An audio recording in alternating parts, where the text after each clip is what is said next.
Chapter 17. For 3 days in a row, Ning Chen did laundry and did odd jobs in the backyard of the Lingyan pavilion. He never went to the front hall. Other than Li Er, who came to talk to him from time to time, the others rarely came to the backyard. The front hall's luxury and the rear courtyard's desolation would form a stark contrast when night fell. The moment the lanterns were lit, the Lingyan pavilion would display its most flourishing aspect. The red light district was always a warm and tender place where men would linger and forget to return. At this time, the backyard was the quietest. Ning Chen liked to look at the stars. He always felt that there was a star in the sky that was his home. Although he couldn't find it yet, he would find it sooner or later. He was puzzled. Where did he come to? If this was not the original Earth, why could he still see the starry night guarding the heart, which should only be seen on Earth? Looking at the stars in the sky, Ning Chen's eyes were confused. His heart was even more confused. The starry sky, the crescent moon, how could he not see the most familiar blue memory? Tired of looking and counting, Ning Chen shifted his gaze to the moon in the sky. He carefully looked at it. The moon in this world was indeed different from the one in his previous world. It had a faint red color. It looked like it was covered with a layer of blood fog. It was so illusory that it was somewhat unreal. It was said that this world was created by the gods, and the moon in the sky was created by the ancient creator god. The eternal night cult believed in the only god in the legend, and always believed that the god would come again one day. Ning Chen didn't like this legend. If the gods really existed, then what was the belief that he firmly believed in his previous life? The gods were more valuable in legends. The human world didn't need gods. The cultivation method that Mu Qingxue gave him was not very smooth. There were too many parts that he couldn't understand. He practiced the parts that he could understand for a few days, but he didn't feel any effect. However, he believed that with accumulation, the effect would show. Sure enough, on the 4th day, he could feel a slight flow of air flowing along his meridians. Every time it circulated, the flow of air would slightly increase. Ning Chen was overjoyed. He was indeed a peerless genius that appeared once in 100 years. However, he didn't know that Zhen Yuan needed moves to be effective. It was recorded on the golden paper. Unfortunately, he couldn't understand it. Mu Qingxue's original intention was to strengthen his body. Thus, even though he knew that other than the first few lines, he would not be able to understand the rest, he did not intend to teach him. Ning Chen didn't mind. It wasn't that he was open-minded, but that he didn't know about this at all. Anyway, he knew that his practice was effective, so he didn't care about anything else. Just like this, he worked during the day and cultivated at night. He had been tossing and turning for nearly half a month. Ning Chen enjoyed the peace and quiet, but he didn't know that something big had already happened outside. Li Er still came over every day to bicker with him as usual. Unfortunately, in the face of Ning Chen's poisonous tongue, she was undoubtedly defeated every time. Sometimes, she was so angry that she would fiercely bite him with her little canine teeth and then happily run back to the front hall. Ning Chen didn't know how many teeth marks there were on his arm, but every time she didn't learn her lesson. With just a few words, the little girl was so angry that her teeth itched. The bickering between the two had become a common occurrence. Even if she was angry the day before, it couldn't stop Li Er's enthusiasm to run to the back hall. Once, she talked about the big news that was spreading outside. Ning Chen was stunned for a while, but finally he threw it to the back of his mind. He had already come out, so these things had nothing to do with him. Let Zhang Sun and the others have a headache. However, after 2 days, Ning Chen found out one thing that really gave him a headache. His only shoe was scrapped. When he ran away, he had brought a change of clothes, but forgot to bring shoes. This pair of shoes had lasted for so long, but finally they were sacrificed. This time, he had no choice but to go out. However, he had no money. The shopkeeper had given him back to Yuhani. He didn't have any money now. Not to mention shoes, he couldn't even afford to buy insoles. Since there was nothing to do in the morning, Ning Chen went to the front hall. He looked left and right, looking for Yu Honey's figure. "Hey, what are you doing?" Li saw Ning Chen come early in the morning and fiercely asked him. "I want a salary," Ning Chen said confidently. He had worked for so many days, so he couldn't not be paid a single penny. Li looked at Ning Chen as if she had discovered a new continent. She said in disbelief, "You actually have the nerve to ask for a salary." Hee, Ning Chen smiled guiltily. He knew that he was in the wrong, but he couldn't just not ask for a salary. He had simply sewed the shoes, but it wouldn't last for more than a few days. "Sister Yi is not here. You should wait for her to come back." Li was defeated by Ning Chen's thick skin. She didn't expect that other than his mouth, his skin was also so shocking. "Then Li lend me some money first. It's urgent." Ning Chen struggled for a moment, but finally he asked embarrassedly. It was shameful that he had fallen to the point of borrowing money from a little girl. "What?" Li was startled at first, then looked at the former suspiciously, as if guarding against a swindler. Looking at Li's eyes, Ning Chen felt that his dignity was insulted. He said angrily, "What kind of eyes are you looking at me with? I'm just borrowing money to buy a pair of shoes. Do I look like the kind of person who doesn't return the money?" Li lowered her head and looked at Ning Chen's shoes. She thought for a moment and asked, "You want to go out and buy shoes?" "Yes." Ning Chen nodded his head vigorously. "Wait a moment." As soon as she finished speaking, Li ran to her room. After she took the silver, she gave some instructions to a few maidservants before she skipped back to her room. "All right, let's go." "You're going too?" Ning Chen asked curiously. Li looked at the former with disdain and said, "You owe 100 silver taels. If you run away, how am I going to explain to Sister Yi when she comes back?" Ning Chen was speechless. Was he that kind of person? Was he? The Lingyan Pavilion was located at the most prosperous place in the imperial city. Ning Chen was dazzled by the sight. Li followed behind him and stared at him cautiously, afraid that he would run away. "Li I already said that I won't run away." Ning Chen stopped and turned back to repeat himself helplessly. He didn't know how many times he had said this, but Li just didn't believe him. That's hard to say. Li didn't believe Ning Chen's words at all. 100 silver taels was enough to buy several of her.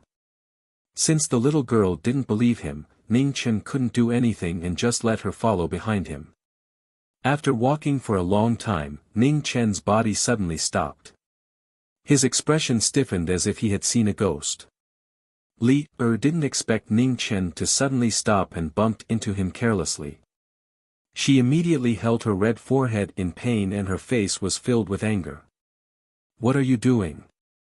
Don't talk."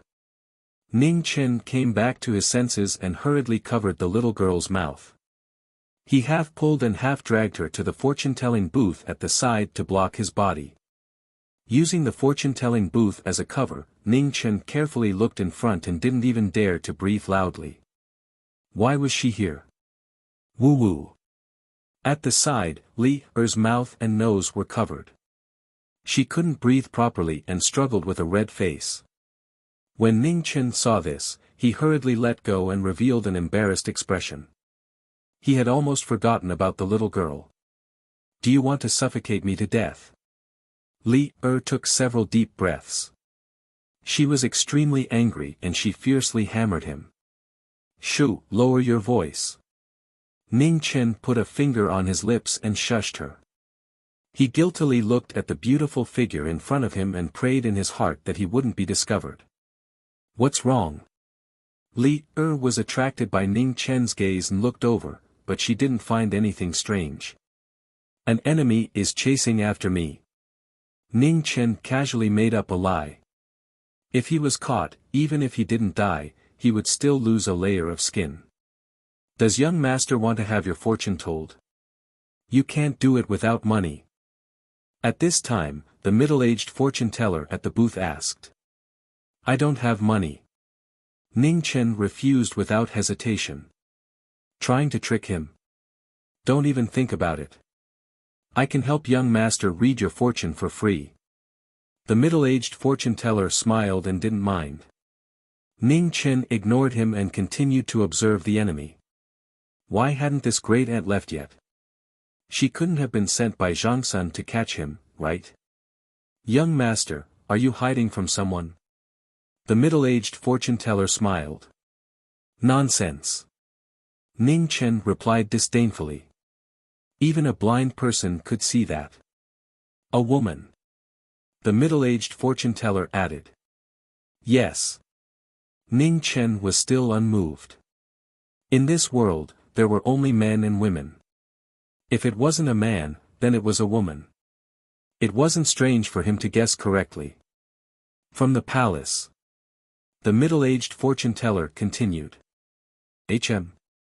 Hm. Ning Chen first responded, but then he was stunned.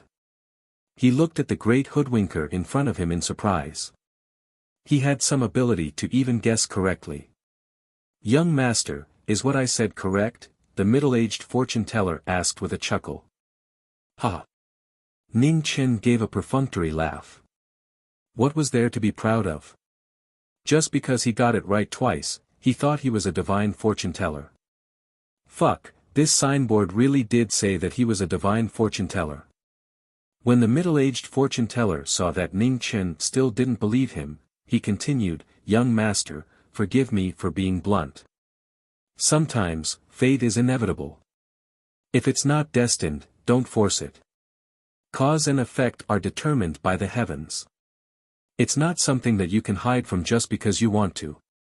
After waiting for a while, Ning Chen saw that the beautiful figure had finally left. He heaved a sigh of relief and looked at the fortune-teller. He pointed at his nose and said, Tell me where I'm from. The middle-aged fortune-teller was stunned. From your accent, you should be from the capital. Bullshit, I'm from Earth. After saying that, Ning Chen pulled Li and quickly left. They couldn't stay here any longer.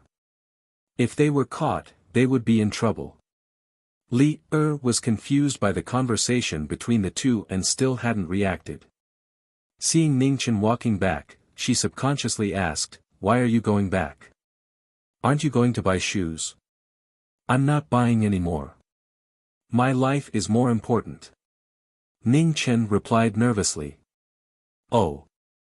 Li didn't know what was going on, but when she saw how nervous the former was, she still obediently followed him back. When they reached the Lingyan pavilion, Ning Chen looked left and right. Seeing that no one was paying attention, he pulled Li and ran in. Then, he heaved a sigh of relief. That was close. Luckily, he had good eyesight. You must be tired. Have a cup of tea. In the midst of a soft and moving voice, a cup of tea was handed to him. Ning Chen's mouth was dry.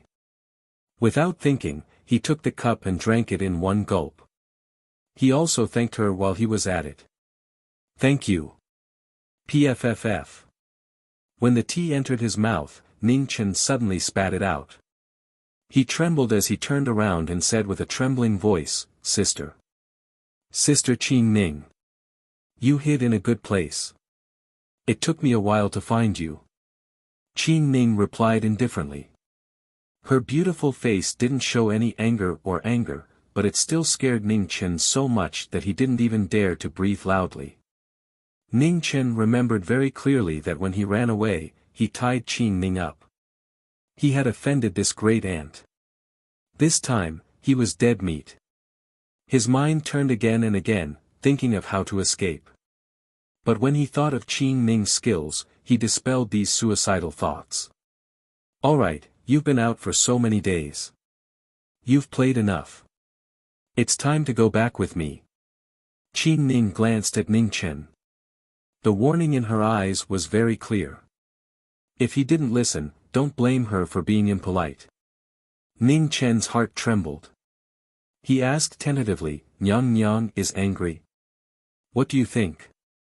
Qi Ning was so angry that she laughed. This guy still had the nerve to ask. When Ning Chen heard this, his head immediately shook like a rattledrum. If I don't go back, Nyang Nyang will chop off my head. Now you know how to be afraid. Qi Ning wanted to slap this guy to death. Falsifying the Empress's imperial edict, stealing objects from the palace, and secretly escaping from the palace. Every one of these crimes was a capital offense. This guy was good. All of a sudden, all of them. I know. Ning Chen hurriedly nodded.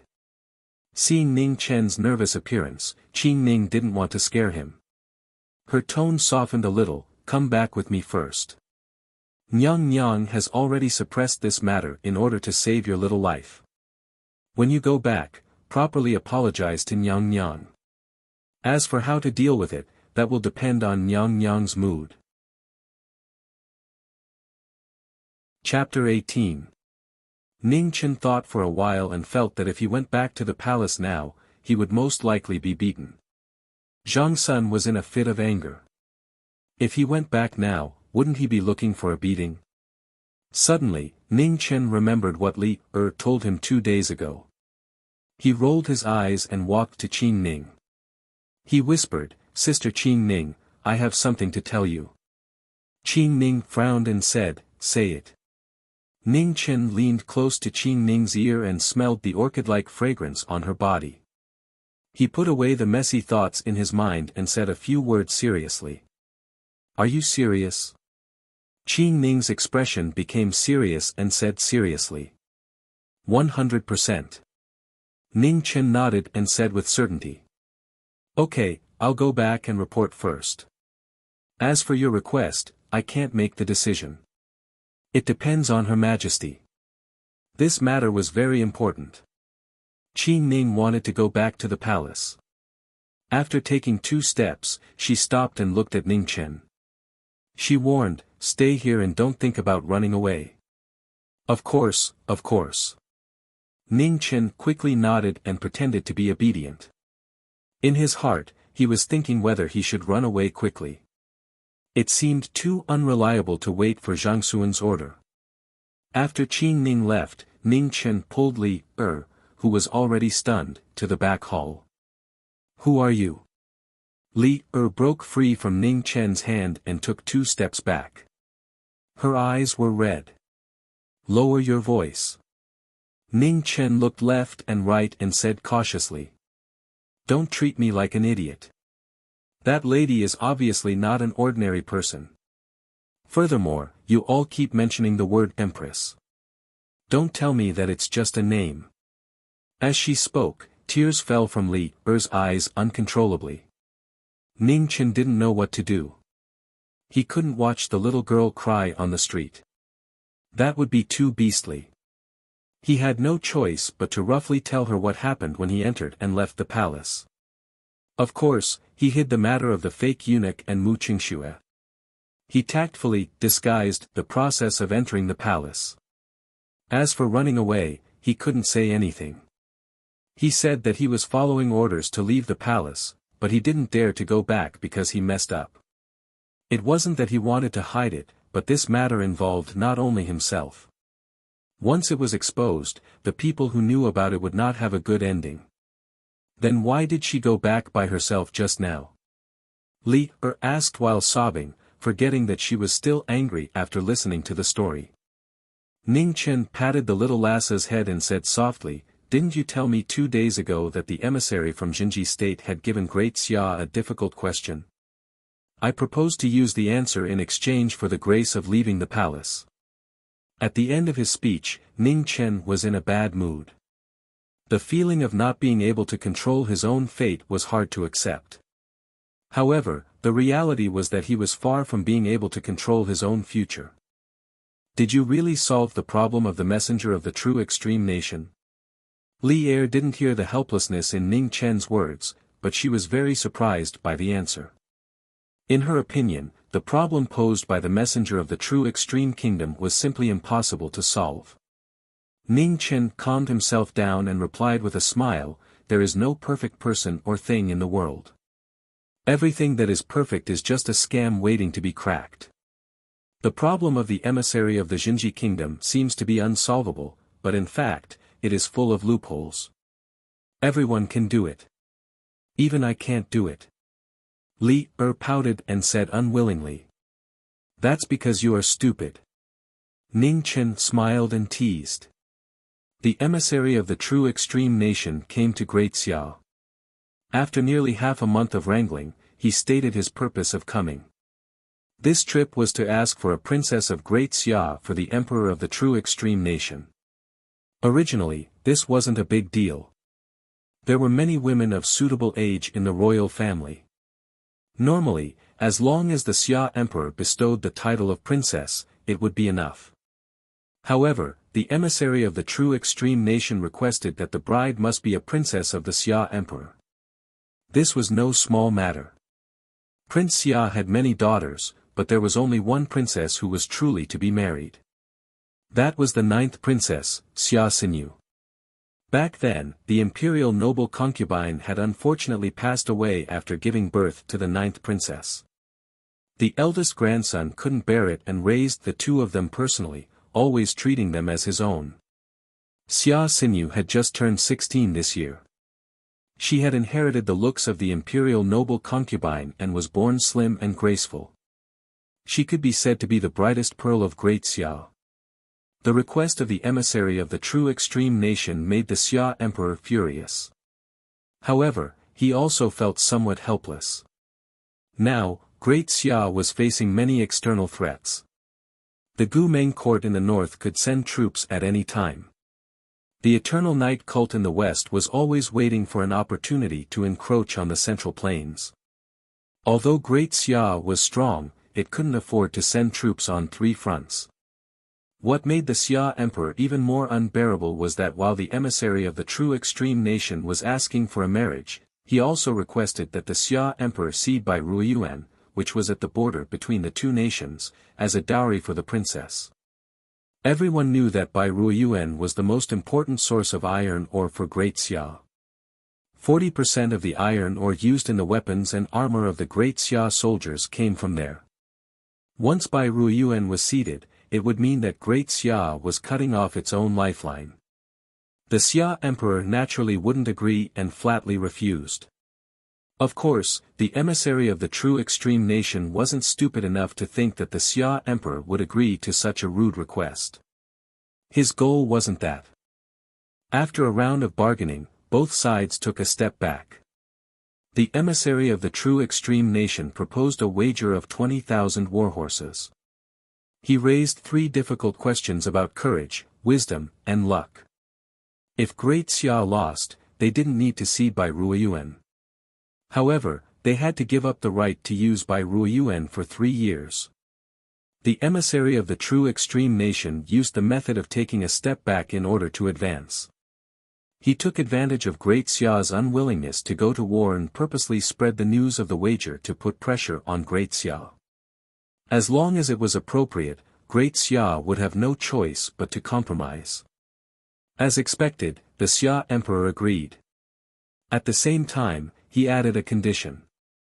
If the true extreme nation lost the wager, the Xia emperor would have to choose the princess to marry. The emissary of the true extreme nation didn't have any objections. Their goal was Bai Ruiyuan. As for marrying the princess, it was just an excuse. The Xia emperor also had his own considerations. 90% of the reason why Great Xia was so afraid of the northern Meng court was because of their iron cavalry.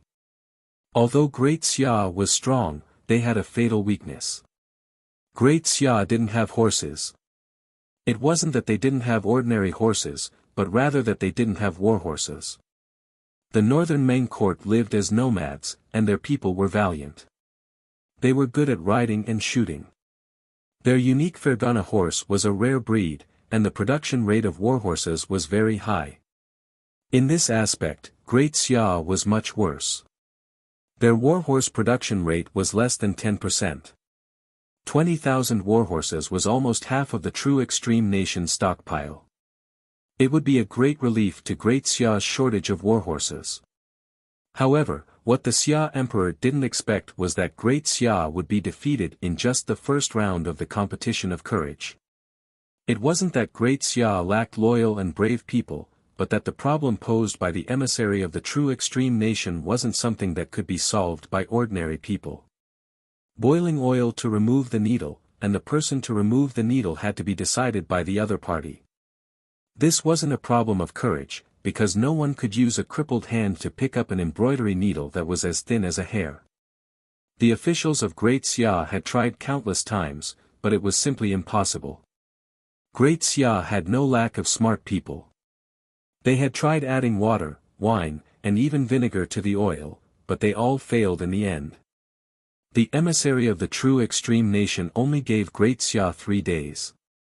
Tomorrow was the final deadline, so Qin Ning hurried back to the palace after receiving Ning Chen's promise. In Weiyang Palace, Zhang Sun hadn't slept for 2 days and 2 nights because of the emissary of the true extreme nation. Seeing Qin Ning return, he wasn't in the mood to ask about Ning Chen. Qin Ning had left the palace 5 days ago, and this was the first time she saw Zhang Sun.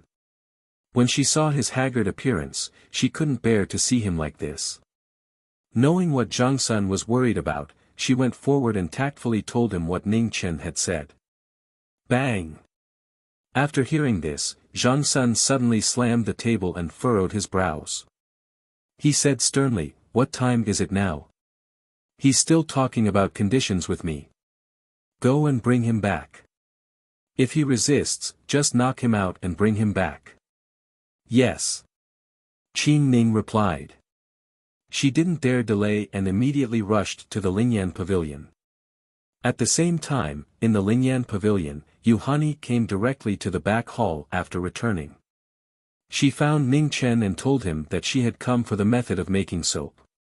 Ning Chen looked at Li He. He was surprised and felt complicated at the same time. It was difficult to express. "I won't say anything," Ning Chen refused without hesitation. There was no room for discussion. 10% will belong to the young master, Yuhani seriously promised. Ning Chen was unmoved and remained silent. 20%. 30%. Seeing that Ning Chen was still unmoved, Yuhani frowned and said in a low voice, 40%, no more. Ning Chen sneered and said word by word, "I'll say it again, I won't say anything." Yuhani's eyes narrowed at first, then she smiled and said softly, "Since the young master is unwilling, this little girl can't force you." On the side, Li Er was secretly anxious. She couldn't figure out why Ning Chen was so stubborn. She secretly pulled on the corner of Yuhani's clothes, her eyes full of pleading. Yuhani sighed, "I know that the young master has some opinions about honey. If this little girl hasn't guessed wrong, the young master should think that the Lingyan pavilion is restricting the freedom of these women, so your attitude towards honey has changed. But does the young master know how many brothels there are in the imperial city, and how many women are slaves? In comparison, in the Lingyan pavilion, they can at least choose whether they want to sell their bodies or not." At this point, Yuhani glanced at Li Er, and her beautiful face flashed with tender affection. She continued, "Someone like Li Er, who was sold to a brothel since she was young and had no one to rely on, where could she go after leaving the Lingyan pavilion?" Li Er's eyes were red as she walked in front of Ning Chen and pulled on the latter's arm. She timidly apologized, "I'm sorry, I just wanted you and Sister Yi to reconcile, so I gave the soap to Sister Yi." "Li Er, be good, I'm not angry." Ning Chen raised his hand and rubbed the little girl's hair, then looked up at Yuhani and said, "I can give you the method to make soap, and it's not the kind you learn from Li Er, but the real way to make soap. But I have a request." Hearing this, Yuhani and Li Er were both shocked, especially Yuhani. She was much more knowledgeable than Li Er, so she naturally knew the value of the soap. Now that she heard it, Ning Chen seemed to be holding back. "Don't be surprised, I just used that soap to make Li happy. It's okay to make it for fun, but if you make it in large quantities, there will be many problems that can't be solved."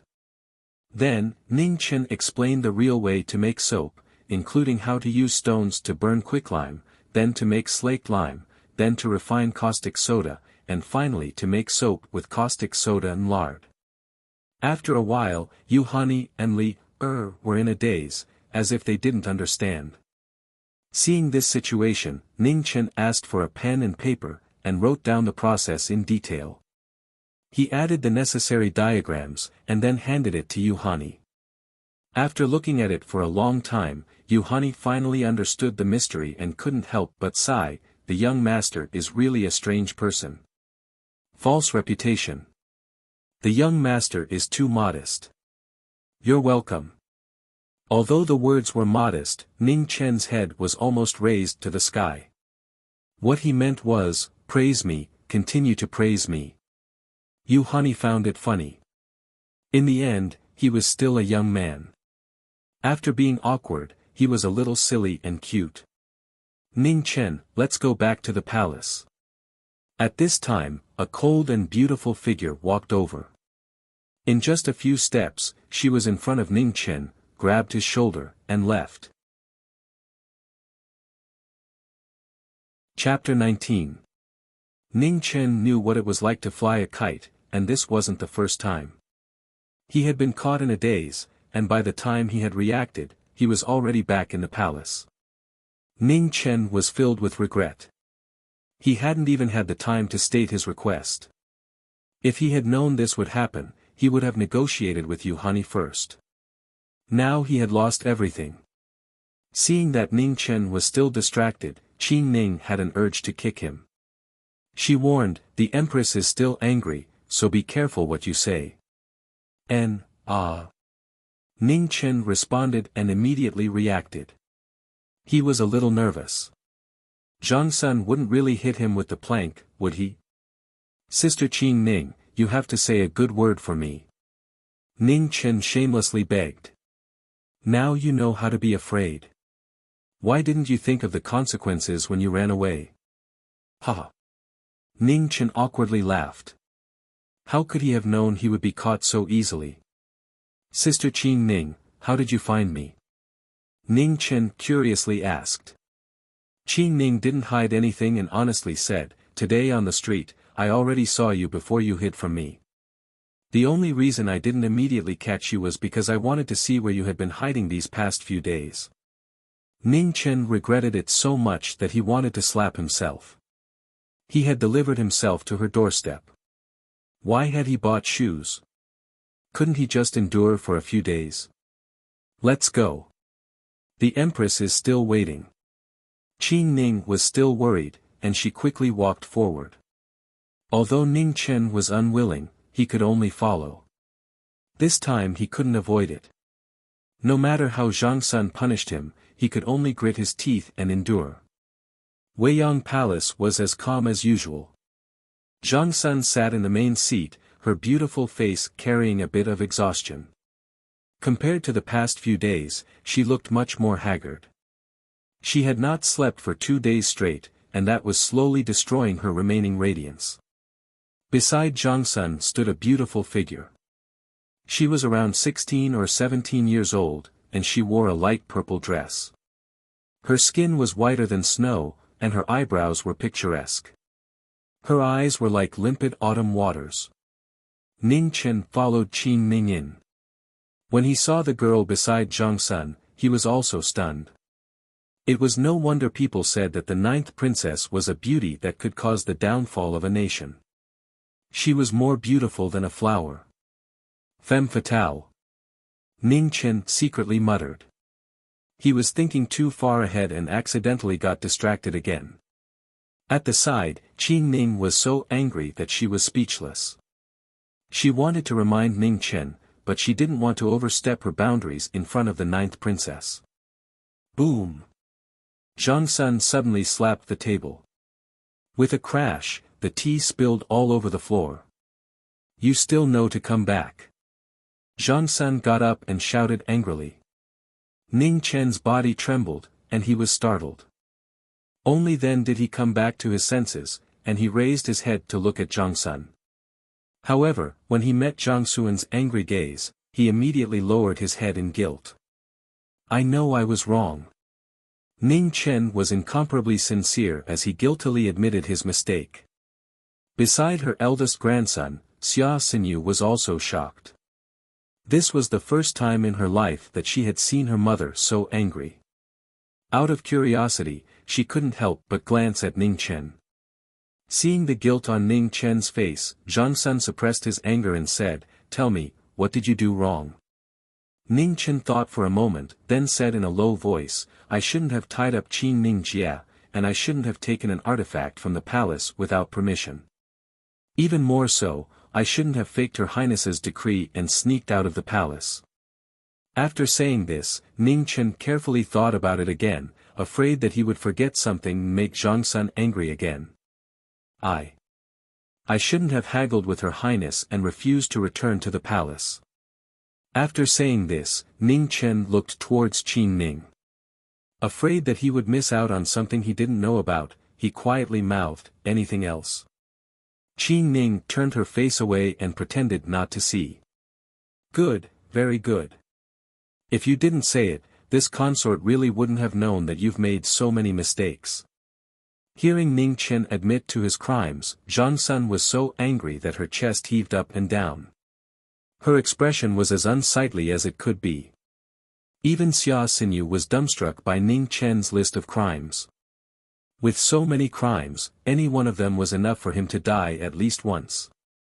With so many crimes piled up, even if he didn't die of 1,000 cuts, it wouldn't be too bad. "Tell me, how should this consort punish you?" Zhang Sun said in a low voice. Ning Chen was put in a difficult position. He definitely couldn't tell the truth.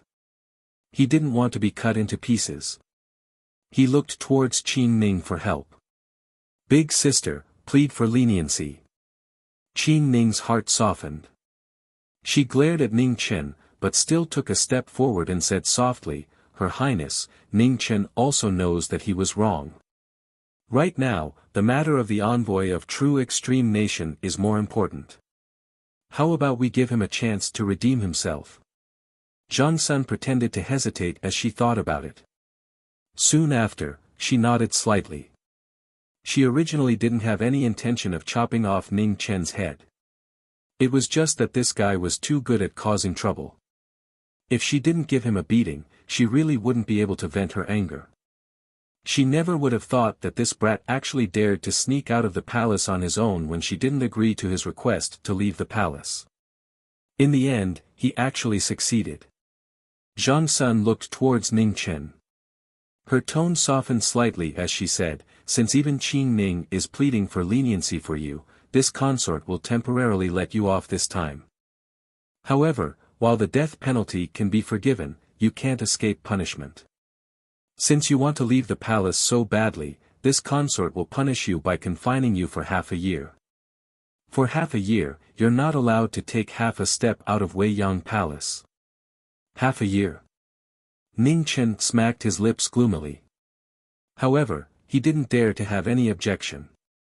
He still wanted to express his gratitude and said, "Thank you, Your Highness, for your grace." The punishment was loud but light.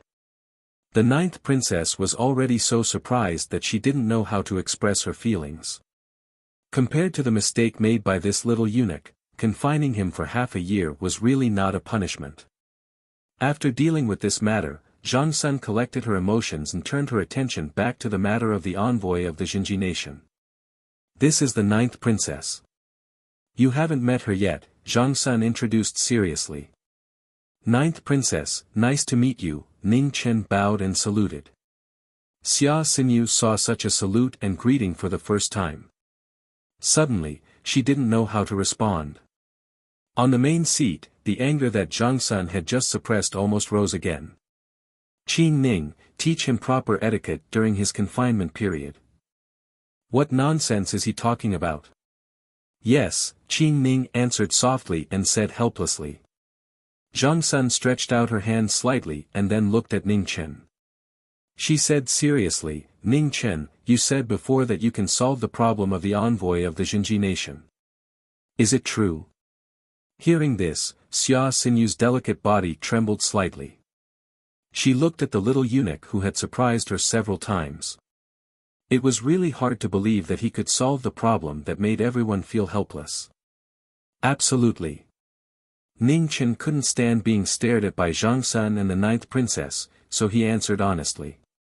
What do you need? Zhang Sun had a glimmer of hope in her heart. She knew that although this little guy had a lot of problems, he was really smart. At the critical moment, he could always impress people. A pot of oil, vinegar, and a kettle that has been used before, Ning Chen said seriously. Qing Ning, send someone to get it, Zhang Sun ordered immediately. Yes. Qing Ning took the order and then left quickly. Taking advantage of the leisure time, Zhang Sun expressed her doubts and reminded him, the method of adding vinegar to oil has been tried, and it has been confirmed that it is not feasible. It is indeed not feasible, Ning Chen nodded and said. Later generations said that taking things out of oil was because vinegar was added to the oil. When the vinegar boiled, the temperature of the oil was only 40 or 50 degrees. Every time Ning Chen heard such nonsense, he wanted to slap them. In these rumors, many people swore that vinegar would boil at 60 degrees Celsius or even 30 degrees Celsius. This could no longer be described as nonsense. In fact, one could easily figure out that it was normal for the temperature to reach 40 degrees Celsius in the summer. However, who had ever seen the vinegar in the house boil on its own? In fact, most of the vinegar was only acetic acid and water. The boiling point of acetic acid was more than 110 degrees, and the boiling point of water was 100 degrees lower. The mixture of the two would boil at least 100 degrees. If someone put his hand in the vinegar at this time, even a piece of beef would be cooked, let alone a human's hand. Fortunately, he didn't believe in this nonsense legend. Otherwise, if he angered Zhang Sun again, he would really suffer. After waiting for a while, the little eunuchs and maids in the Weiyang palace set up the pot of oil in the yard. Qing Ning came in and invited them, and then dismissed all the maids and eunuchs. Zhang Sun and Xia Xinyu walked into the yard to see what method Ning Chen had. There was still a fire under the pot of oil. Ning Chen didn't waste any time. He took the kettle and scraped the dirt off. Then, he broke it into small pieces and threw it into the pot of oil. Finally, he poured the vinegar into the pot. Ning Chen took 2 steps back and stood to the side, waiting in boredom. It's that simple? Zhang Sun asked in surprise. It's that simple. Ning Chen nodded honestly. It wasn't anything troublesome to begin with. As expected, not long after, bubbles began to appear in the pot. There were more and more of them, and they grew bigger and bigger. Your Highness, why don't you try? Ning Chen suggested. Zhang Sun walked forward, half believing and half doubting. She put her hand on top of the pot of oil. After feeling that it really wasn't hot, she put her hand in. The oil was just a bit hot.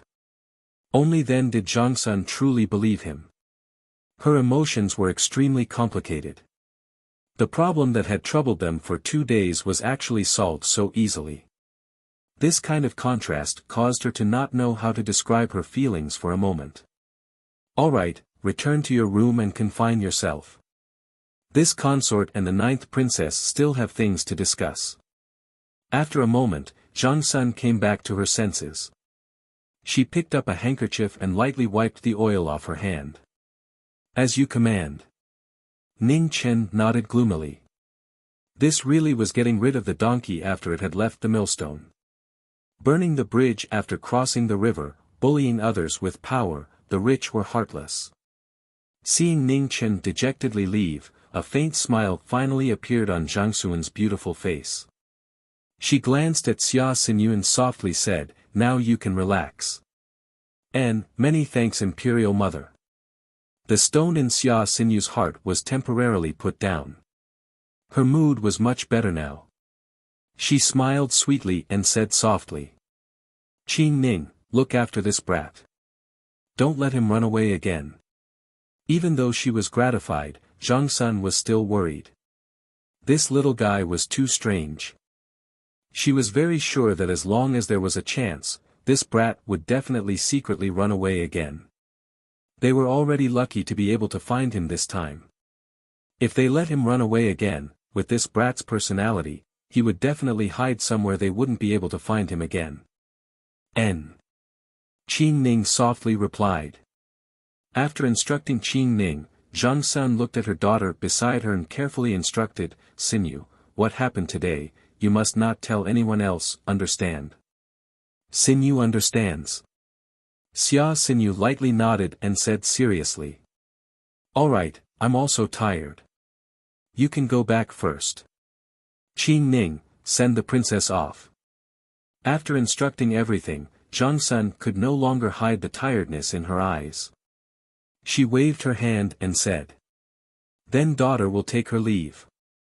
Xia Xinyu bowed and immediately left. Qin Ning solemnly followed Zhang Sun's order and left with the 9th princess.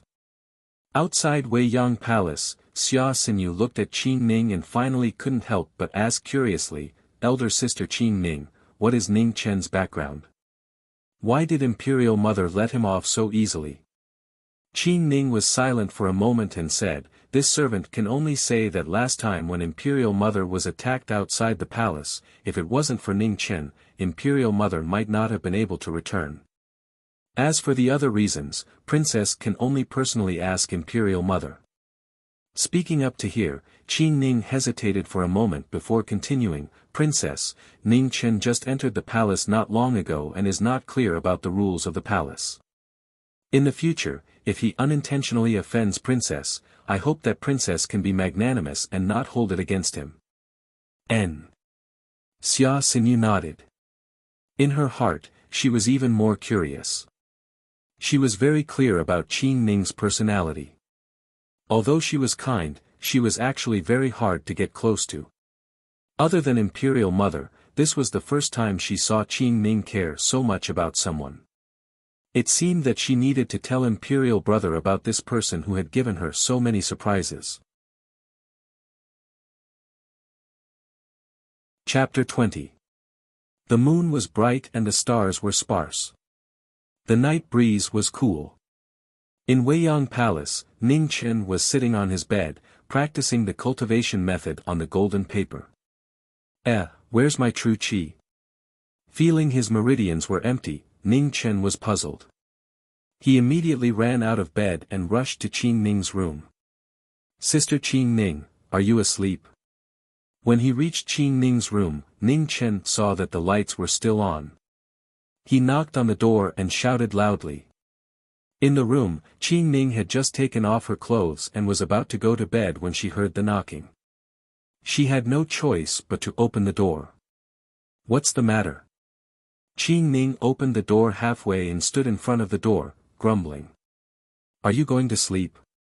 Seeing Qin Ning in white pajamas, Ning Chen was a little embarrassed. Should he go in? It was so cold outside. I'm a eunuch. Who am I afraid of? As it turned out, Ning Chen's skin was still very thick. He very consciously pushed open the doors of some rooms and walked in openly. Qin Ning was speechless. She didn't understand what Ning Chen's skin was made of. Sister Qin Ning, my true qi is gone. Do you know what happened? Ning Chen sat around the table and asked his question. He still had it yesterday. How could it be lost? Qin Ning's body trembled as she looked at Ning Chen in astonishment. She thought about it for a moment and roughly understood what was going on. This brat's mental cultivation method must have been taught to him by the woman from that night. However, what surprised her was that with this fellow's aptitude, it was a miracle that he could cultivate true qi so quickly. Cultivation method requires perseverance, especially in the early stages. When anyone cultivates, they don't dare to be distracted for the first 3 months. They cultivate day and night. The purpose is to stabilize the true qi in their body. Speaking of this, Qin Ning's tone changed. As for you, you didn't expect to achieve anything. Just cultivate as you wish. Ning Chen felt his heart break into pieces. This was a slap in the face. This was too much of a bully. I'm going back to sleep. Goodbye. Ning Chen was in a bad mood. He got up and was about to leave. I won't see you out. Qi Ning sat down at the table and said casually. Ning Chen's footsteps paused. After struggling internally, he sat back down dejectedly. He poured a cup of tea and handed it to Qi Ning. With eager eyes, he said, Sister Qi Ning, please tell me about cultivation. Qi Ning took the tea and took a sip. What do you want to hear? The levels of cultivation, for example, are they divided into gold core, nascent soul, tribulation transcendence, and so on? Also, are peerless experts able to destroy the heavens and earth with a wave of their hands? Also, are you able to live forever after reaching a certain level of cultivation? And, Ning Chen's eyes were blurred as his imagination ran wild. In his previous life, he had envied the characters in these books. Now that he had finally heard that mental cultivation methods existed and that true qi was not a lie, could his great dream come true? Sister Qi Ning, why aren't you saying anything? After talking for a long time, Ning Chen noticed that Qi Ning was sitting there without saying a word. Are you still asleep? Qi Ning glanced at Ning Chen and asked indifferently. Ning Chen knew that he was being looked down upon again. Qi Ning placed the teacup on the table and said helplessly, I really don't know where you heard all this nonsense. I've never heard of any of the things you said, and I'm afraid no one else has either.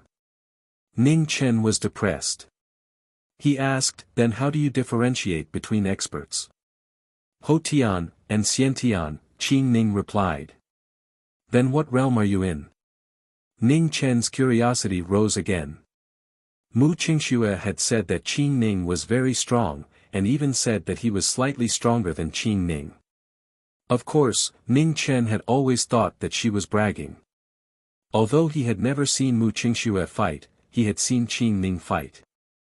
Even after suffering such a heavy injury, she was still extremely powerful. In comparison, Mu Qingxue's battle record was a bit worse. He went out twice and was saved by Ning Chen once. The other time, he fainted and was saved by Ning Chen again. Thinking of this, Ning Chen became even more enthusiastic. He stared straight at Qi Ning, waiting for an answer. Qi Ning felt uncomfortable being stared at, but she still answered honestly, Peak Hotian. Not really. Ning Chen was greatly disappointed. He thought that Qi Ning would at least be a Xiantian expert. However, Mu Qingxue might be a Xiantian expert. However, even though he was already a Xiantian expert, he still couldn't survive in the palace. He was injured again and again. It seemed that no matter how good his martial arts were, he was still afraid of kitchen knives. There were many people in the palace and many knives. Seeing Ning Chen's disappointed expression, Qi Ning said unhappily, do you know how many Xiantian experts there are in this world? How many? Ning Chen asked indifferently. Qi Ning calmly stretched out 5 fingers. So few. This time, it was Ning Chen's turn to be surprised. He thought that Xiantian experts were as common as dogs, and Hotian experts were everywhere. Do you think it's so easy to reach the Xiantian realm? Qi Ning paused for a moment, then continued, there are countless people in this world who are stuck between Hotian and Xiantian, but only 5 succeeded. Where are they? Ning Chen asked curiously. Eternal Night Cult has 2, the Xia and Gu Meng each have 1, and the last one is in Du Yi Temple in the southwest.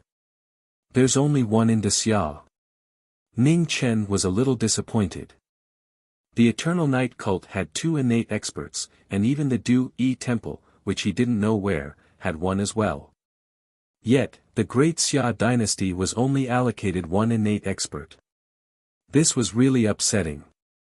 Qi Ning introduced the 5 Xiantian experts to Ning Chen one by one.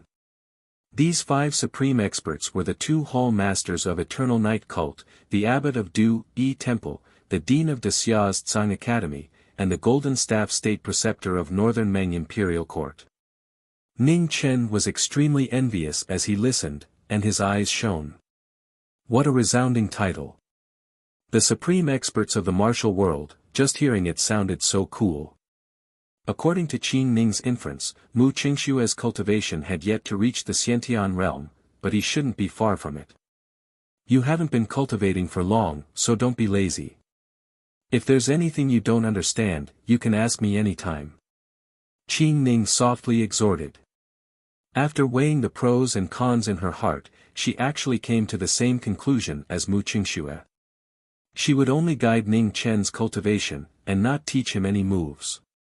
Of course, Ning Chen didn't know what Qin Ning was thinking. He was happy that he had found a good teacher. His little face was smiling like a flower.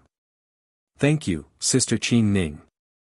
After getting a satisfactory answer, Ning Chen went back with satisfaction. He made up his mind to cultivate the cultivation method on the golden paper. Even if he couldn't become invincible, he could at least strengthen his body. Then, he had to find a chance to run away. It had to be said that Ning Chen's ambition wasn't big. Of course, the main reason was that the enemy was too strong. Just one Zhangsun was enough to defeat him. He had no choice but to temporarily put down his great ambition and focus on finding a chance to run away. Grandpa Mao once said that all reactionaries were paper tigers. Unfortunately, Zhangsun wasn't a paper tiger, but a female tiger. Seeing Ning Chen leave, a trace of worry appeared on Qin Ning's gentle face. In fact, it wasn't hard to deduce that the woman Ning Chen took away that night was the assassin who broke into the imperial palace twice. To say something disrespectful, she didn't care about the life or death of Emperor Xiao. The only person she cared about was Zhangsun. Perhaps, she could barely count that brat. However, how long could this matter be hidden? Why would that woman teach Ning Chen a cultivation method? No one knew Ning Chen's situation better than her. In terms of aptitude, he was definitely one of the worst. It would be embarrassing to say that his aptitude was ordinary.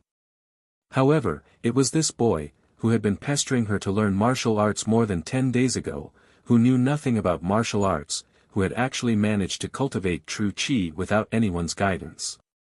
It was really too inconceivable. In this world, martial artists weren't cabbages that could be found easily. It was like reading books. There were countless people who had read books, but how many of them could truly be called scholars?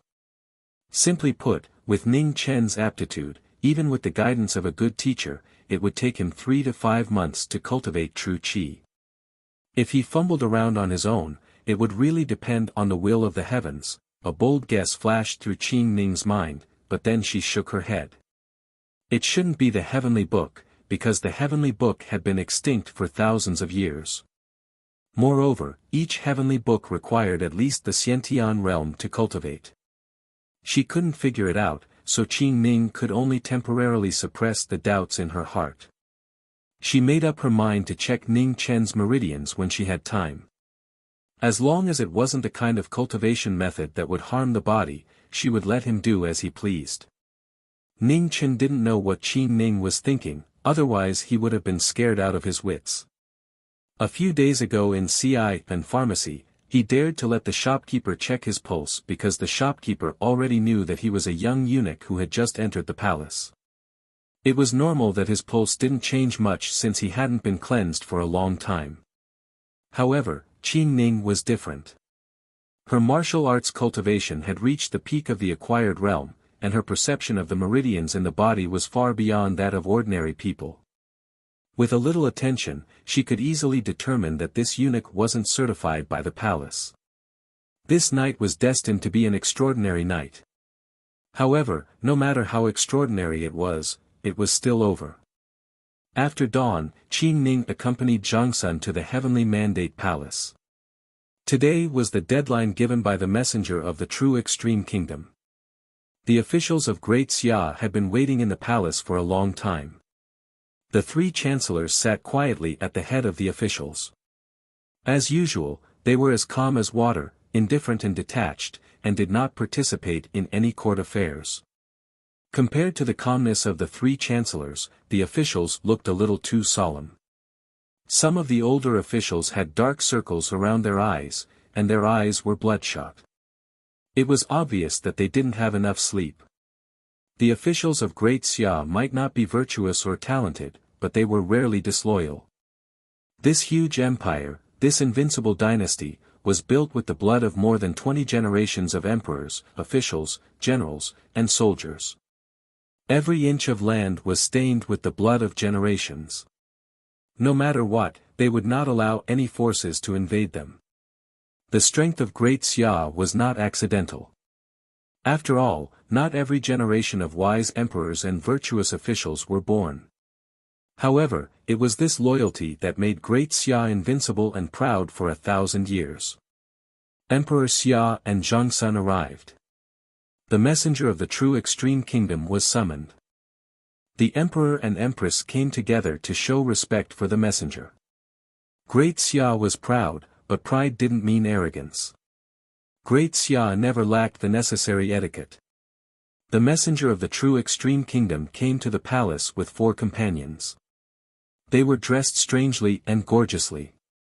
Their heads were held high, and their nostrils were about to reach the sky. There was a lot of space in the palace. The officials stood on both sides. Zhongsun sat below Emperor Xia, and Qin Ning stood behind him.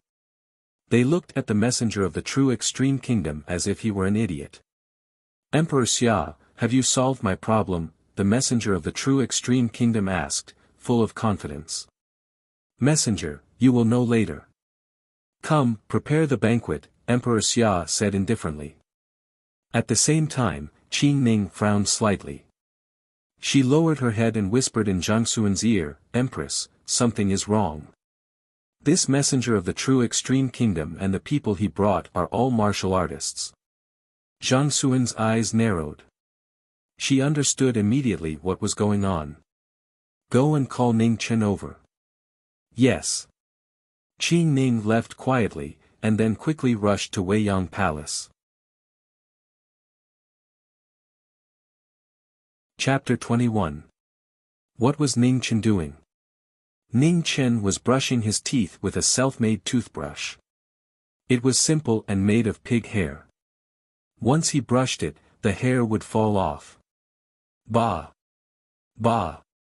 Early in the morning, Ning Chen squatted in front of the door and brushed his teeth while spitting out pig hair. He was so focused that he did not even know when Qin Ning arrived. Wu! Ning Chen whimpered as a form of greeting. Her Majesty is looking for you. Come with me. Qin Ning did not have time to talk nonsense and pulled Ning Chen away. Ning Chen was shocked. Before he could drink water to rinse the salt out of his mouth, he was pulled away by Qin Ning. Wait, drink some water. It's too late. There will be plenty of time to drink later. Ning Chen felt miserable. How could it be the same as now? If you have the ability, try to swallow a mouthful of salt. With Qin Ning pulling him, the distance from Weiyang Palace to Heavenly Mandate Palace was not close. In the time it took to drink a cup of tea, they arrived. On the way, Qin Ning quickly explained the situation in the palace. As Ning Chen listened, he despised the actions of the emissary of Jinji Nation. It was strange that the emissary could be so shameless. In fact, the most difficult part of the problem of taking the needles out of a pot of oil was the person who would take the needles out.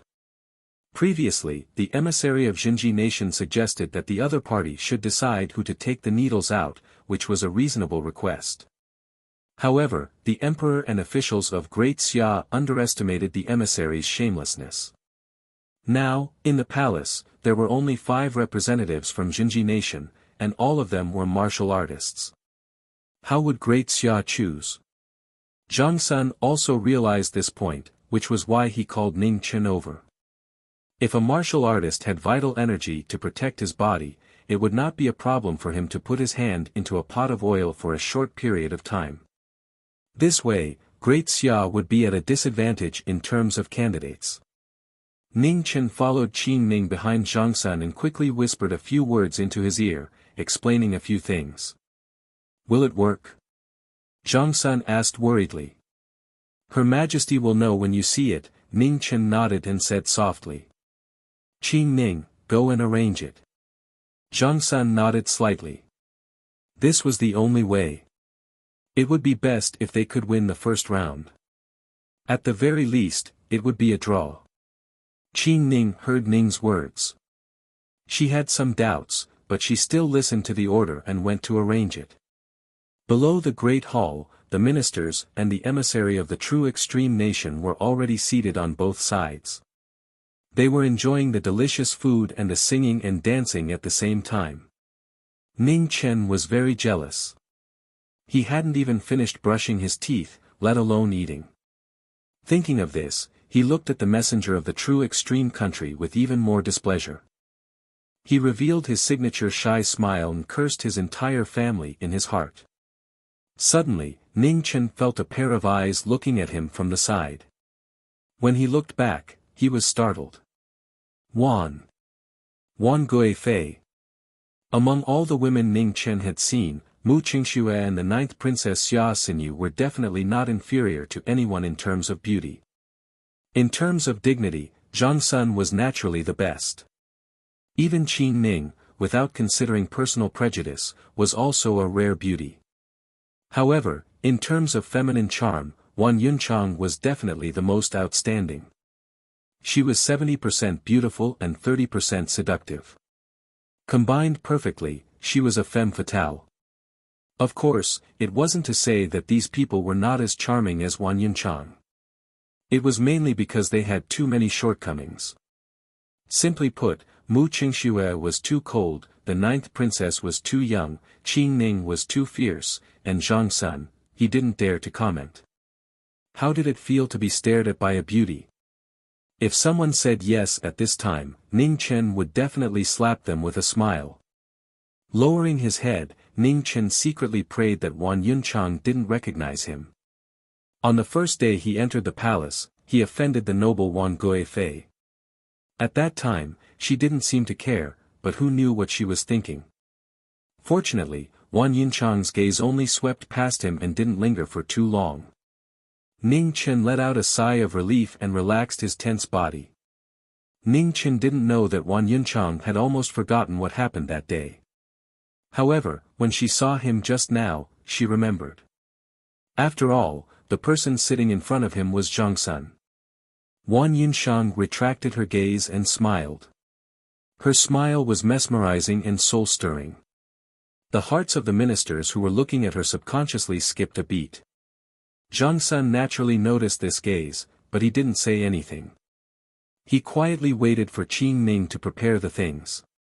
In this banquet where the nobles gathered, the eunuchs were the least noticed. Even if someone noticed that the eunuch behind the empress looked unfamiliar, they wouldn't take it to heart. After all, in the 1,000-year history of the Great Xia, eunuchs had never been the center of attention. Emperor Xia's expression was still calm. The dignity of an emperor radiated without being angry. No one would believe that someone who had protected such a large empire for nearly 20 years was useless. Zhang Sun had already sent someone to inform Emperor Xia last night. Therefore, Zhang Sun was the main character of today's event. Emperor Xia wasn't in a hurry. He quietly waited for Zhang Sun to make the arrangements. No one knew Zhang Sun's personality better than him.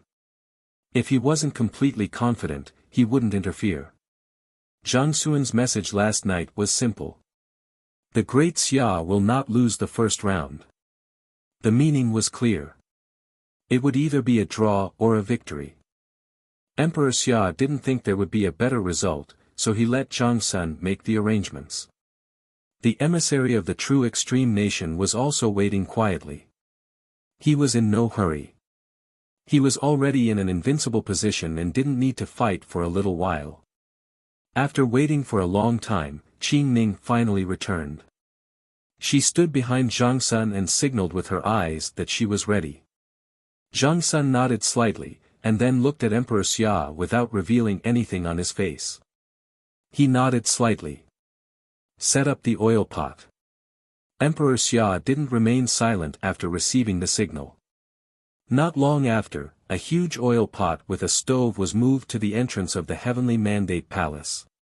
The fire under the oil pot jumped violently. It looked very frightening. "Please choose your candidate," Emperor Xia said. Hearing this, the officials of the great Xia couldn't help but tremble. It wasn't that they were afraid of death, it was just pure fear. In reality, they were overthinking things. No matter how bold the emissary of the true extreme nation was, he couldn't force the officials of the great Xia into a pot of oil. It wasn't hard to guess who would be the next candidate. It was nothing more than a palace maid, a guard, and a eunuch who had no power or influence.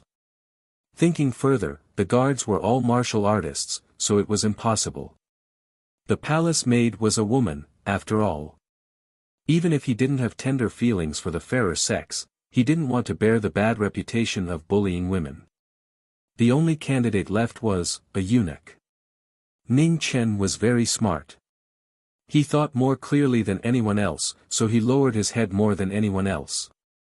If it weren't for the fact that this wasn't the right place, he would have run away. He had said all that needed to be said. Why should he go up and do such a thankless thing?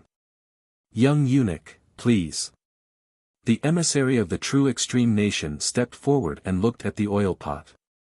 After seeing that it was fine, he turned around and looked around the hall. At first glance, he saw Ning Chen, who lowered his head the most.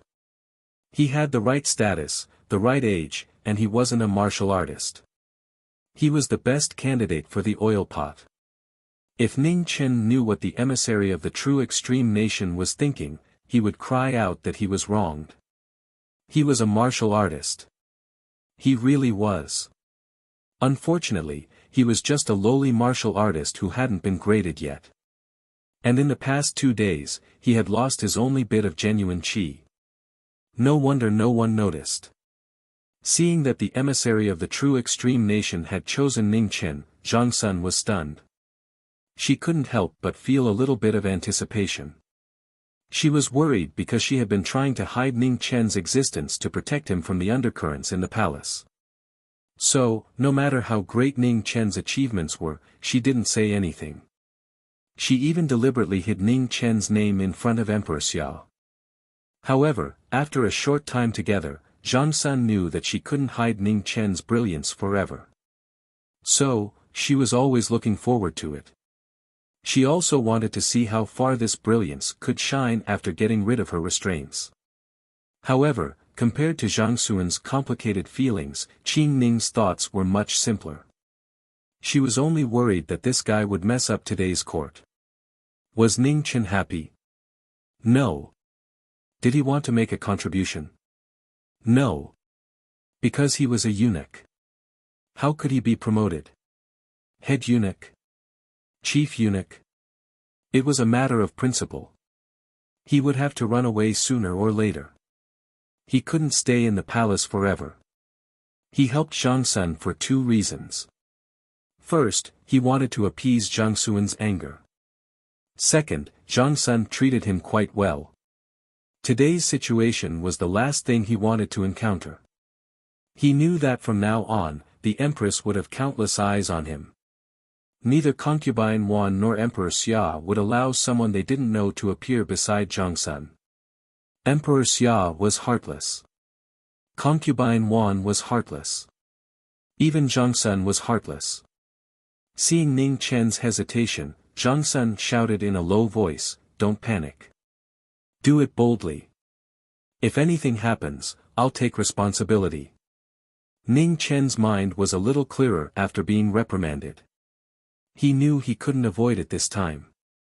Ning Chen stepped out of the line and looked back at Zhang Sun worriedly.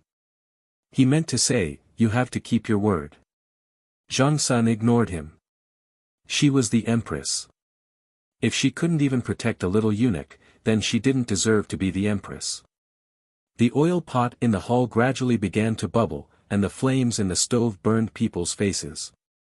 Ning Chen waited for a while, and when the bubbles in the oil pot reached the most intense, he put his hand above the oil pot, and then smiled brightly at the messenger of the Jinji kingdom sitting in the hall. He mouthed, "Damn you. The emissary's face darkened. Although he didn't know what the eunuch said, he knew it wasn't anything good. However, when he thought about how the kid's arm would become a fried loach in the next moment, his mood became inexplicably better. Ning Chen put his left hand in, and his expression became very interesting. He put his hand in. In the hall, all the officials' eyelids twitched. The timid ones subconsciously looked away, not daring to watch. With a hiss, Ning Chen's eyes turned red and his entire body trembled. His arms, in particular, were shaking violently, causing the oil in the wok to continuously splash out and fall into the stove, causing the flames to rise with a bang. Seeing this, the emissary of the Jinji state smiled even brighter. It was as if it wasn't a little eunuch's arm in the oil, but the entire Xia dynasty waiting to be slaughtered. However, in the next moment, the emissary's smile froze. In front of the oil pot, the pair of trembling hands, which were mostly covered by the oil-stained sleeves, clearly took out a needle as thin as a hair. Ding! There might have been a sound, but there might not have been a sound. The needle fell to the ground. The little eunuch, whose face was full of pain, squatted on the ground, holding his arm and grinding his teeth. In the hall, Zhang Sun shouted, "Summon the imperial physician." Zhang Sun woke everyone up. Good job. Some official forgot the etiquette in front of the hall. He slammed the table and shouted excitedly. Following that, the crowd cheered loudly for this brave, unfamiliar, and fearless little eunuch. The Xia emperor's tense face flashed with a touch of satisfaction. It was very light and disappeared in an instant. The imperial physician came quickly. A guard came forward to help Ning Chen up. Then, the imperial physician took the hero away. Zhang Sun glanced at the emissary of the Jinji state seriously and said, "Qing Ning." Yes. Qing Ning understood. She walked to the front of the hall and put the needle back into the oil pot. After this simple action, Qing Ning turned to look at the 5 emissaries in the hall. She said calmly, "I heard that the Jinji state worships martial arts, but I don't know how true this is." As soon as she finished speaking, Qing Ning took a step forward and said coldly, "May I ask who is coming?" Chapter 22. Her casual words shocked everyone in the hall. The officials glanced at Qing Ning and then looked at the empress. Everyone knew that this woman was the empress's most trusted person. What did it mean for her to challenge the empress at this moment? It was obvious that the empress was angry. At this moment, even Emperor Xia's pupils shrank. No one knew what he was thinking. However, Emperor Xia did not say anything, which meant that he accepted Qing Ning's challenge. While the officials were guessing Emperor Xia's intentions, they were also wondering why the empress was so angry. Was it because the envoy of Jinji state chose someone beside her? Among the 3 dukes, the grand advisor opened his eyes a little and then closed them again, as if he heard nothing. Wan Yunshang's charming face flashed with a charming smile. She knew that their empress would not be angry over such a boring reason. Her intuition told her that it had something to do with that little eunuch. It had to be said that a woman's sixth sense was sometimes a scary thing. Wan Yunshang's baseless guess was infinitely close to the truth. The envoy of Jinji state had an interesting expression. He did not know why Emperor Xia did not stop this ridiculous and meaningless challenge. He struggled and was caught in the dilemma of accepting or rejecting. In the end, the envoy of Jinji state agreed. Without any surprises, he had to accept. "Gold 1, you go." The envoy of Jinji state ordered. A man in his 30s walked out. He was wearing a loose red and black robe. His face was pale and he looked different from ordinary people. Qing Ning could tell at a glance that this man named Gold One was at the 8th level of martial arts. He was the strongest of the 5. There were only 9 levels of martial arts in the world. Qing Ning stood at the top of the 9 levels. She was the strongest of the strong. There were only 5 people in the world. Qin Ning was one of the strongest of the five. However, Qin Ning was injured. Although she had recuperated for more than 10 days, her injuries were serious. It was impossible for her to recover so quickly. Injuries had a serious impact on any strong person. Sometimes, it was not impossible for someone like Ning Chen, who had not been graded, to kill a 9th-level master by accident and luck. Qin Ning had never been one to underestimate her opponent, so she took her opponent seriously. In the Heavenly Mandate Palace, the battle began instantly. Qin Ning stepped forward at a speed that was not considered fast. Her slender hand reached straight for Jin Yi's chest. It was a simple move, but it brought out a hissing sound that cut through the air. Gold One's expression changed slightly. He retreated 3 steps in a row and 2 steps to the side. However, that white jade-like hand followed him like a shadow, making it difficult for him to avoid it. Qin Ning didn't give in at all. Her fierce and overbearing offensive wanted to destroy all of Gold One's fighting spirit. Gold One's expression changed again. He could tell that the woman in front of him was at a higher level than him. However, when she attacked, there was a sense of disharmony. Gold One understood what this feeling of disharmony was. It was an injury that harmed his foundation. Everyone who practiced martial arts knew that an injured body would not be able to fight, not to mention a serious injury to the foundation. Therefore, even though it was clear that he couldn't dodge, Gold One still tried his best to dodge. After retreating 3 steps, he raised his Jin Qi to the peak and punched out with his right fist to meet that slender and terrifying hand. He was ready to take advantage of the force to retreat again. As long as he delayed, his chances of winning would be greater. Unexpectedly, at the moment when the two came into contact, Qin Ning's fierce offensive changed instantly. Her slender hand turned and avoided the full force punch in front of her. The moment she turned sideways, she pressed her palm on Gold One's right shoulder. Boom, the palm fell, and Gold One's right shoulder immediately burst with a waterfall of blood. However, Qin Ning, whose pace was not fast, flashed and reached the extreme speed. Her afterimage flashed, and a slender hand fell again. It was still the shoulder, but this time it was the left shoulder. Qin Ning's slender hand shook, and Jin Qi burst out. Gold One's body flew out in an instant. The moment he landed, he vomited a mouthful of blood, and his face was whiter than snow. Qin Ning laughed coldly. She was injured, but no matter how injured she was still a 9th-level warrior. Even if she was not at the peak, she would not be defeated by a mere 8th-level warrior. There were geniuses in the world who could challenge those of higher levels, but it was obvious that Gold One was far from being qualified. Gold One was defeated without any suspense. It was not because he underestimated his opponent, nor was it because he was arrogant. It was because of the gap in his reaction to the battle, and even more so, the gap in absolute strength. The face of the envoy of the true extreme state was very ugly. He did not expect that such a young palace maid of the Xia Empress would have the strength of a 9th-level warrior. He also did not expect that Gold One would be defeated so quickly. There was a gap between an 8th-level warrior and a 9th-level warrior, but it was not to the extent that one side would win by an overwhelming margin. The atmosphere in the hall was very strange.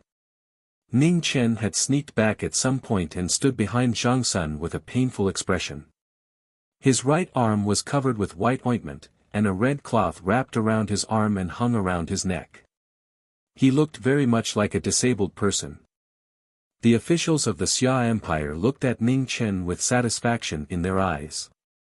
This little eunuch was not bad. Ning Chen felt uncomfortable being stared at. He came back to watch the show, not to be stared at. However, for the sake of the exciting scene in a while, he endured it. "Thank you for letting me win," Qin Ning said coldly with cupped fists. Gold One got up, and his expression changed again and again. In the end, he endured the pain in his shoulders and cupped his fists in return. Seeing this, a smile flashed across Ning Chen's face. It was as bright as a flower blooming. Zhang Sun could not bear to see Ning Chen so proud. She said, Ning Chen, you have done well for the Xia Empire. This empress will give you a favor. The envoy of the true extreme state will be chosen by you. Ning Chen's smile immediately froze. However, he did not dare to go against Zhang Sun's decree in public. He said with a face that deserved a beating, Thank you, Empress, for your grace. Zhang Sun made a sound of acknowledgement, but her expression did not change. Ning Chen glanced at the emissary of the Jinji kingdom, and then at the three people behind the emissary.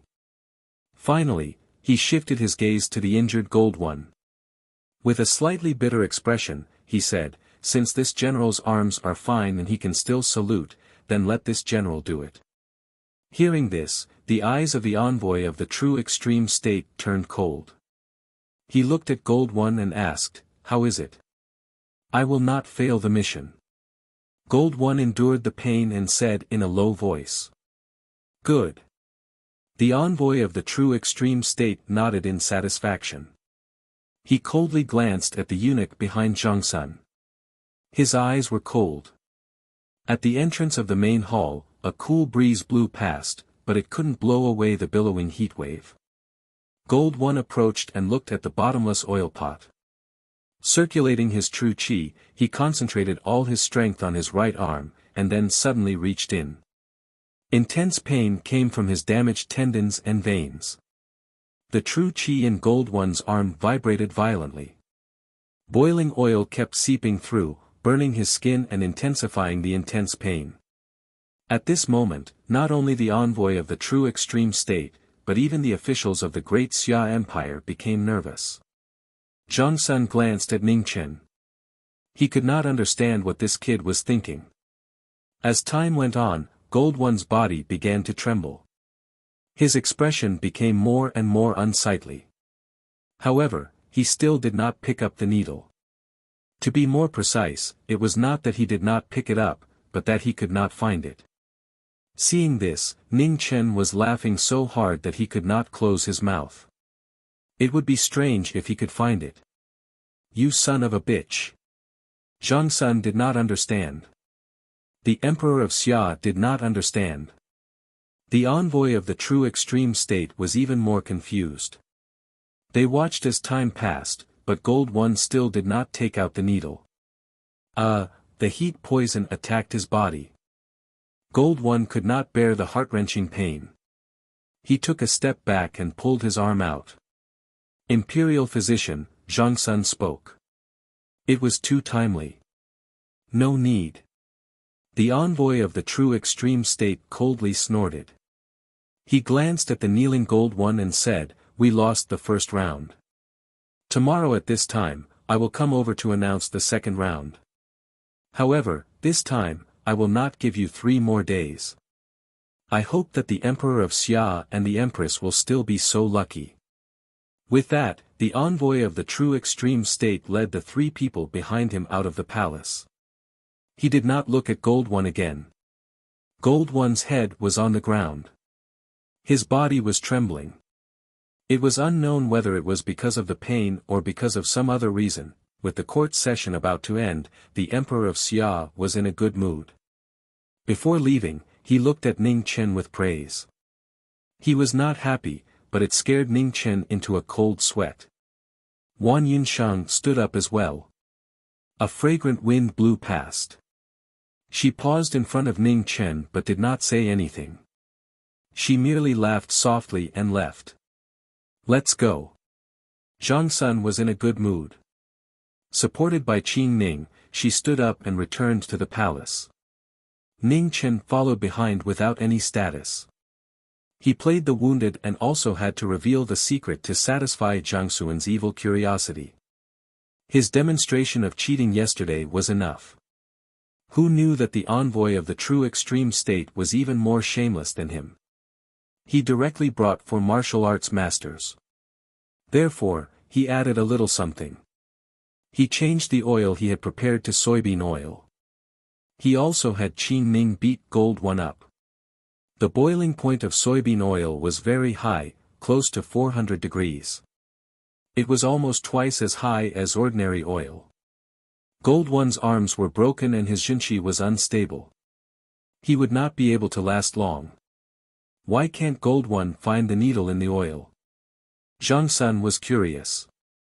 This was what she could not understand. Gold One had searched in the oil for so long. Logically, he should have found the needle. Hearing Zhang Sun's question, Ning Chen smiled embarrassedly. He said bitterly, that needle is made of tin. It has already melted in the oil. Let alone him, even I can't find it. He had noticed that there were many exquisite tin products in the palace. Therefore, he specially asked Qin Ning to send a craftsman in the palace to make a tin needle. Tin would melt when it was more than 200 degrees. Before the oil boiled, it would have melted completely. It would be strange if Gold One could get it out. Zhang Sun nodded thoughtfully. Then she looked at Ning Chen strangely. The flickering light in her eyes made one's hair stand on end. Ning Chen smiled embarrassedly. He knew that Zhang Sun was thinking about the strange things in his head again. As they talked, they arrived at Weiyang Palace. Zhang Sun immediately returned to her nature of burning bridges. She stopped in her tracks and said lightly, "Okay, we're here. You can continue to be grounded. I want to rest." Ning Chen was speechless. He finally knew what it meant to change faces faster than the weather. However, before Zhang Sun left, Ning Chen could not help but remind her, "Nyang Nyang, that Gold One might be useful. Don't worry about things that you shouldn't care about." Zhang Sun stopped and did not respond. Instead, she warned calmly. At night, stars dotted the sky. In Ning Chen's room, a silver light shone brightly. It whistled and surged, creating circles of ripples. The qi that reappeared was even stronger than before. It broke through the first barrier of a martial artist in one fell swoop. In the Dantian's qi sea, the qi vortex gathered and turned into a rolling silver cloud. It continuously emitted waves of qi. Unbelievable. Outside the room, Qin Ning's hand that was about to knock on the door stopped. She stood at the door, not daring to disturb. The shock in her heart could not be concealed. There was no lack of geniuses in this world. It was not rare for someone to reach rank 1 in half a month. However, this kind of thing should never happen to Ning Chen. The path of martial arts was never fair. The gap between a genius and a mortal was unimaginably large. Although it was cruel, this was the truth. Not good. At this moment, Qin Ning's expression changed. She felt that the qi in the room had suddenly become chaotic. Without thinking, she broke the door open. Her beautiful figure flashed and she arrived beside Ning Chen in 2 steps. Her delicate hand pointed at the latter's qi sea. "Concentrate, don't be distracted." Seeing the silver cloud in Ning Chen's qi sea shaking and about to disperse, Qin Ning used her own qi to forcefully protect the dispersing silver qi vortex in Ning Chen's body. Chapter 23. Ning Chen was hit by the true qi in his body. Blood kept flowing out of the corner of his mouth, but he didn't dare to be distracted. He gathered his spirit and reformed the collapsed vortex. How could this be? The next moment, Qin Ning's expression changed again. Frost started to fall in the room and the temperature dropped to the freezing point. A large amount of spiritual qi kept rushing into Ning Chen's dantian. His entire dantian started to spin crazily, swallowing the surrounding spiritual qi. Ha! With a shout, Qin Ning pushed her true qi into Ning Chen's body through her right finger, helping him to control the crazy true qi vortex in his dantian. After about an hour, the painful expression on Ning Chen's face gradually disappeared. His dantian returned to normal, and a silver vortex kept spinning slowly and peacefully. Qin Ning let out a sigh of relief and withdrew her right hand. Her beautiful face was filled with anger. This kid was too reckless. Luckily she came in time, or else he wouldn't even know how he died. Ning Chen opened his eyes and saw Qing Ning's angry face. His heart couldn't help but skip a beat. He was scared and touched at the same time. "Give me your hand and let me check your injuries." Qing Ning saw the blood on the corner of Ning Chen's mouth and was worried about his injuries. She held back her anger and said in a low voice. "Hee, I'm fine." Ning Chen didn't want to. He laughed foolishly and tried to think of a countermeasure. He couldn't let Qing Ning check his pulse.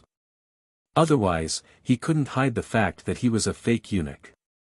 He wasn't worried that Qing Ning would do anything to him, but he was afraid that Zhang Sun would kill him in anger.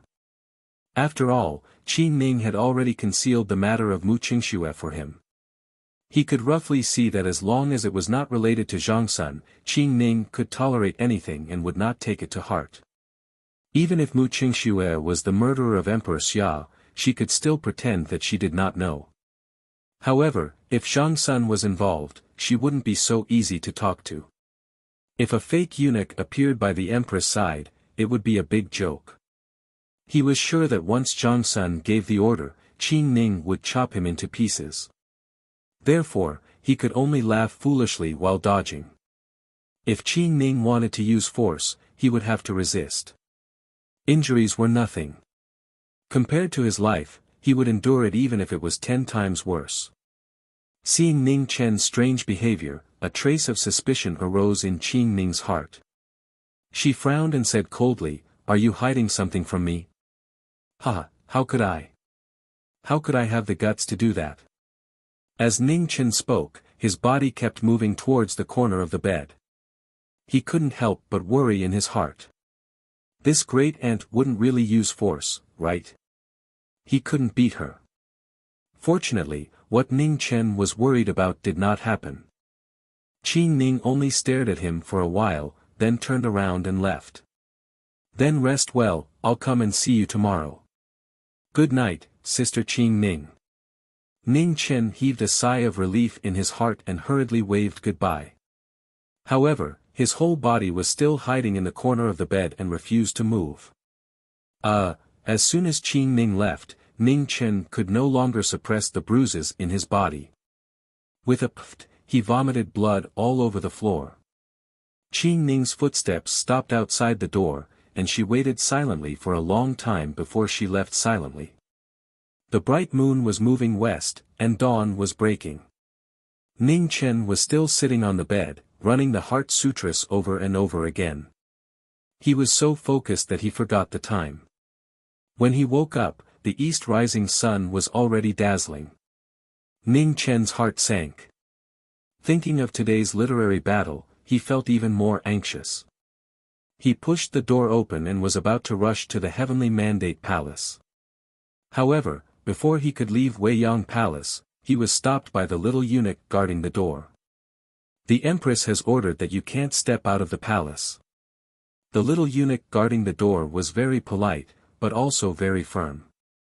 Ning Chen was anxious, but no matter how hard he tried to persuade him, he couldn't get away. For a moment, there was nothing he could do. With Zhang Xuan's cautious personality, if he encountered a problem, he would definitely send someone to summon him. The reason why he hadn't come at this time was either that he had solved the problem of the envoy of the Xinji nation, or that Qing Ning had told him about his injuries.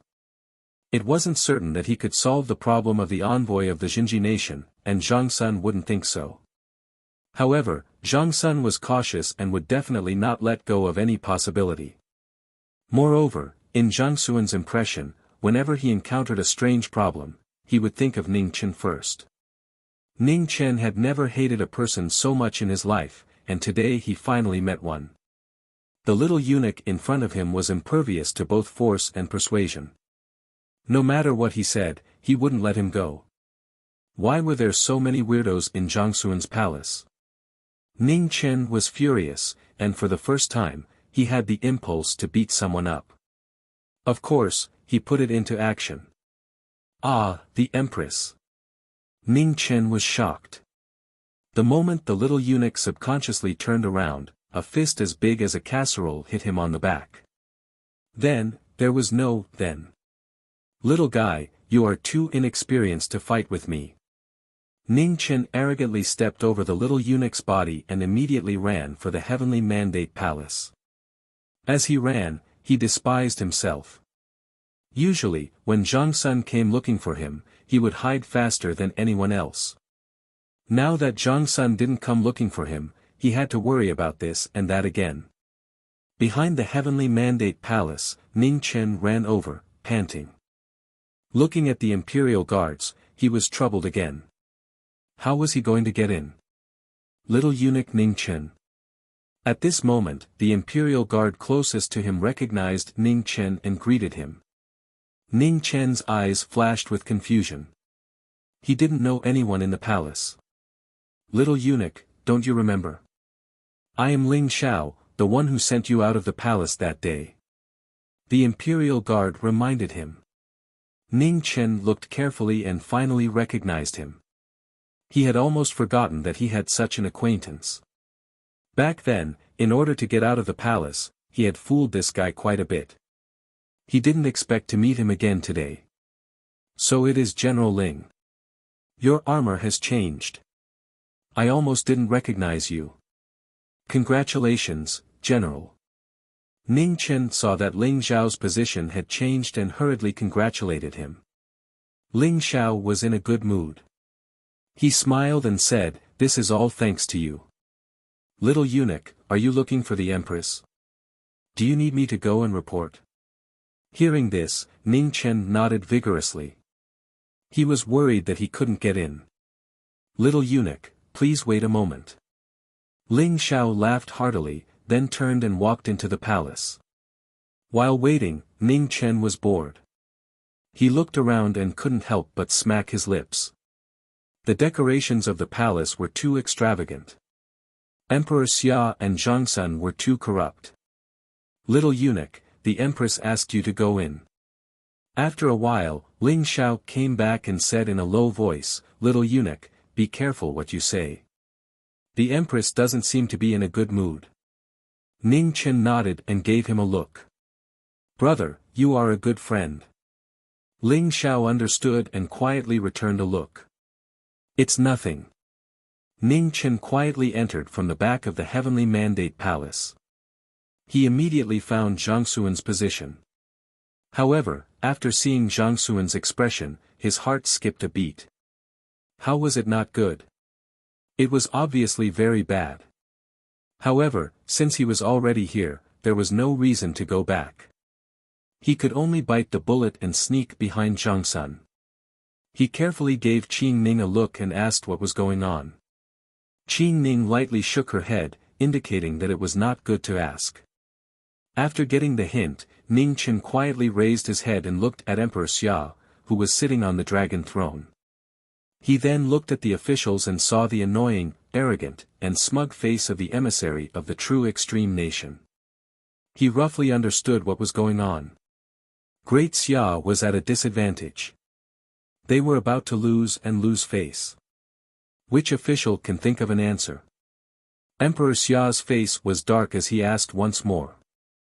Ning Chen lowered his head and looked at the black and white words on Zhang Xuan's table. While he was shocked, he couldn't help but feel a trace of other emotions. It seemed that the Confucian officials of Great Xia had a lot of skills. The content recorded on the white paper, whether it was poetry or music, chess, and cards, the Confucian officials of Great Xia had answered them one by one. The only thing that had not been answered were the 3 absolutes out of the 5 couplets. At first glance, it didn't seem difficult to answer. However, when one looked at them carefully, they temporarily had no clue. It wasn't that they couldn't answer, but that the person who came up with the questions had the advantage. Under the time limit, it was naturally difficult to add. On the white paper, there were only 3 questions left. The first question, every inch of land is a temple. Beside the temple is a poem. The poem says, tomorrow, send the monk back to the ancient temple. The second question, Qian 8 trigrams, Kuan 8 trigrams, 8 trigrams, 8 trigrams, 8 trigrams, heaven and earth are settled. The seemingly easiest question was actually the most difficult one. There were only 7 numbers, 1, 2, 3, 4, 5, 6, 7. Although the Confucian officials of the imperial court were very knowledgeable, they were only 8 or 9 levels high. However, couplets were originally unorthodox. It was popular among the people, scholars, poets, scholars, and beauties. However, the great Confucians rarely dabbled in couplets. To be able to answer 2 of the 5 absolutes in such a short period of time was already not easy. Ning Chen looked at the Zhenji nation envoy with disdain. This fellow was too shameless. The questions that he had prepared for half his life were answered by the great Confucians of Great Xia in the time it took for a stick of incense to burn. Emperor Xia, it seems that your official can't answer. The Zhenji nation envoy laughed, not hiding his arrogance at all. 1,000 years ago, the teacher was born in the Zhenji nation. After that, he taught and taught, passing down the orthodoxy of Confucianism. However, when he came to Great Xia in his later years, the world thought that the teacher was from the Xia dynasty. Now that I think about it, it's really laughable. Fuck. Ning Chen couldn't help but curse. When did the teacher become from the Zhenji nation? Why didn't you say that Great Xia was yours 1,000 years ago? Hearing the Zhenji nation envoy's shameless words, the Confucian officials of Great Xia were so angry that their faces turned red. They cursed. The teacher was the religion of Confucianism. How could they allow others to insult him? What a disgrace to the educated. The Zhenji nation envoy laughed arrogantly. He was very happy to get revenge for the humiliation he had suffered yesterday. Empress. Ning Chen couldn't take it anymore. He said in a low voice, "Let me do it." This time, it was Zhang Xuan's turn to be shocked. Looking at the serious Ning Chen, a trace of hesitation flashed in her beautiful eyes. However, seeing that the incense stick was about to burn out, Zhang Sun didn't think too much. She stood up and looked at Emperor Xia, who was sitting on the dragon throne. "Your Majesty, I recommend someone." "Approved." Emperor Xia narrowed his eyes and said, "Ning Chen." Zhang Sun looked back at Ning Chen. Her expression was unprecedentedly serious. She said seriously, "Don't disgrace the dignity of Great Xia." Even though she was the empress, she still had to bear a lot of pressure to make a guarantee in front of Emperor Xia and all the officials. If anything happened to Ning Chen, it wouldn't be as simple as just losing a round. Ning Chen knew the seriousness of the matter. He also understood the pressure on Zhang Sun. He wasn't acting on impulse. It was just that time didn't allow him to make any more arrangements. Having him answer was the fastest choice. More importantly, he was indebted to Zhang Sun. He couldn't be ungrateful. Ning Chen stepped out calmly. He no longer hid his strength. He stood in the center of the hall with his head held high. A beautiful palace maid immediately brought him a brush, ink, paper, and an inkstone. He placed it on the desk that had already been set up in the hall.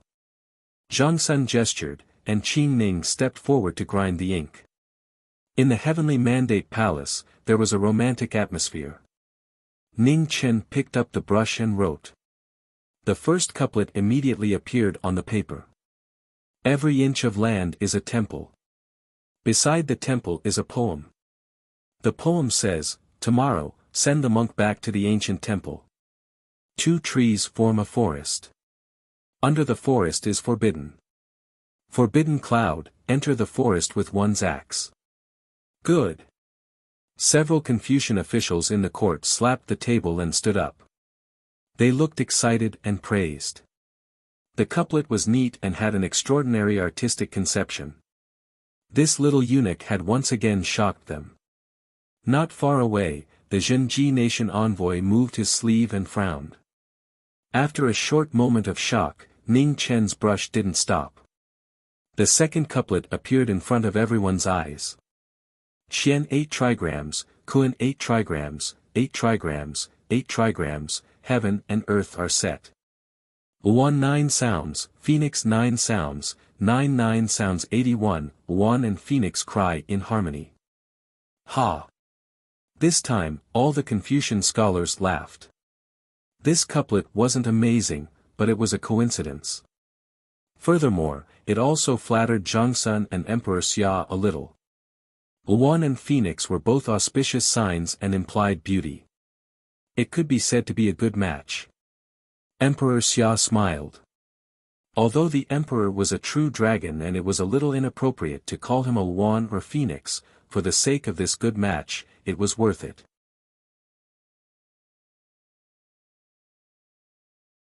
Chapter 24. 2 of the 3 couplets had been completed, and Ning Chen was about to write the last one. However, at this very moment, the true extreme country envoy's left hand moved, and a gust of wind shot out toward the incense stand at the entrance of the hall. All the officials were stunned, and by the time they came back to their senses, it was too late to stop it. Who? The strong wind swept across, and the incense stick that was left burned up. Time is up, you have lost, the true extreme country envoy stood up and said arrogantly. This sudden situation happened so suddenly. Be it the Xia emperor or the officials, their faces turned green. Helplessly, the true extreme country envoy was so secretive that they had no evidence. In front of the desk, Ning Chen was also stunned. Soon after, his expression turned slightly cold. The couplet that he was about to write immediately changed its meaning. 1, 2, 3, 4, 5, 6, 7. Filial piety, loyalty, and etiquette. The officials did not understand at first, but after thinking about it, their expressions changed. It was so simple that even the military officials could see it. Ancient 8 virtues, filial piety, loyalty, etiquette, integrity, and shame. Connecting the 7 words together, only shame was lacking. The meaning was very obvious. It was openly mocking the true extreme kingdom's envoy for being shameless. Well done. A Confucian stood up and hollered.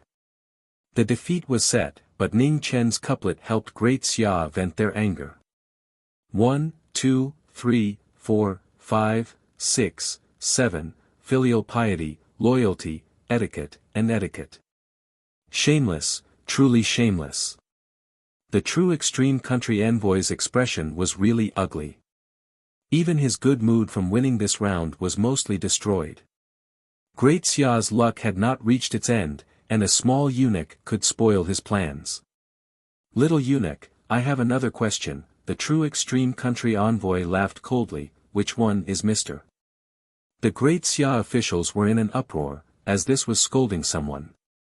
Ning Chen turned sideways and looked at the true extreme nation's emissary face to face. He did not show any signs of weakness as he coldly replied, there are many books that have been passed down from the spring and autumn period. Great! The officials were pumped up. What a good, why ask me? This little eunuch was a genius, he was truly a great person.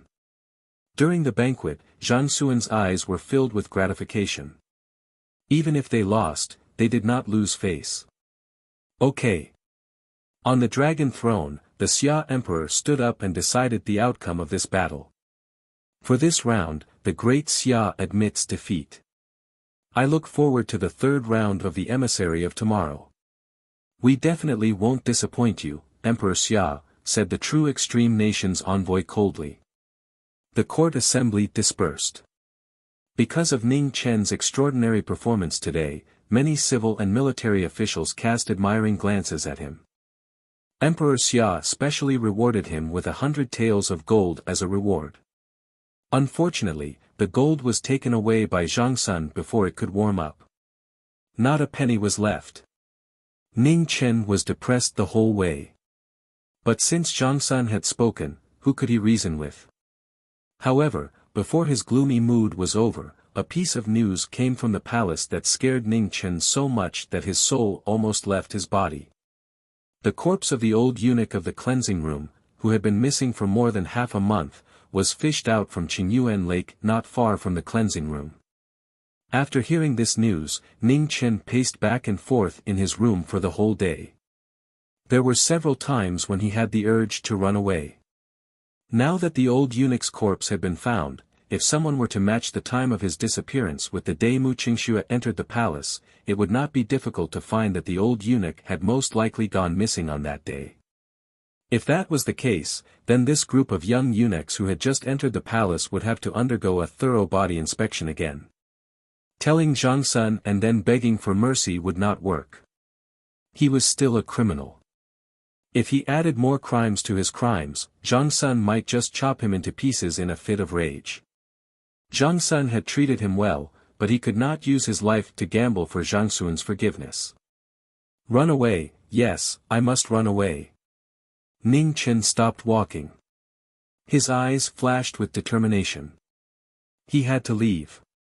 The palace would find out sooner or later. If he did not leave, he would not be able to leave even if he wanted to. But, how could he leave the palace? He had just knocked out a young eunuch this morning. Now that Zhang Sun was watching him even more closely, it was basically impossible for him to escape. Ah, my head hurts. Ning Chen had made up his mind with great difficulty, but he was powerless. He scratched his head with all his strength, but could not think of anything. That's right, the 9th princess. Suddenly, Ning Chen's eyes lit up. He remembered the 9th princess of Wuxia who was as beautiful as a flower. He could not win against Zhang Sun, but he could think of a way to start with Xia Xinyu. In the past 2 days, in order to prevent Xia Xinyu from marrying to the Jinji nation, he had put in so much effort that he did not get a single penny. Now, he might even lose his life.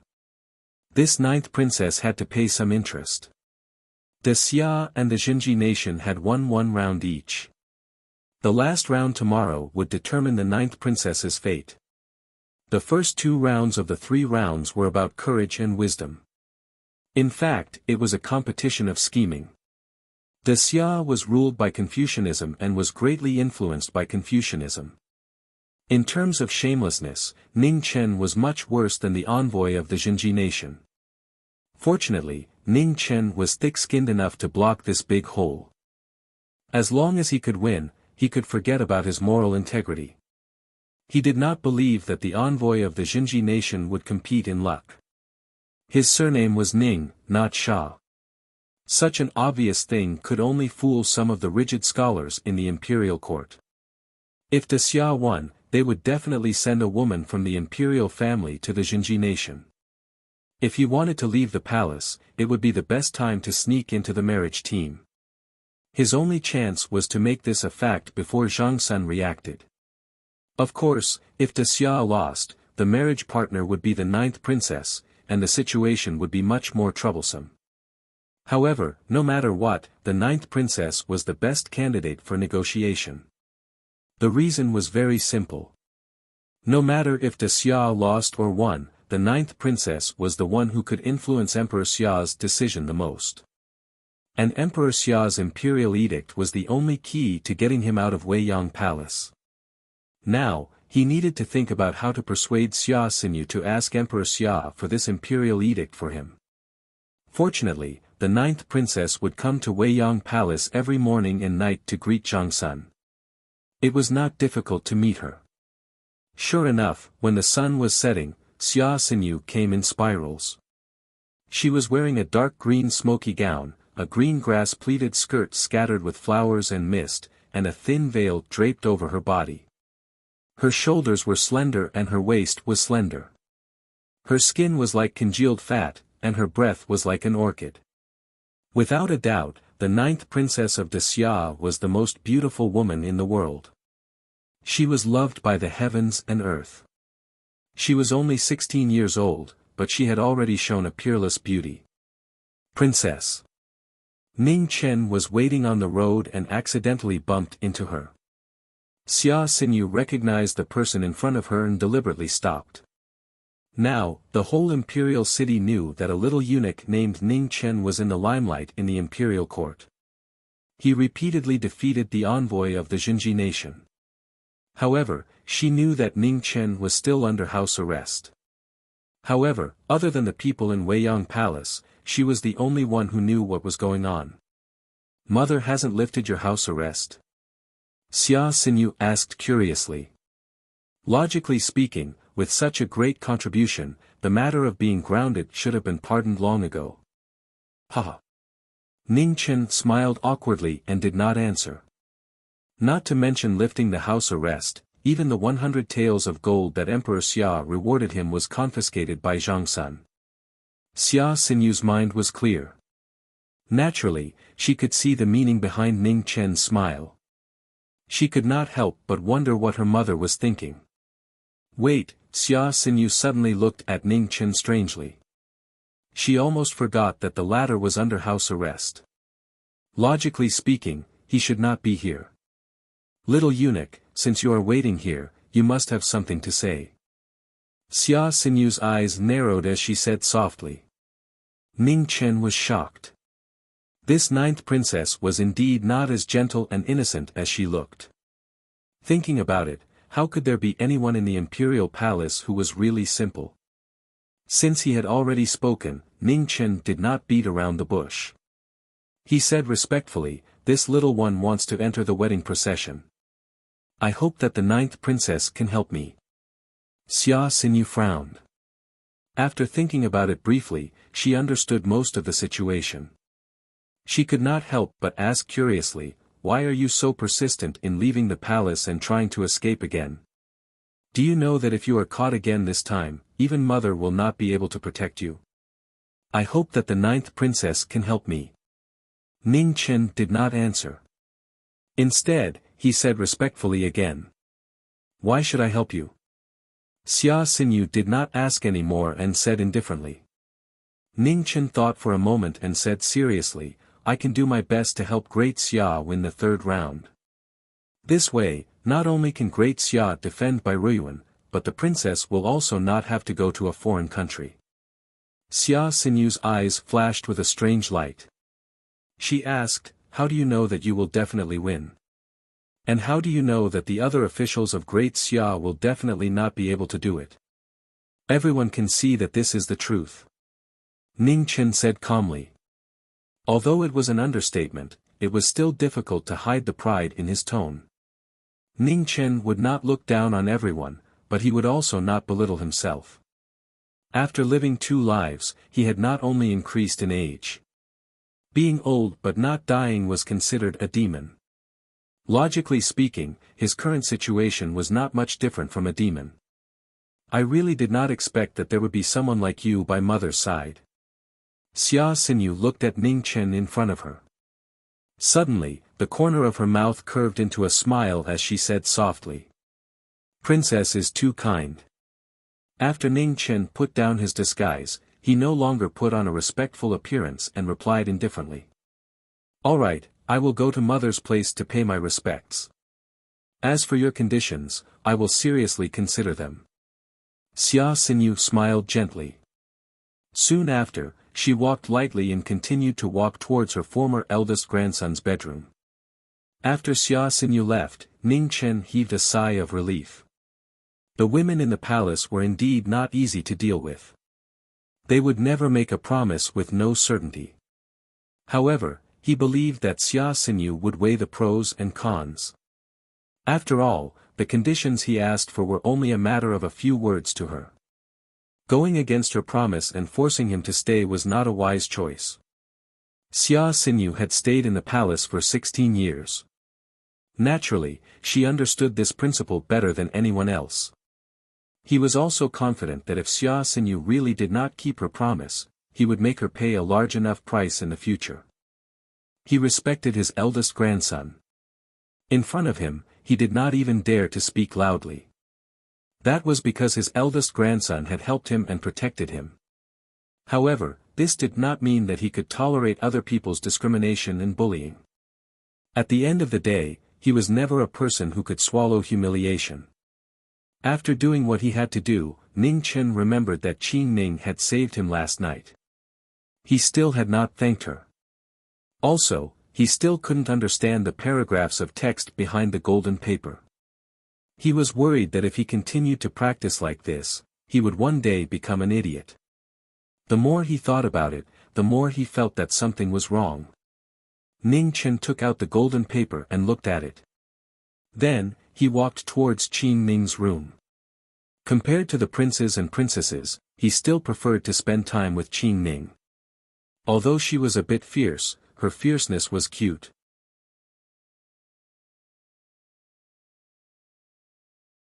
Chapter 25. In the Beijiang Plains, the night had arrived earlier than in the Central Plains. Under the stars, military tents lined the borders of the Beijiang Plains. The horses panted, puffing white steam in the night wind. In the military advisor's tent, a series of light coughs could be heard. Fan Lingyue sat in front of the desk, wearing a thick mink fur cloak in this October night that wasn't too cold. Her delicate and beautiful face was sickly pale, making one's heart ache. "How is it?" Fan Lingyue asked softly. "We barely managed to turn the tables," the young general replied respectfully. "An unexpected variable." Fan Lingyue sighed softly. Grand Xia's destiny was already showing signs of decline, but unexpectedly, someone appeared, causing her arrangements to change again and again. "Did you find out if this person was among those who followed Zhangsun Wuyo out of the palace that day?" Fan Lingyue continued to ask. "I've already found out that there was such a person," the young general replied. "Unbelievable." Fan Lingyue was silent. Such an exquisite person entering the palace to become a eunuch, it didn't make sense at all. Moreover, this couldn't be fake, and it couldn't be a scheme by Emperor Xia or Zhangsun Wuyo. The reason was simple: no emperor would be so magnanimous to allow a fake eunuch into the harem. Although Fan Lingyue was as intelligent as a demon, she wasn't a god after all. Naturally, there were things that she couldn't guess. Moreover, Ning Chen's background couldn't be any clearer, and there were no secrets. However, it was also because of this that Fan Lingyue couldn't figure out the problem. On the table, there was a piece of green cloth spread out. On it was clearly written all the information about Ning Chen's identity that the Northern Meng spies had found. Ordinary background, ordinary experience, parents died early, no relatives, studied for a few years, but didn't have any outstanding performance. Half a month ago, he was forced to sign up to become a eunuch in the palace due to living conditions. Fan Lingyue closed her eyes and thought for a moment, then said to the general beside her, "Force him out of the palace." "Yes," the general bowed and replied. Ning Chen didn't know that he had already been targeted by the scariest military advisor in the world. Otherwise, he would definitely reconsider the issue of leaving the palace. At this moment, Ning Chen was standing in front of Qin Ning's room. He knocked on the door, but no one answered. He knocked again, but still no one answered. This shouldn't have happened. Ning Chen muttered. As long as Zhangsun Shijing was in Weiyang Palace, she didn't need Qin Ning to stay by her side.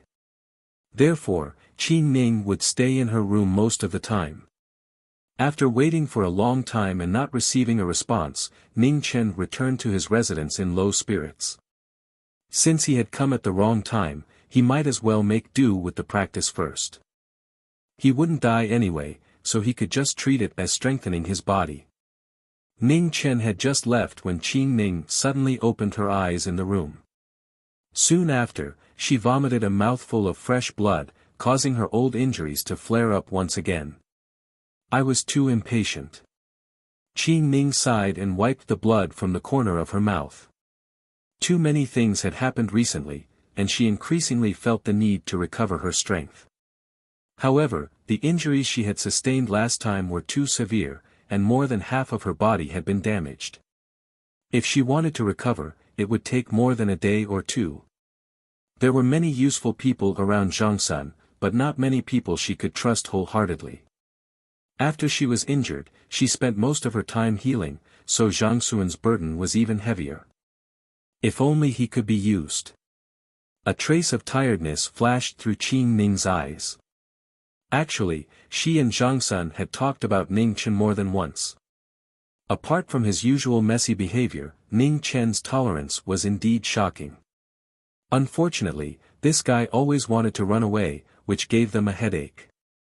He didn't desire glory, wealth, power, or women. He was neither evil nor perfect. He had a bunch of problems, but they couldn't really find a place to start. She knew that Zhang Sun was a person who cherished talents and valued relationships. Otherwise, he wouldn't have forgiven Ning Chen again and again in a fit of rage. This time, the most important reason for grounding him was to make him calm down and completely give up on the idea of leaving the palace. However, what she and Zhang Sun didn't expect was that Ning Chen's performance in fighting against the envoy of the Kingdom of True Extreme shocked the world. Such intelligence, such amazing talent. Thinking about it, the calmest place in the entire imperial city right now was probably the Weiyang Palace. Ning Chen's sudden rise had already caused a huge commotion outside, but in the Weiyang Palace, it didn't even cause a small ripple. She could see that Ning Chen didn't take it seriously. Except for a little heartache when the Empress confiscated 100 taels of gold from him, he didn't take it seriously at all. In the Qingyue Pavilion in the middle of Weiyang Palace, the 9th princess left after greeting. However, Zhang Xuan's bedroom was still lit all night. In the east, Qin Ning's room was also lit all night. Only Ning Chen's room, which was the furthest away, had its light turned off early. No one knew whether he was asleep or not. At dawn, the court meeting was about to start. Ning Chen was called by a little eunuch. For the first time, Zhang Sun took the initiative to take him to the hall together. Unfortunately, it was a little early. Someone looked sleepy and seemed to be very reluctant. Compared with the previous 2 times, Zhang Sun had high expectations for Ning Chen this time. However, he couldn't bear to see this guy's indifferent and lazy appearance. He wanted to scold him, but he swallowed it. Not far away, the envoy of the Kingdom of True Extreme came with 5 white-robed Confucians. They were not old, at most 20 years old. However, they didn't have a strong scholarly air. They didn't look like Confucians, but like fortune-tellers. Ning Chen was suddenly energized. Speaking of Confucians, the great Xia dynasty's Confucianism was prosperous. There were many great Confucians in the imperial court. The grand sage of the 3 chancellors was the head of the Confucianism in the imperial court. It could be said that the great Xia dynasty didn't lack Confucians. If the envoy of the Kingdom of True Extreme wanted to seriously compete with him, it was no different from asking for a beating. Moreover, this round wasn't about luck or fate. Were these 4 guys really fortune-tellers? He wasn't familiar with fortune-tellers, but he had seen a great one. He met the one when he went out to buy shoes with Li Er. At that time, he didn't think much of it. Later, he thought that the man was really something. That charlatan said that he couldn't escape, and he was indeed caught by Qin Ning. It was true that every profession had its own master. Since they knew about the existence of Jinshi, fortune-tellers weren't something unacceptable. Emperor Xia was still sitting on the highest dragon throne in the heavenly mandate palace. His majestic face didn't have a trace of a smile. As the emperor of the most powerful dynasty in the world, every move of his would shake the world. The emperor of the great Xia dynasty, no matter which generation, would never lose the title of emperor. After Ning Chen followed Zhang Sun into the palace, several people took the initiative to look at him. All the officials knew that this little eunuch was really extraordinary. If it weren't for his status, he would have been roped in by all parties. Unfortunately, he was a eunuch. Because the eunuchs of the previous dynasty once rebelled, the current dynasty severely suppressed the eunuchs. It was almost impossible for a eunuch to be in power. Therefore, Emperor Xia only rewarded Ning Chen with 100 taels of gold for his great service. At the current dynasty, Ning Chen didn't care about this. He really cared about the 100 taels of gold. The court meeting was as boring as ever, especially with the annoying face of the envoy of the Kingdom of True Extreme. However, the third question was indeed beyond everyone's expectations. A maze. There was a maze in the palace of the great Xia dynasty. It was built by the craftsmen of the previous dynasty. Why such a maze was built in the palace was unknown. However, everyone knew that the structure of the maze was extremely complicated. After entering, it was basically impossible to come out without 3 to 5 days. The third question of the envoy of the Kingdom of True Extreme was very simple. The Great Xia dynasty and the Kingdom of True Extreme would each send one person in. Whoever came out first would win. Logically speaking, the Great Xia dynasty had the advantage. After all, it was a maze in the palace of the Great Xia dynasty. They were more or less familiar with the terrain. It was much better than the Kingdom of True Extreme. However, even a fool would know that things were not so simple. Moreover, there was no fool present. The problem was the 5 white-robed Confucians that the envoy of the Kingdom of True Extreme had brought. They looked like charlatans. No one would believe that there was nothing wrong with them. It really is a test of luck. A Confucian official in the palace sighed. This maze, if one was lucky, could be out in 3 to 5 days. If one was unlucky, it was normal to starve to death inside. The remaining matter was very simple. They just had to choose someone to enter. However, this person had to be very careful. All the officials subconsciously looked at Ning Chen. They were not really expecting anything. It was just that this little eunuch had already given them too many surprises. If he did it again, they would not be surprised. Seeing everyone look at him, Ning Chen smiled shyly and lowered his head, not saying a word. If there was someone who could pass this test, then there was no need to look for him. After all, his agreement with the 9th princess was that he would win. As for who would go and fight the monsters, it was not that important. Looking at the performance of his officials, the Xia emperor unconsciously frowned.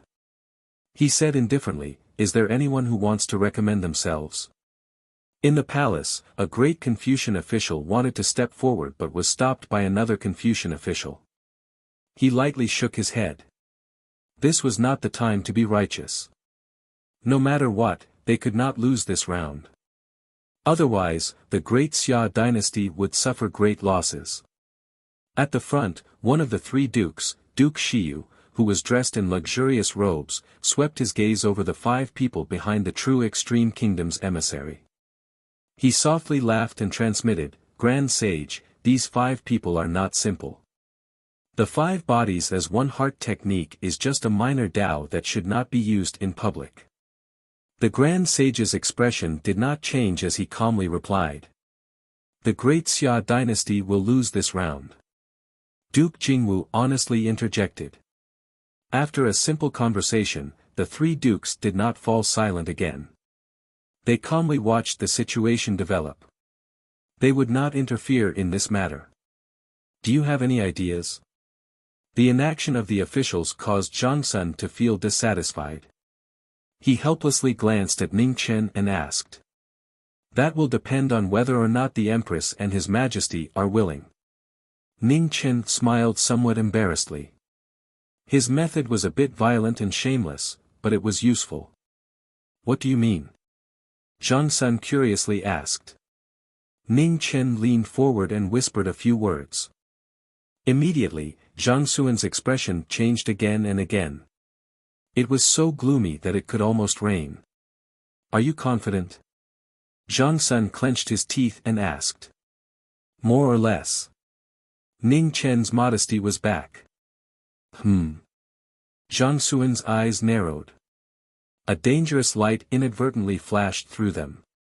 100%. Ning Chen's heart tightened and he immediately changed his tone. "Approved. Go and prepare. I will speak with His Majesty about the rest," Zhang Sun calmly said. "Yes," Ning Chen replied and immediately left the palace. After leaving the palace, Ning Chen moved to the side of a general dressed in dark green armor and said a few words. Immediately after, the 2 of them looked at each other and smiled cunningly. Together, they rushed toward the Imperial Academy of Medicine.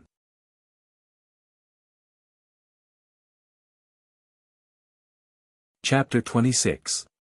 In the Imperial Academy of Medicine, Ling Xiao was looking for something in the mountain of medicinal stones while complaining, "Ning Chen, can you do it or not?"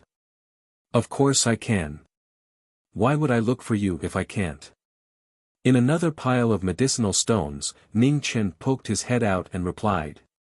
"Cough cough, I'm choking to death." Ling Xiao violently coughed a few times.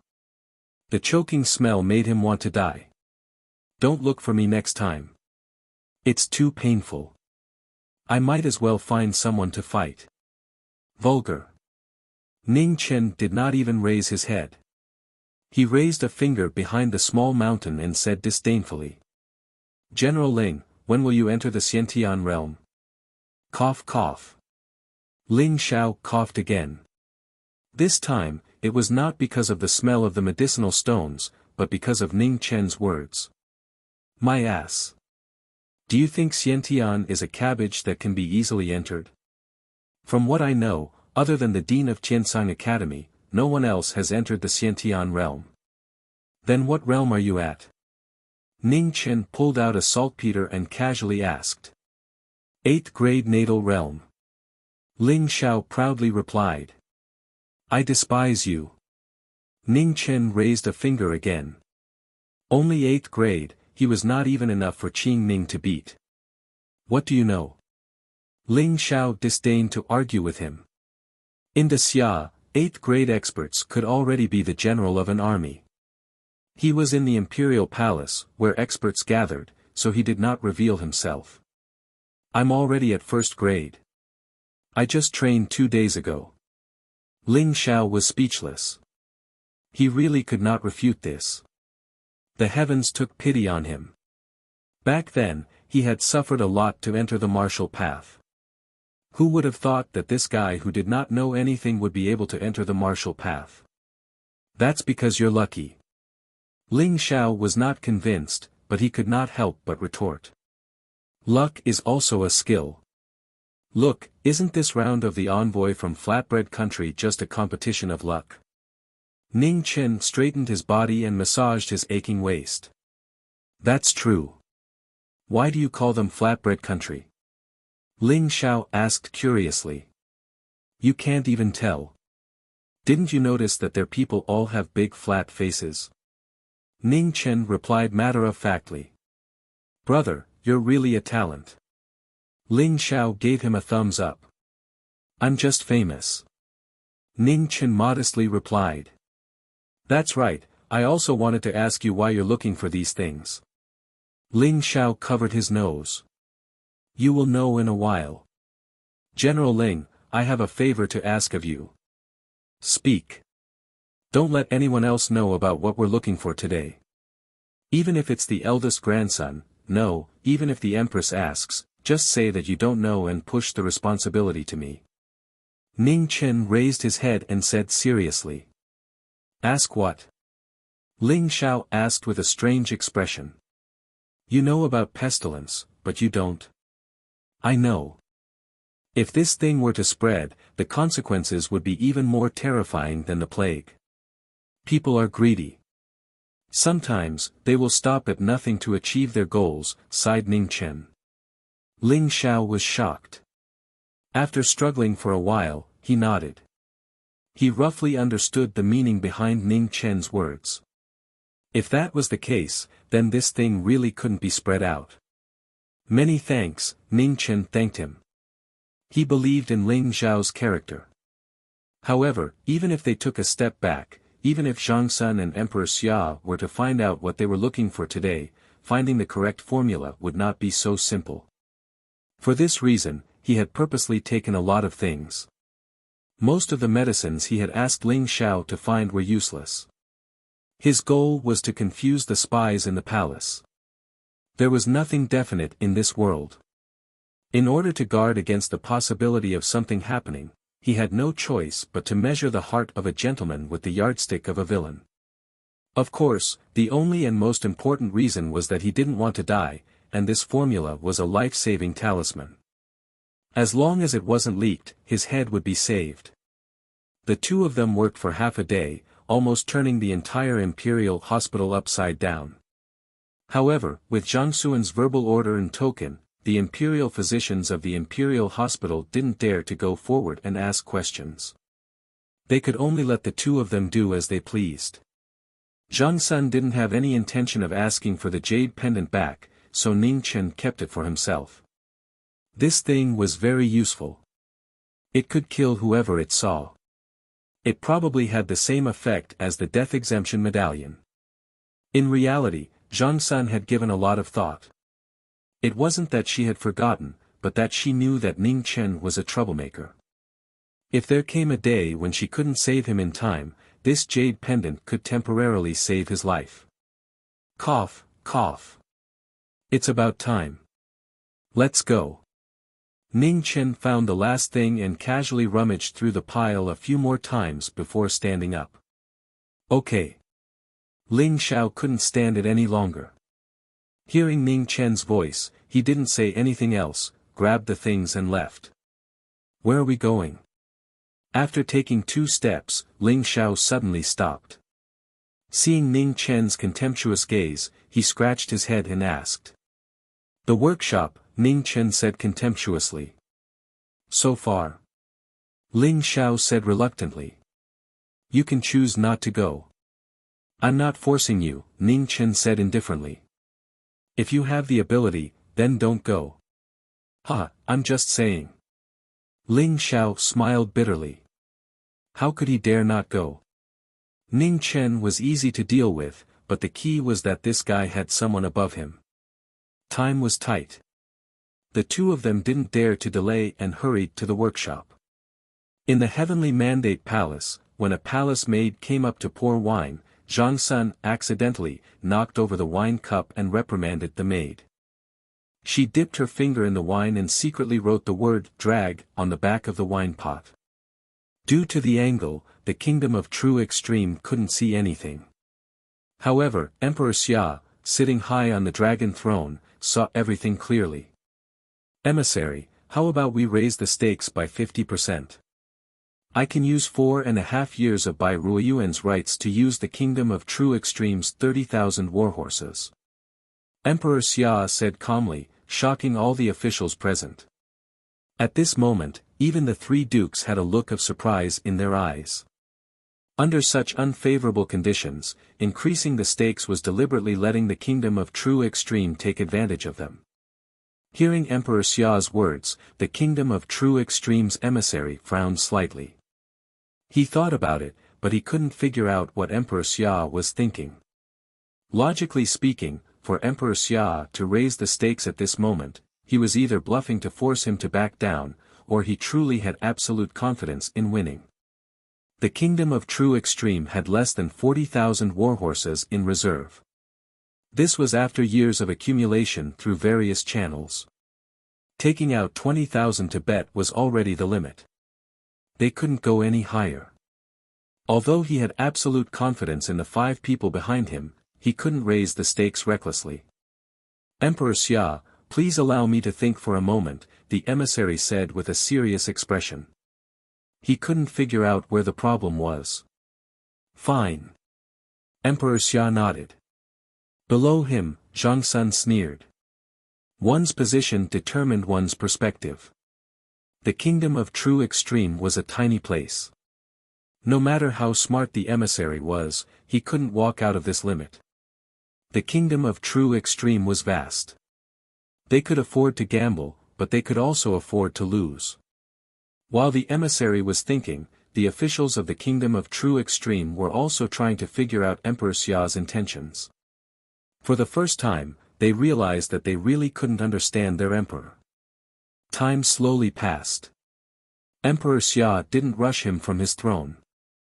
The emissary's expression kept changing. It had to be said that Emperor Xia's proposal was very tempting. It was difficult for him to refuse Bai Ruiyuan's rights to use the Kingdom of True Extreme's territory for 5 years. However, when he thought of the price he had to pay, he couldn't bear it either. Warhorses were different from ordinary horses. The Kingdom of True Extreme was the same as the Kingdom of True Extreme. They didn't have Fergana horses like the Northern Mencourt, which could produce large amounts of warhorses. 10,000 warhorses required more than 100,000 horses to cultivate. The production rate of warhorses had always been less than 1 in 10. Otherwise, the Kingdom of True Extreme wouldn't have used such an important place like the Kingdom of True Extreme to gamble. After waiting for a long time, the emissary finally sighed. He admitted that he still couldn't convince himself to gamble. After all, the Kingdom of True Extreme couldn't compare to the Kingdom of True Extreme. They couldn't bear such a huge price. Your Highness, it's ready. At this moment, Ning Chen quietly walked back and indicated. Zhang Sun nodded and then nodded at Emperor Xia, indicating that he was ready. Emissary, do you have a conclusion? Emperor Xia asked. The emissary stepped out and said in a low voice, Emperor Xia's proposal is very tempting. However, I have been ordered to come here. I can't change your mind. I hope you can forgive me. Since that's the case, I won't force you. The wager remains the same. Men, prepare a carriage for Jingqi Palace. Yes, Your Highness. All the officials knelt and then left the Heavenly Mandate Palace. They walked majestically toward Jingqi Palace. Jingqi Palace was a strange palace built by the craftsmen of the previous dynasty. There were 4 gates in the north, south, east, and west. It seemed ordinary, but only those who had entered knew that unless they made a mark and went back the way they came, it was almost impossible to come out. The gamble was very simple. After each of them chose a gate to enter, they just had to walk out of the other gate. The emissary of the Kingdom of True Extreme sent one of the 5 white-robed Confucians into the palace.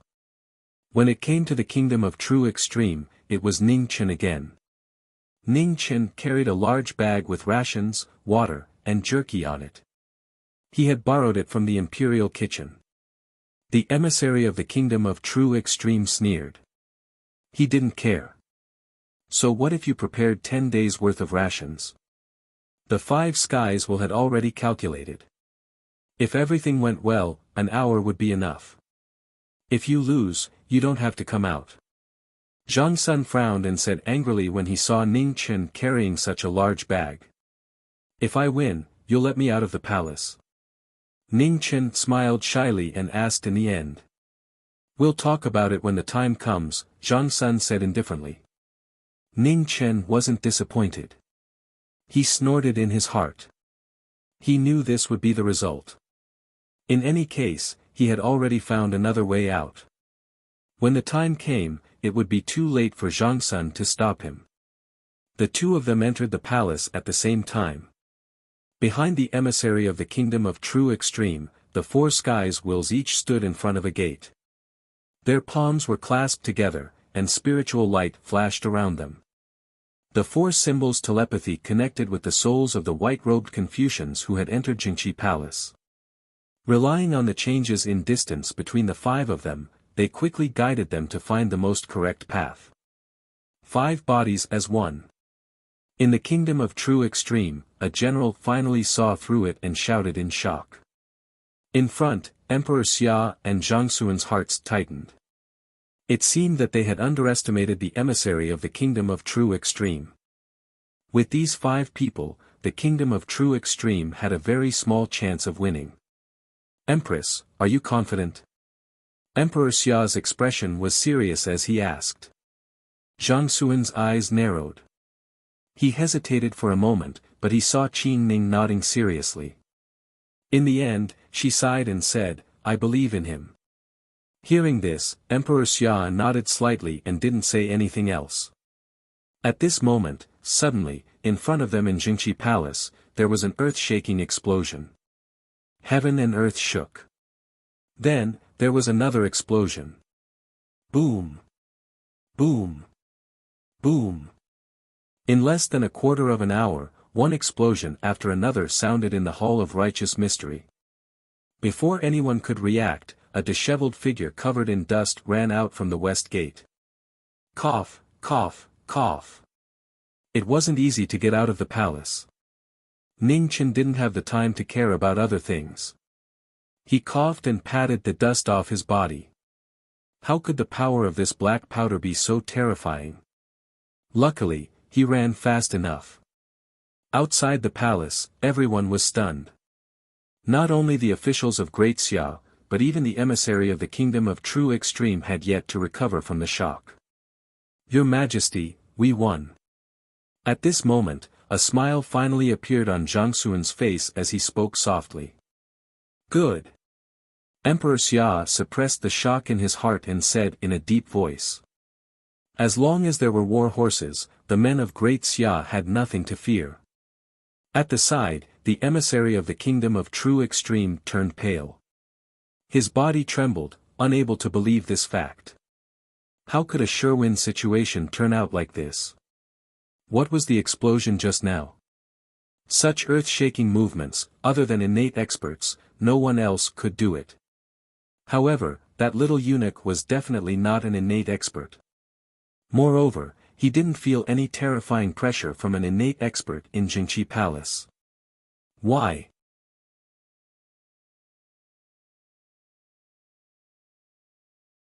Chapter 27. The Kingdom of True Extreme had lost. Not only had they lost 20,000 horses, but they had also lost the ability to mobilize their army within 10 years. The agreement was written in black and white. Together with the official seal of the Kingdom of True Extreme, the Kingdom of True Extreme could not go back on their word.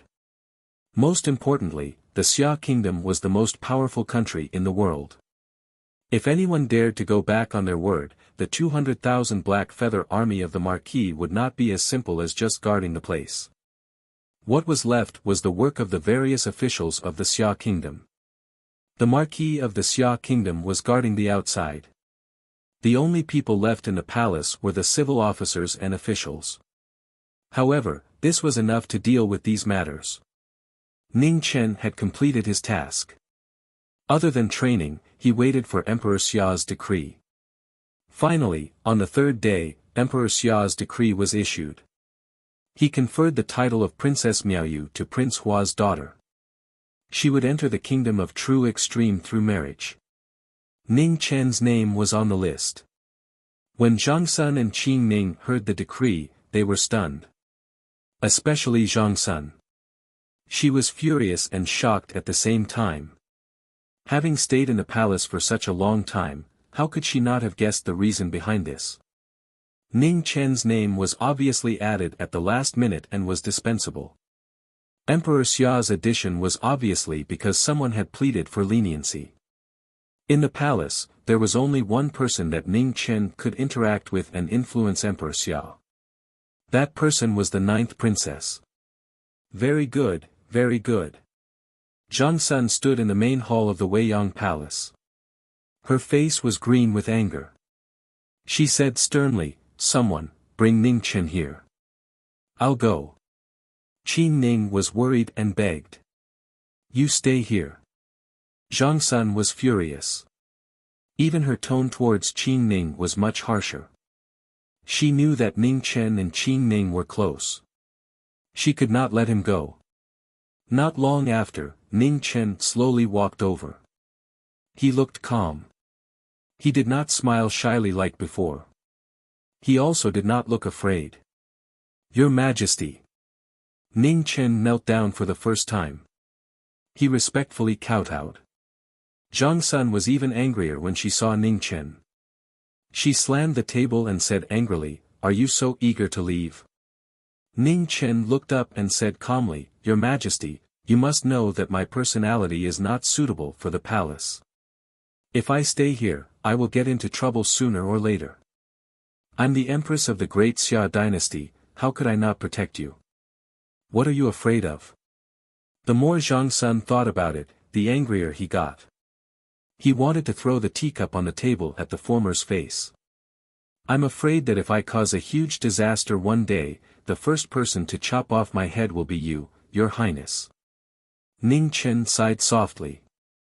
Boom! Zhang Sun was infuriated. He grabbed the teacup and fiercely threw it at Ning Chen. With a bang, the teacup hit Ning Chen's forehead and blood splattered out. "You've disappointed me too much. Seeing that Ning Chen's face was covered in blood yet still refused to lower his head, Zhang Sun was so angry that his entire body trembled. He closed his eyes and spoke in disappointment. The 9th princess is here. At this moment, Xia Xinyu walked over. The moment she entered the hall, she saw this scene and was shocked once again. She knew that her mother would get angry, but she didn't expect her mother to be so angry. Kneel. Zhang Sun suddenly opened his eyes, looked at Xia Xinyu and said harshly.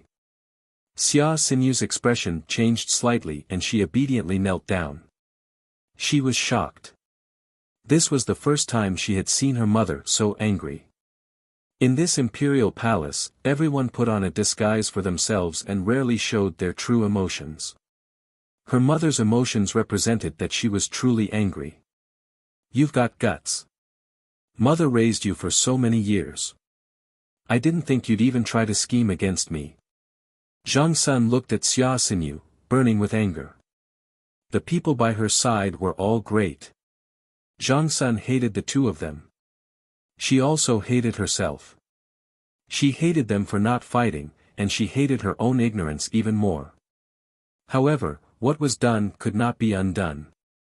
The imperial edict had already been issued. Even if she appeared, Emperor Xia would not be able to take back the imperial edict. A monarch's words could not be changed for anyone. The wedding was set at the end of the month. There were less than 20 days until now. This meant that Ning Chen had left the palace in less than 20 days. A trace of exhaustion flashed through Zhang Sun's heart. She didn't want to pursue the matter any further. She sat on the main seat and waved her hand. Since you've chosen to help him leave the palace, then the remaining 5 months of confinement will be borne by you. You may leave. Mother. Xia Xinyu was shocked. Her face paled. Leave. Zhang Sun slammed the table and said sternly. Yes. Xia Xinyu unwillingly bowed, then stood up and left. This time, she had miscalculated. After Xia Xinyu left, only Ning Chen remained kneeling. Qing Ning stood to the side, but she didn't dare to plead. She knew the Empress was disappointed. Even she didn't understand Ning Chen's actions. Even if he wanted to leave the palace, with the Empress' grace, he might succeed if he begged many times. There was no need for him to leave the palace in such a hurry. Seeing Ning Chen kneeling in front of her with blood flowing down his face, Zhang Sun thought of everything that had happened since he entered the palace. She forcefully suppressed the anger in her heart and said in a low voice, "This consort will give you one last chance. If you admit your wrongs and come back obediently after the wedding, this consort can pretend that nothing happened." Ning Chen sighed heavily and didn't say a word. Things had already reached this point. How could he turn back? If he didn't want to die in the palace, he had to leave as soon as possible. Unfortunately, he couldn't tell Zhang Sun this. He could only keep hiding it. Good, very good. Zhang Sun angrily stood up and walked out of the hall with an ashen face. Qing Ning looked at the kneeling Ning Chen with a complicated expression. She didn't say a word and left with Zhang Sun. Ning Chen knelt on the ground and didn't say a word. He just knelt like this. His heart was filled with bitterness, guilt, and sadness. The sun set and the moon rose. Zhang Sun's palace was still lit. In Wei Yang main hall, Ning Chen still hadn't stood up. The palace maids came several times to change the candles and then left in a hurry. No one dared to stay for even a moment. Neither of them was willing to back down. Zhang Sun was waiting for Ning Chen to admit his wrongs. However, what she got in return was disappointment after disappointment. It wasn't that Ning Chen didn't want to admit his wrongs, but that he couldn't admit his wrongs because he really couldn't come back. He could lie to the world, but he didn't want to lie to Zhang Sun. In front of the back garden, Qing Ning stood in her room. Looking at the brightly lit main hall and Zhang Sun's palace, she felt very complicated. She knew that both the Empress and Ning Chen were stubborn people. This time, there was really no turning back. She didn't understand why Ning Chen would choose this path with his personality. Not only Qing Ning didn't understand, but also Zhang Sun in the palace was wondering why. Ning Chen had just entered the palace, but he was still a person easy to understand. He was smart, proud, and grateful. Sometimes, he was even stubborn to the point of foolishness. But what was it that made him so impatient to leave the palace? Time passed little by little. Zhang Sun and Qing Ning didn't sleep for the whole night. Ning Chen knelt in Wei Yang main hall for the whole night. Those who didn't understand couldn't figure it out, while those who understood would never be able to say it. At dawn, Zhang Sun had something to deal with. Qing Ning followed him out of Wei Yang Palace. When they passed by Wei Yang main hall, Zhang Sun obviously paused, but he didn't stop. What happened in Wei Yang Palace quickly spread out. Everyone in the palace knew that the Empress was furious yesterday. The little eunuch who had been in the limelight recently knelt in the main hall of Wei Yang Palace for a whole night, but no one knew the reason. In addition, another matter had also attracted a lot of attention. It was said that this time, the marriage was not personally arranged by Emperor Xia, but by the daughter of Prince Hua, Xia Miaoyu. Prince Hua could not dissuade her and had no choice but to agree. Xia Miaoyu had been crowned as a princess. The marriage had to be carried out according to the standards of a royal princess. Zhang Sun, as the empress of Xia dynasty and the master of the harem, had to check all the dowry in person. She was too busy to care about Ning Chen. Ning Chen knelt in Wei Yang main hall. It seemed that he was gradually forgotten. Even the imperial palace didn't care about it. When it was mentioned, they just sighed secretly and felt pity for the little eunuch. It was said that the royal family was ruthless. This was the best example. No matter how amazing you were, once you made a mistake, you would be beaten to the ground. 3 days later, Ning Chen, who hadn't drunk a drop of water, fainted in the hall. Zhang Xuan's hands trembled when she heard it, but she didn't show any emotion on her face. She said lightly, "Take good care of him." Then she didn't say anything else. However, from this day on, Zhang Sun didn't let Qing Ning follow her, no matter if she went out or was busy in Wei Yang Palace. Not long after Ning Chen fainted, he woke up. After drinking some water and applying some medicine, he was fine. Qing Ning came soon after. Seeing the former's pale face and cracked lips, a trace of pity flashed across her face. She reprimanded, "Why did you do this?" Ning Chen grinned and said weakly, "I had no choice. I'm sorry. The one you should apologize to is not me, but her ladyship." Qing Ning couldn't help but belittle him. "Ha!" Ning Chen shook his head and smiled bitterly. "Must you go?" Seeing this, Qing Ning didn't say anything more. She sighed softly and asked, "Must go?" Ning Chen nodded and answered. This was his only chance. If he guessed correctly, after the marriage, the group of eunuchs who had just entered the palace would be investigated again. At that time, no one would be able to protect him. Even Zhang Xuan's reputation would be affected. 2 days later, Ning Chen's body had almost recovered. Qing Ning left the palace once and came back with a strangely shaped herb. When he opened the box, he could feel a faint chill. "Eat it," Qing Ning said seriously. "What is it?" Ning Chen didn't suspect anything and ate it. It was extremely bitter and cold. Heavenly frost grass. Qing Ning calmly explained, "The true qi in your body is cold. This heavenly frost grass will help you temper your foundation and increase your cultivation speed." Ning Chen didn't understand half of it and asked curiously, "Is it expensive?" "I don't want silver," Qing Ning calmly replied. She didn't want silver, she wanted spiritual jades. However, there was no need to tell him. "From today onwards, I will teach you movement techniques. You better prepare yourself." As she spoke, Qing Ning turned and walked towards the door. "Follow me." Ning Chen followed her all the way to the back garden. October had arrived and the garden was full of fallen flowers. When the autumn wind blew, the flowers drifted across the sky. Watch carefully. As soon as she finished speaking, Qing Ning's body moved. In an instant, her figure flew like snow and turned into a small boat among the falling flowers. She danced in the wind and not a single leaf touched her body. Ning Chen was dumbfounded as he watched from the side. What an awesome person. They were about the same age. How could there be such a big gap between them? After a while, Qing Ning stopped and looked at Ning Chen. She calmly asked, "Did you see the steps clearly?" Ning Chen shook his head. It would be strange if he could see clearly.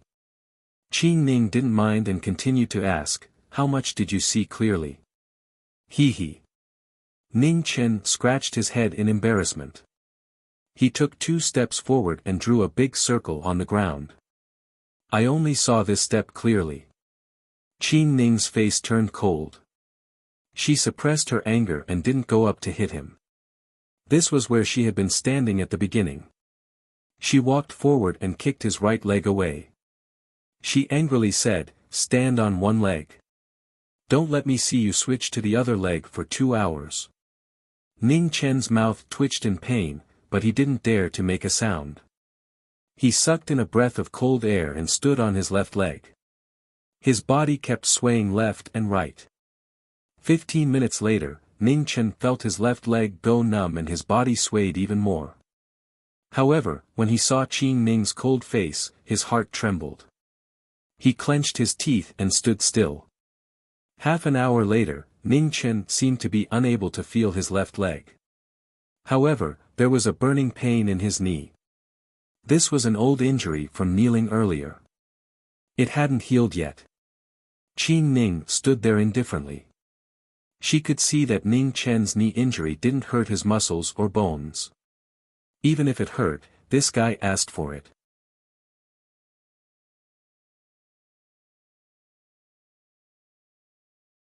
Chapter 28. Half an hour later, Ning Chen had reached his limit. His back was wet, and he had no choice but to try to channel the Jinqi in his dantian, gathering it in his left leg bit by bit. It was very little, but the burning pain and emptiness in his left leg were greatly reduced. Seeing that Ning Chen was standing steadily again, Qing Ning nodded silently. The use of Jinqi needed to be experienced by oneself. No matter what others said, it was their opinion. She didn't want to teach him moves mainly because she didn't want him to embark on the path of martial arts. People in Jianghu had no choice. Once he embarked on this path, there was no turning back. The body movement she wanted to teach him was the easiest to learn. It was different from lightness skill. This body movement focused on shifting and dodging in a small area. To put it bluntly, it was used to save his life. Ning Chen more or less guessed Qing Ning's intentions, so he didn't complain about the pain. He just tried his best to persevere. After an hour, the Jinqi in his dantian was almost depleted. Ning Chen once again felt the piercing pain in his left leg, and it was getting more and more intense. Beside him, Qing Ning remained silent. Even though she knew Ning Chen was at his limit, she didn't say anything. However, Ning Chen persevered in the end. Everyone's potential was limitless, especially when it came to life. He knew that every drop of sweat he shed today would increase his chances of survival in the future. He was afraid of death, so he had to endure the pain. At the same time, in the heavenly mandate palace, Emperor Xia sat on the dragon throne, deep in thought. The next moment, a figure appeared in the palace without a sound, as if he had walked out of thin air. Emperor Xia was not surprised. He asked indifferently, "How is it?" "No progress," the shadow dragon guard respectfully replied. Emperor Xia frowned. "How could this be?" "Your Majesty, the Department of Heavenly Works and the Ministry of Works have repeatedly confirmed that no matter how the 17 types of medicinal stones were mixed, it was impossible to produce the explosive effect that day," the Shadow Dragon Guard said in a low voice. The situation that day shocked the court. The entire interior of the Jinchi Palace was blown up, creating a passageway that could be seen through at a glance. If the Xia kingdom could master this gift, they would be invincible in the world. Emperor Xia narrowed his eyes, carefully weighing the pros and cons. Originally, he wanted to use this opportunity to get rid of this little eunuch as soon as possible. It wasn't wrong to have talent, but having talent that shouldn't be had meant that he shouldn't exist in this world. There were too many eyes in the palace, and with the protection of the Empress, regardless of whether it was in the open or in the dark, it would be inconvenient for him to make a move. It just so happened that Xinu was here to request for an imperial decree, so he took the opportunity to send this little eunuch out of the palace. However, what he didn't expect was that the heavenly bestowal would be so difficult to find. After thinking for a while, the Xia emperor made up his mind. He calmly said, "Have the Department of Heavenly Works and Works Workshop continue to try. In addition, on the road to the marriage alliance, follow them in secret. Don't let anything happen to Ningchen." "Yes." The Dark Dragon Guard bowed and was about to leave when he paused and asked, "Your Majesty, if there is a change, what should we do?" Killing intent flashed in Emperor Xia's eyes as he coldly spat out a single word, "Kill." For such a divine item, Grand Xia could choose not to obtain it, but they absolutely couldn't allow others to obtain it. If they had no other choice, they would make this heaven-bestowed item disappear completely. No one would need it anymore. The Dark Dragon Guard understood and left silently. Far away in the west, the space shook like a mirage. A desolate shrine flickered, appearing and disappearing from time to time. All of a sudden, a tyrannical aura descended, spreading out from the shrine. The terrifying pressure was almost materialized.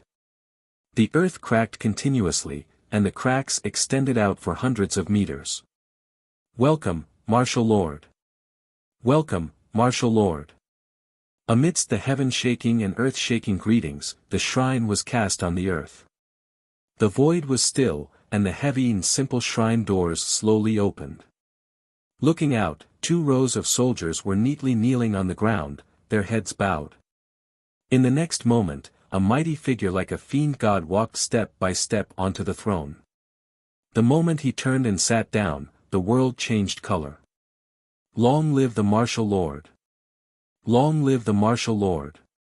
The Martial Lord came out of seclusion, the generals returned to their positions, and the first shrine was officially opened. After 1,000 years, it once again appeared in the world. Tian Huang. On the throne, Yi Wujuan opened his mouth. Immediately, in the void, a bloody and threatening halberd appeared. With a clang, it stabbed into the ground. The divine halberd Tian Huang had once again appeared in the world. At the same time, in an ordinary room in the Sky Academy, the principal's body trembled and he stopped writing. His aged eyes looked towards the west, revealing a trace of worry. In the north, in the northern Meng Imperial Court's Imperial Palace, the Imperial Tutor woke up from his meditation and calmly said, "Inform the military advisor that Yi Wujuan has come out of seclusion." Yes. In the south, in the Du-Yi Temple, a withered old monk was chanting scriptures. The prayer beads in his hand paused for a moment, but after a moment, he continued. In the east, in a desolate city not far from the Grand Xia, a sword lightly moved, and then there was no more movement. Not long after, a beautiful figure walked over and quietly took away the sword in the city. Her beauty added color to the desolate city. "This shadow-bearing sword belongs to you from now on." A calm voice came from the desolate city. "Many thanks, uncle," Mu Qingxue respectfully said. The changes in the world were shocking and calm. Only the top few Xiantian experts in the world sensed the arrival of this moment. The Eternal Night's judgment was beginning to show signs of sin. The first palace of the Eternal Night cult had appeared, and the most powerful martial lord had once again appeared in the world in an invincible manner. The legendary master with the immortal demonic body would once again ignite the flames of war in the world. The Grand Xia that occupied most of the land of the Divine Prefecture was the first to bear the brunt. It was inevitable that they would face the strongest challenge. The First Temple in the west and the northern Ming imperial court in the north were like tigers and wolves. However, Ning Chen, who was in the Weiyang Palace, didn't know anything about this, nor did he need to know. Whether it was the martial monarch or the eternal night cult, they were far beyond his ability and knowledge. He wasn't high enough, so even if the sky fell, it wouldn't be his turn to hold it up. The movement technique that Qin Ning taught him wasn't simple at all, because he had to learn it in 15 days. What made him even more unable to accept was that he really wasn't a genius. Qin Ning was very patient.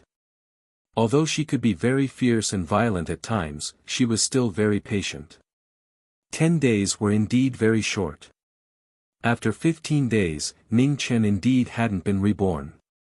He was still a first-rank martial artist rookie, and his movement technique was also very clumsy. However, everything was difficult at the beginning. As a rookie who had just come into contact with martial arts, he couldn't ask for too much. The wedding procession of the Grand Xia was ready to go. The mighty imperial army consisted of 500 cavalrymen, heroic and imposing. Ning Chen knelt at the door of the Zhangsun Palace, silently kowtowed 3 times, then got up and left. He was appointed as the personal attendant of Princess Miao Yu by Emperor Xia, so he had to report half a day in advance. "Your Highness, he's gone." In the palace, Qin Ning sighed softly. After knowing Ning Chen for so many days, she finally understood what it meant to be arrogant and daring. In this palace, Ning Chen was the only one who had never knelt before Emperor Xiao. He didn't even kneel when he first met the Empress. The Zhangsun Palace quietly looked at the door without saying a word. After a long silence, she calmly got up and said, "Let's go. Come with me to send Miao Yu off." "Yes." Qin Ning nodded and followed. In the Heavenly Mandate Palace, in front of the stone steps paved with white marble, Emperor Xia looked down at the mighty wedding procession.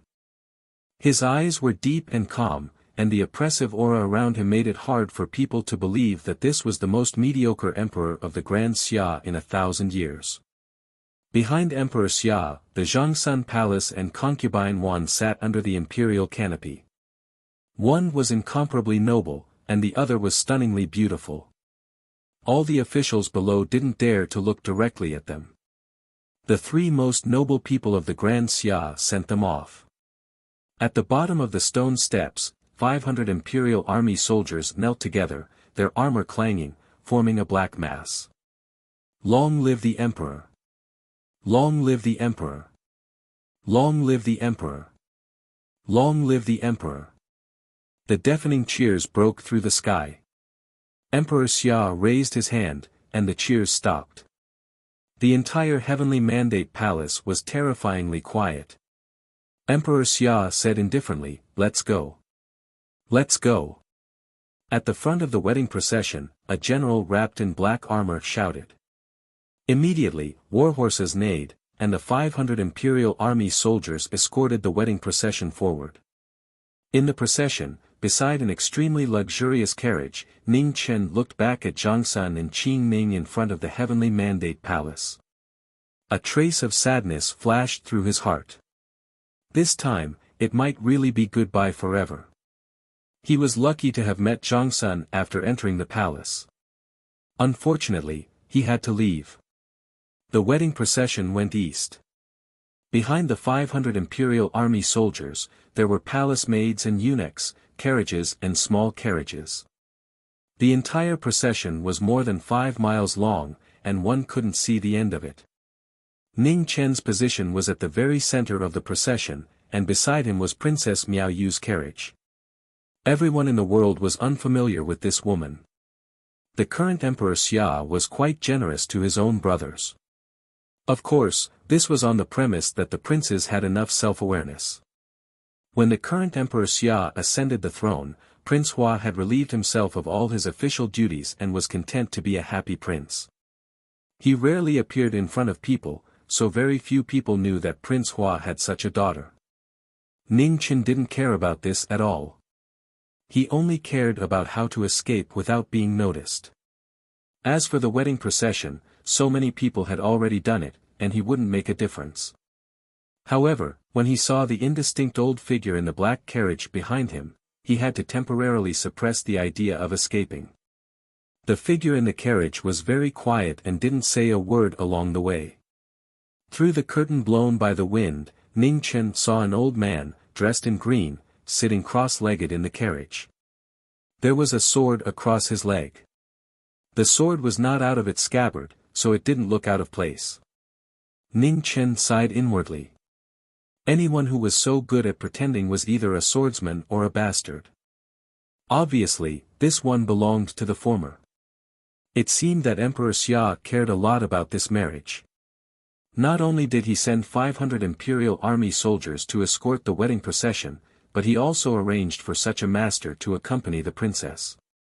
It was impossible for him to escape in a short period of time. Ning Chen thought about it and decided to infiltrate the enemy's base first, then look for an opportunity to take advantage of it. "Senior, are you thirsty? Senior, are you hungry? Senior, have some fruit. Senior, this." In the next 3 days, Ning Chen shamelessly tried to curry favor with the old man every few days. The old man was silent at first, then continued to be silent. In the end, he couldn't take it anymore and directly shook Ning Chen out of the carriage. Unfortunately, he'd still underestimated Ning Chen's patience. He'd never imagined that a person's face could actually be thick to the point of being so unbridled and insane. Therefore, 5 days later, the old man gave in and allowed Ning Chen to ramble on in the carriage, spouting endless nonsense. Ning Chen didn't care that the old man ignored him. It was good enough that he was sitting in a carriage. It was better than walking. As for the princess, he wasn't summoned at all. "Senior, your sword is not bad. Can you let me take a look?" Tired of talking, Ning Chen looked at the sword in front of the old man.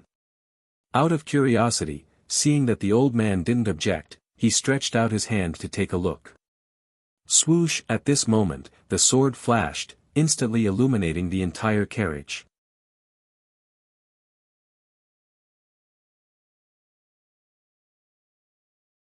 Chapter 29. Ning Chen's body stiffened. With a ripping sound, his sleeve turned into fragments that filled the air. In a flash, more than half of his sleeve was gone. $% and Ning Chen jumped up at once. He pointed at the old man and almost cursed out loud, but he forcefully swallowed his words. He didn't dare. Ning Chen sat down indignantly and gulped down half a pot of tea. Only then did he suppress his surging anger. One must respect the old and love the young. This old man didn't know how to love the young, so he didn't bicker with him. Endure, he must endure. However, he wasn't completely without gains. At the very least, he had proven that he really couldn't defeat this old man. The road to escape was still far away, and cultivation still required hard work. As a result, in the following days, Ning Chen didn't bicker with the old man anymore. He spent most of his time in the carriage, cultivating the mental cultivation method on the golden paper. He circulated the true qi in his qi si over and over again. The carriage finally regained its peace with great difficulty. The old man naturally wouldn't care about what Ning Chen was doing. Moreover, a rank 1 martial arts rookie really wasn't worthy of his attention. On the 10th day, the bridal procession had already traveled more than 700 li. They were far away from the Xia's imperial city and entered a wasteland that stretched as far as the eye could see. Now that it was close to late autumn, the quiet wasteland appeared even more desolate. The arrival of the cold night made people feel an indescribable chill. Awoo! Awoo! The wolves in the wasteland howled at the moon, causing the camping troops to become nervous. Everyone knew that the most terrifying creatures in the wasteland weren't tigers or leopards, but rather wolves. Wild wolves were cunning and ruthless by nature. They were best at hunting at night and were the fiends of the wasteland.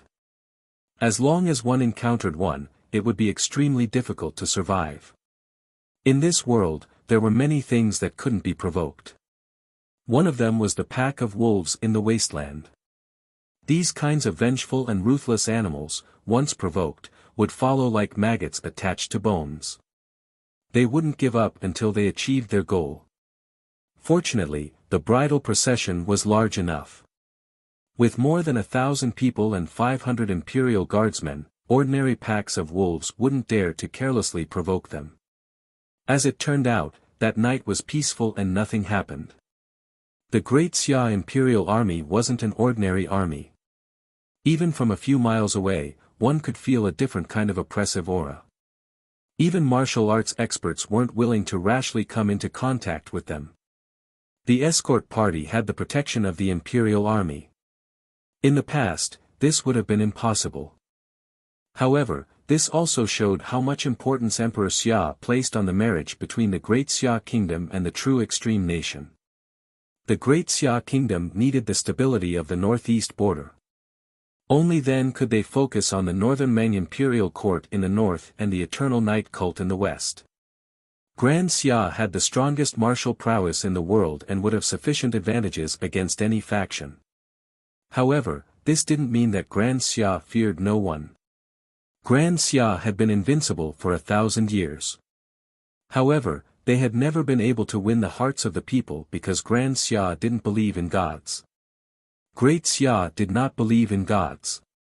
For 1,000 years, they used martial prowess to conquer. They used Confucianism to rule the country and built a prosperous dynasty. 1,000 years had passed. The people of Grand Xia had somewhat forgotten that 1,000 years ago, the strongest power in the divine prefecture wasn't the nobles who ruled over each other, nor was it the Great Yin dynasty that was overthrown by Grand Xia. It was the eternal night cult that had believers all over the world. The ancestors of Grand Xia rose like a comet. Their extremely powerful edge forced the eternal night cult into a desperate situation. They had no choice but to hide in the dark for 1,000 years, waiting for the day to come again. During the 1,000 years of Grand Xia's rule, the influence of the eternal night cult within Grand Xia had been reduced to the lowest point. However, outside of Grand Xia, the influence of the eternal night cult was still deeply rooted. Grand Xia feared no one, but they couldn't sit back and watch the world attack Grand Xia. The true extreme nation was the best breakthrough point. Compared to the northern Ming imperial court and the eternal night cult, the true extreme nation was the most arrogant. However, their national strength and courage were the weakest. As the saying goes, a barking dog doesn't bite, let alone a toothless dog. The true extreme nation sent 20,000 warhorses in such a timely manner. Not only did it solve Grand Xia's urgent problem, but it also cut off half of Grand Xia's military strength. Grand Xia sacrificed a princess in exchange for 20,000 warhorses. It was worth it. Ning Chen had never met Princess Miaoyu, but when he heard that the latter had personally requested to be a chess piece for the peace marriage, he couldn't help but feel a little curious. If it weren't for the great sages and virtuous people in the world, this princess's thoughts were worth thinking about. Thinking about it carefully, this matter wasn't completely untraceable. Everyone was ordinary, and it was nothing more than the word benefit. Thinking about it, there were some clues. Grand Xia had a total of 19 princes and princesses, but only 5 of them had real power. The 4 princes and the 9th princess. However, behind the 4 princes, there was the shadow of the royal family. Now that he thought about it, this Princess Miaoyu and Prince Hua weren't as aloof from worldly affairs as they seemed. Xia Miaoyu going to the true extreme nation for peace marriage had a huge impact. Emperor Xia would definitely compensate Prince Hua. At this time, obtaining Prince Hua's support would be a great help to the 4 princes. For an idle prince to suddenly become a popular figure, even a fool wouldn't believe it was a coincidence. What was more interesting was that all the nobles in the imperial city knew that the 9th princess and Xia Miaoyu had a good relationship. Compared to many of the so-called direct siblings in the palace, their relationship was considered close. The 9th princess's brother was the eldest prince, who was the son of the late imperial noble consort. His status was noble, and he had the support of the eldest grandson. He could be said to be the most legitimate successor to the throne. Therefore, no matter how one looked at it, this peace marriage was inextricably linked to the eldest prince. However, this was the most unreasonable part. Everyone knew that the eldest prince, Xia Zi, was the successor of the Confucian sect. He was full of righteousness and disliked fighting and scheming. If he wasn't born into the royal family, he would be the most likely candidate to succeed the Duke of Grand Wisdom as the head of the Confucian sect. Ning Chen wasn't the only one who couldn't figure out this matter. The entire world couldn't figure it out either. And the person who knew the truth the best was sitting in a luxurious carriage, never showing his face. Because of this, Ning Chen became the most idle person in the entire procession. The wilderness was vast. The bridal procession walked for an entire day and still couldn't see the end. Ning Chen spent most of his time cultivating in the old man's carriage. Everyone had the instinct to seek fortune and avoid calamity. They would subconsciously choose the place they thought was the safest. It was obvious that in Ning Chen's mind, the old man was the most powerful person in the procession, and beside the old man was the safest place. Ning Chen didn't think that the bridal procession would be smooth sailing. There were too many people in the world who didn't want the peace marriage between the great Xia and the true extreme nation. There were so many that he couldn't even count them with his hands and feet. Emperor Xia sent 500 imperial guards and secretly added a master of martial arts. It was obvious that he wanted to guard against people with ulterior motives. Within the borders of the great Xia, it was absolutely impossible to mobilize a large number of troops to attack the bridal procession openly. The only way to do so was to ambush and assassinate by a master of martial arts. Ning Chen still couldn't understand the extent of a master of martial arts, but he had seen Qin Ning fight when she was seriously injured. The power displayed by her every move was not something ordinary people could resist. He didn't know how powerful the old man in front of him was, but his intuition told him that the old man's strength was definitely not weaker than Qin Ning's. A few days ago, he clearly felt how fast that sword was. If it weren't for the old man's lack of murderous intent, he would have been buried in a foreign land. Awu! Awu! Awu! Suddenly, the howls of wolves resounded through the wilderness. The bridal procession was suddenly in a panic. At the front, the general in heavy armor reined in his horse. The 500 imperial guards stopped and observed quietly. In the procession, the eyes of the emissary of the true extreme nation, who had been silent for more than 10 days, shone brightly. His expression was extremely strange. If Princess Miaoyu died within the borders of the Great Xia, the responsibility would be placed on the Great Xia. There would be another change in the peace marriage between the two dynasties. Furthermore, the true extreme nation could even use the matter of the 20,000 warhorses as an excuse. Be on guard! The heavily armored general shouted in a deep voice. The situation was not normal. The wild wolves were intelligent creatures. They would not throw away their lives for no reason.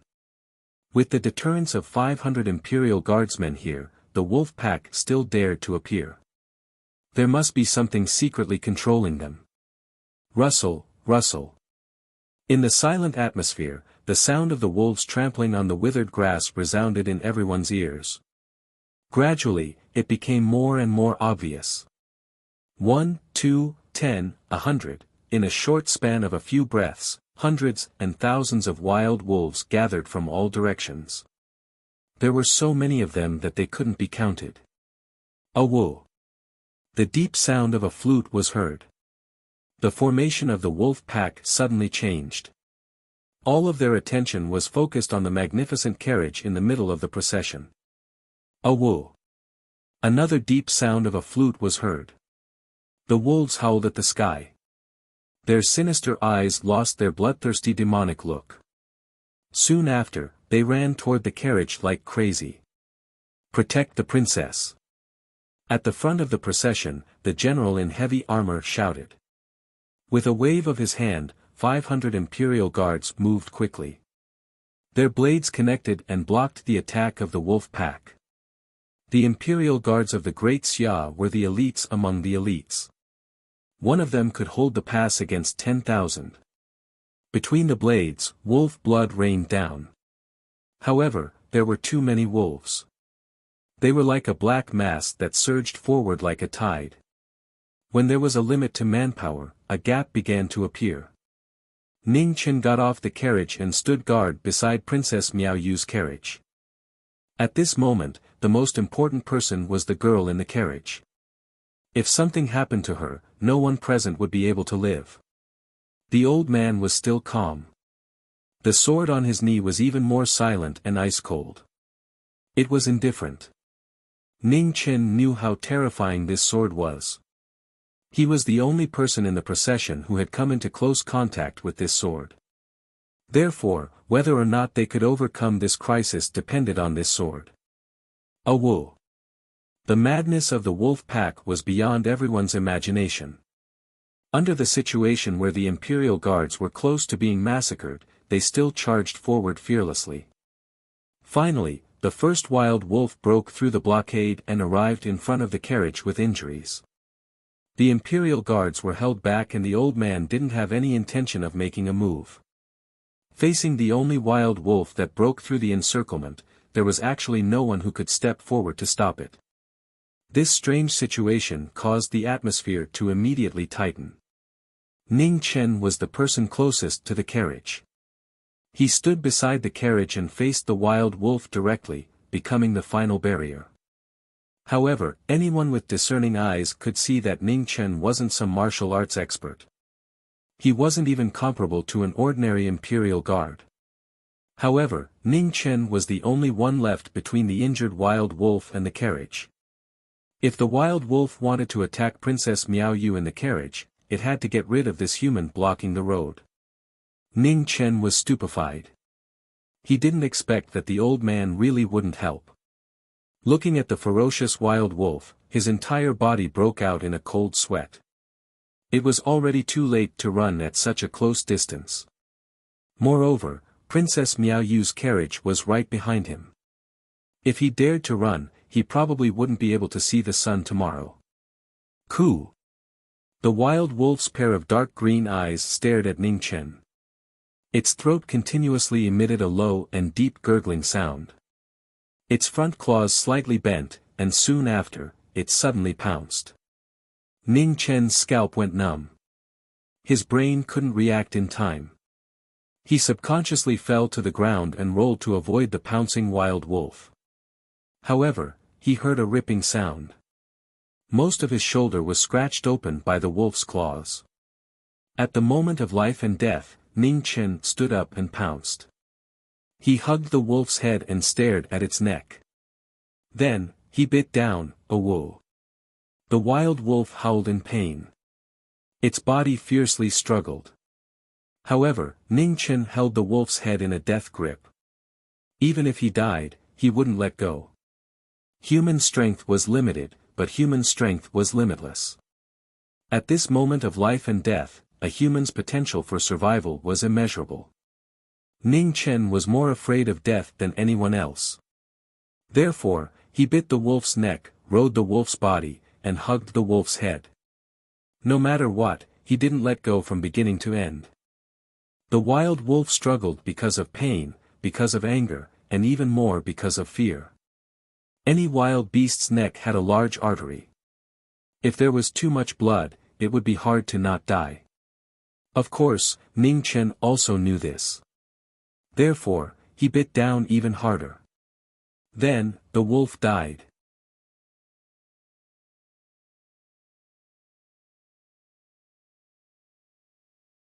Chapter 30.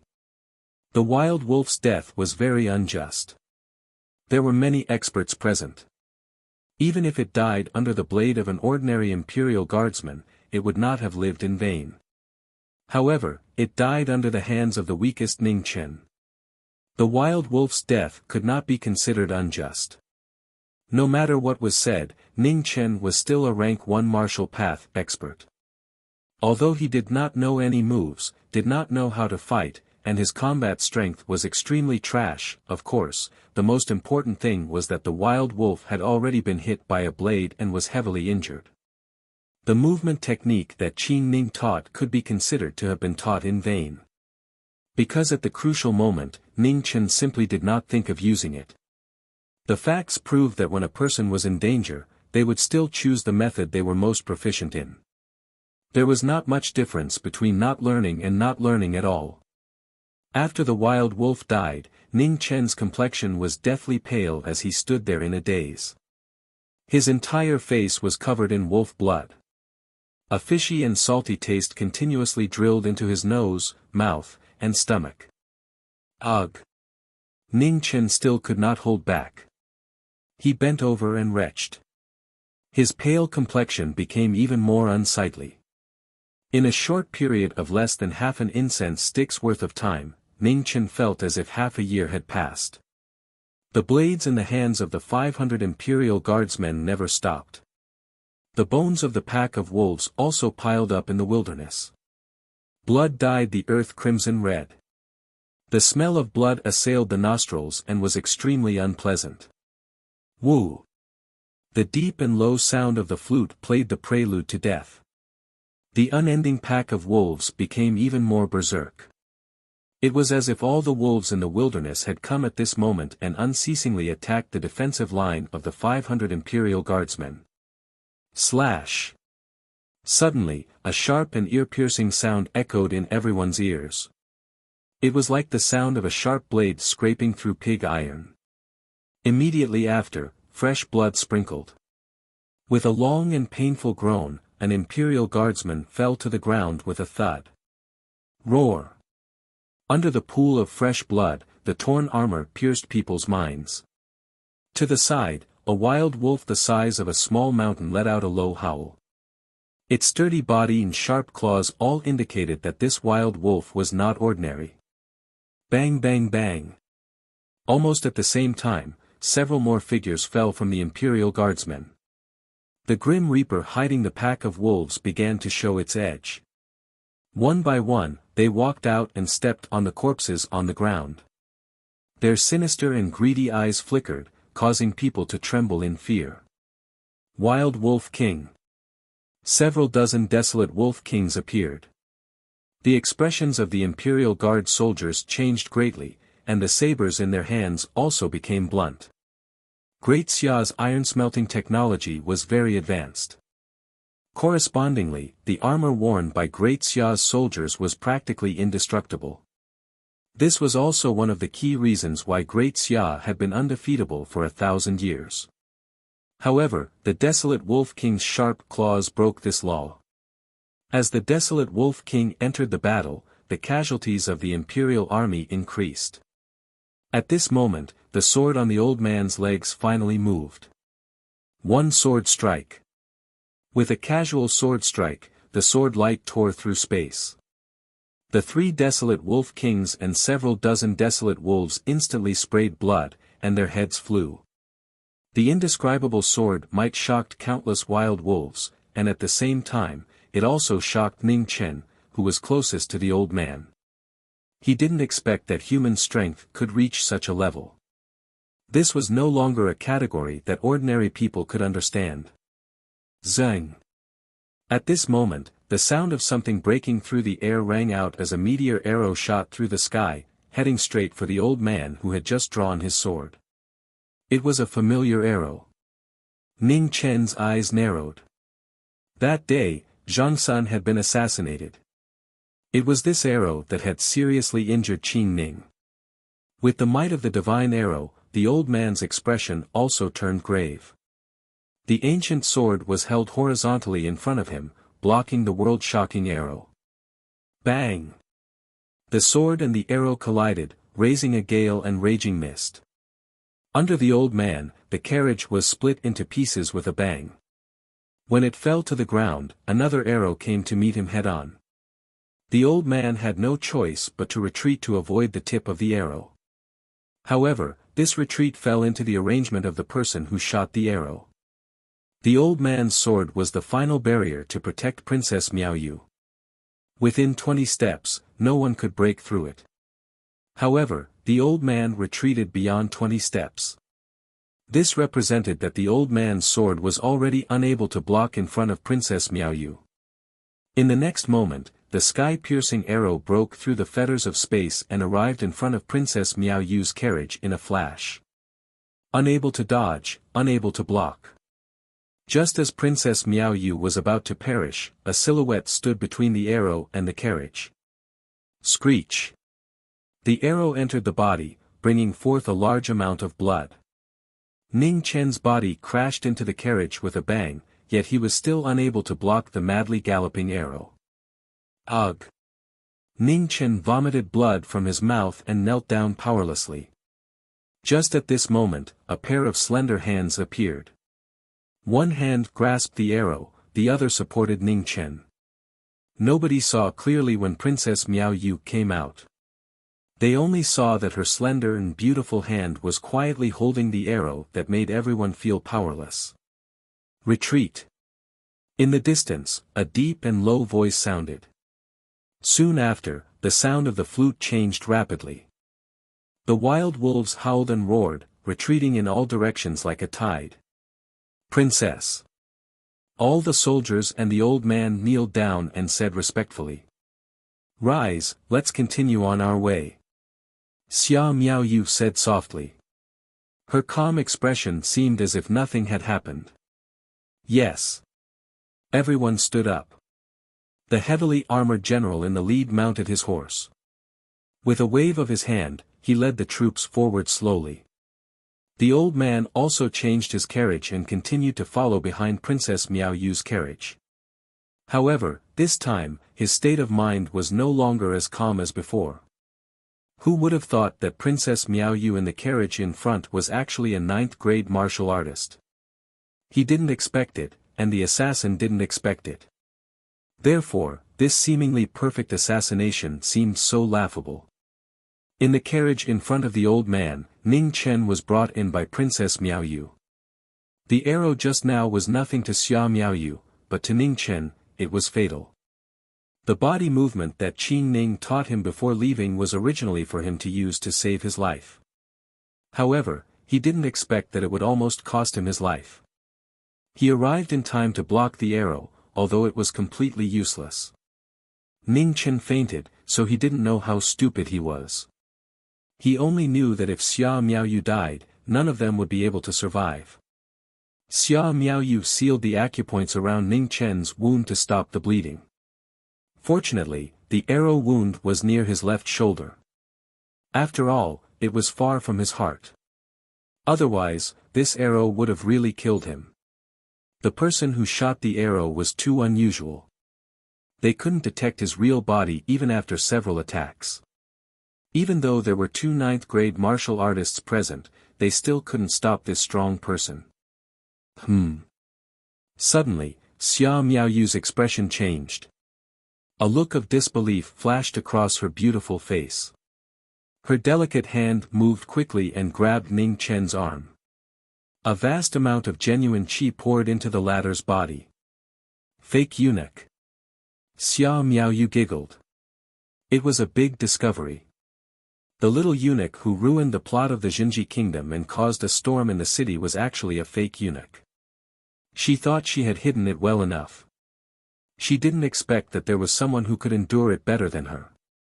It was hard to believe that the great Xia dynasty's imperial palace would allow a fake eunuch to stay in the palace for so long. Moreover, this guy was with the empress. She could even imagine how big a storm it would cause in the dynasty if this matter was exposed. Unfortunately, she couldn't see it. When night fell, the team camped in the wilderness. Ning Chen woke up slowly. He saw Princess Miaoyu's charming face under the candlelight. You're awake. Xia Miaoyu smiled and said softly. Princess Miaoyu. Ning Chen thought for a moment and guessed the identity of the person in front of him. Although he had never seen Xia Miaoyu, it was not difficult to guess the identity of someone with such temperament and appearance in this team. His left chest near his shoulder still hurt, but it was bearable. Qin Ning blocked an arrow for Zhang Sun that day, and today he blocked an arrow for Xia Miaoyu.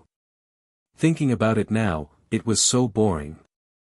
When Ning Chen was distracted, Xia Miaoyu showed a strange smile and said, "Can you explain to me how you got into the palace?" Hearing this, Ning Chen came to himself and was shocked. He immediately looked up at Xia Miaoyu and suppressed his panic. He pretended to be confused and said, "What do you mean, princess? I don't understand. Didn't Qing Ning tell you that we are from the same school?" Xia Miaoyu said with a faint smile. Ning Chen was shocked again. He really didn't know this. Besides, he had never heard Qing Ning mention Xia Miaoyu. If what Xia Miaoyu said was true, his identity as a fake eunuch must have been exposed. The yang qi in his body was still there, so it could be easily found out.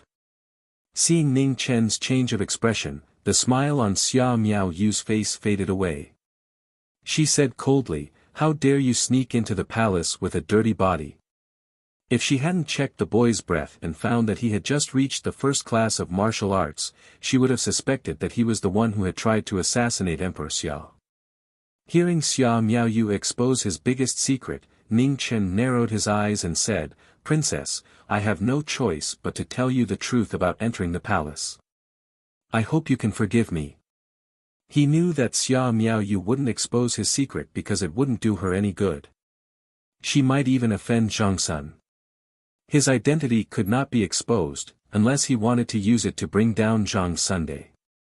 However, Zhang Sun's branch held a high position and power, and the two Marquis held a large number of troops with illustrious military achievements. Merely relying on a stain that could be secretly erased at any time was not enough to threaten Zhang Sun's position. He didn't know what would happen to him if he offended Zhang Sun, but it wouldn't be good. Besides, he had learned a lot about the relationship between the princes and the ministers in the court during his stay in the palace. He knew that Prince Hua would probably choose the first prince's family. In this way, Xia Miaoyu had even less reason to expose his identity. "You're not afraid?" Xia Miaoyu looked at Ning Chen for a long time and said. "I am," Ning Chen answered. "But I don't see any fear in your eyes," Xia Miaoyu said lightly. "Princess, you think I should be afraid, so I'm really afraid," Ning Chen said weakly. "You're smart." Xia Miaoyu knew what Ning Chen meant. It was very simple. Ning Chen was saying that his life was now in her hands. If he died, he should be afraid. If he lived, why should he be afraid? Under the candlelight, Xia Miaoyu thought quietly for a while. A few days before they left, Zhang Sun and Qing Ning both came to her and mentioned Ning Chen. She understood what they meant. They wanted her to secretly take care of this boy. Qing Ning was fine, but Zhang Sun also personally asked. This was really worth paying attention to. A mere eunuch could receive such a great favor. It was too unbelievable. So, she didn't summon Ning Chen along the way. She wanted to see how this boy would deal with it. Or, she wanted to see what was so special about this guy. Even though she was mentally prepared, the result still surprised her. From beginning to end, this boy didn't take the initiative to look for her. He even mingled with the most difficult person in the palace, the sword consecrator. However, after today's events, she more or less understood why Zhang Sun and Qing Ning valued Ning Chen so much. Although he wasn't a great sage or a great sage, he was a kind person. Unfortunately, if Ning Chen knew what Xia Miaoyu was thinking, he would definitely spit in her face. He just wanted to save his life before he ran away. As for whether she lived or died after he ran away, it was none of his business. Normally, even if Xia Miaoyu was stabbed in the heart, he wouldn't even blink. She wasn't Zhang Sun and Qing Ning. In his eyes, she wasn't as important as the money Zhang Sun stole from him. The two people, each with their own ulterior motives, were thinking about something in the tent. The candlelight flickered, illuminating beautiful, delicate, charming, shy, but in fact, equally cold and ruthless faces.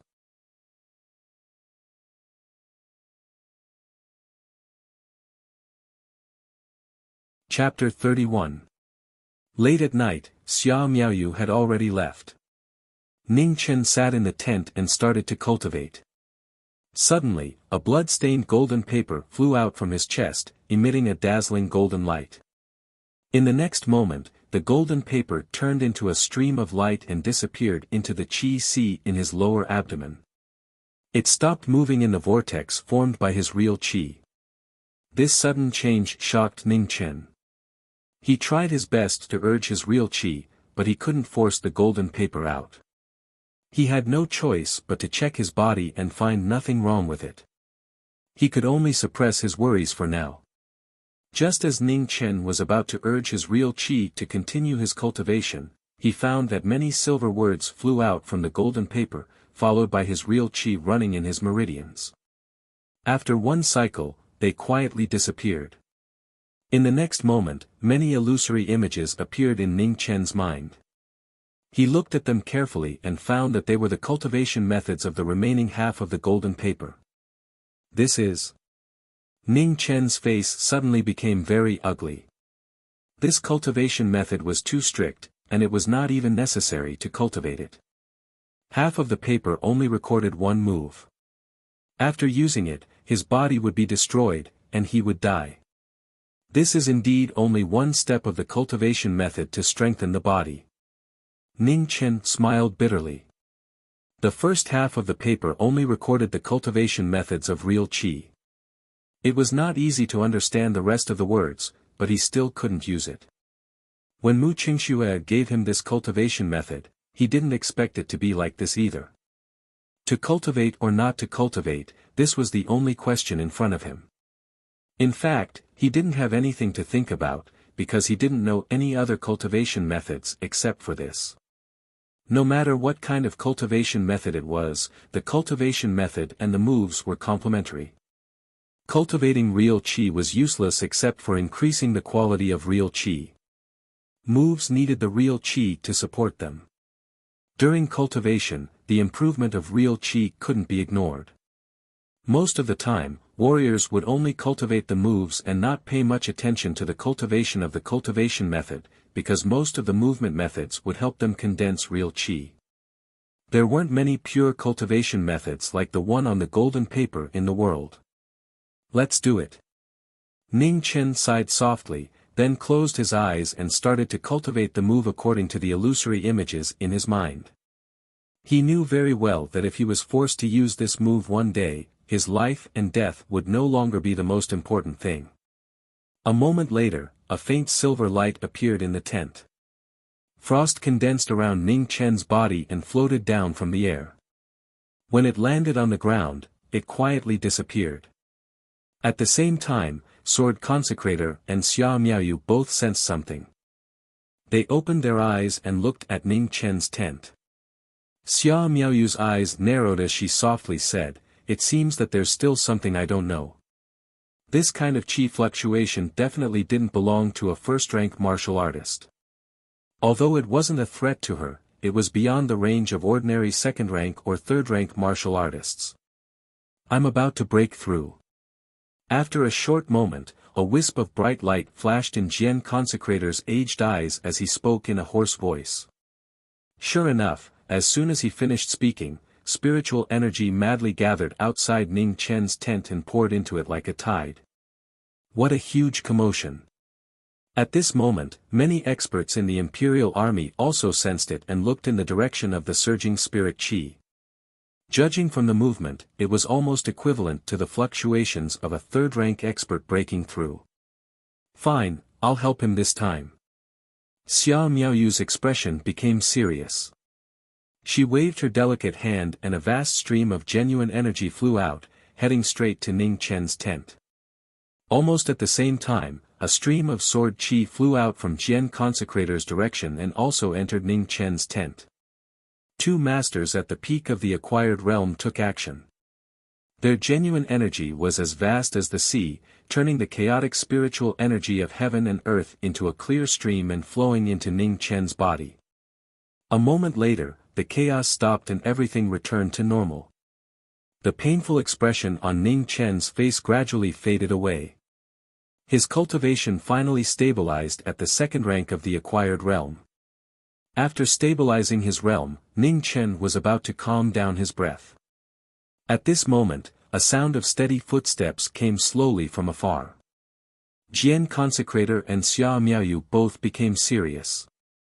They stepped out of the tent and looked at the figure walking slowly from afar. The imperial army also sensed the unparalleled warrior's breath and looked at the newcomer with a serious expression.